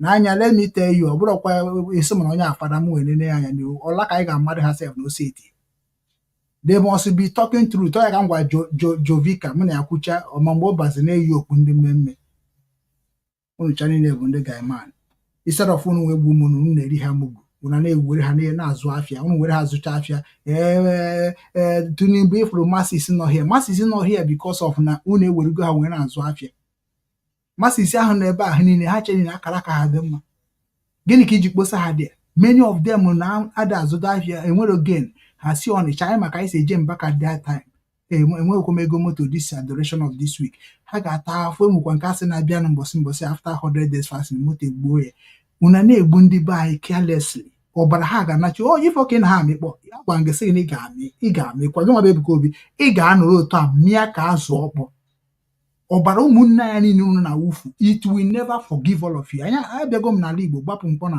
35 bullet unu ga mgbe anyị natara Igbo ka mma na nke gị agwụgwụ you don't finish iche na anaghị abịa na ị ga-abịapụta ime anyhow jụọ Hope Uzodimma ihe ọ na-agabiga ị na-abịa ịsọkwa gị rụọ korota niile dị n'Imo steeti ọ gbasakwa m you are not a good man Ebuka Obi you are not a truthful man you may be a good man but you are not a truthful man you are a liar and a liar bụ m na-atụrụ ụmụnne m asị were Virgin Mary na chaplet mbụ ụzọ wee kpe before you ikpebeghị chaplet ihe mkpere chaplet ikpere rozi ihe mkpere rozi ikpere ibu Virgin Mary je ha blessed sacrament ihe njerie so you are talking nonsense and when you will wake up it is when you understand na ebu m ụzọ wee gwabu n'okwu bife nke unu na-akpọkọrọ bụ Ejofezak bunye jee jụọ ha ese mgbe m bido na-ekwu okwu unu bọta lapụ unu na unu enweghị fuchọ na mgbe unu ga-enwe fuchọ mụ abịakwa ọzọ ya gaziere ndị Igbo niile bụ ndị chọrọ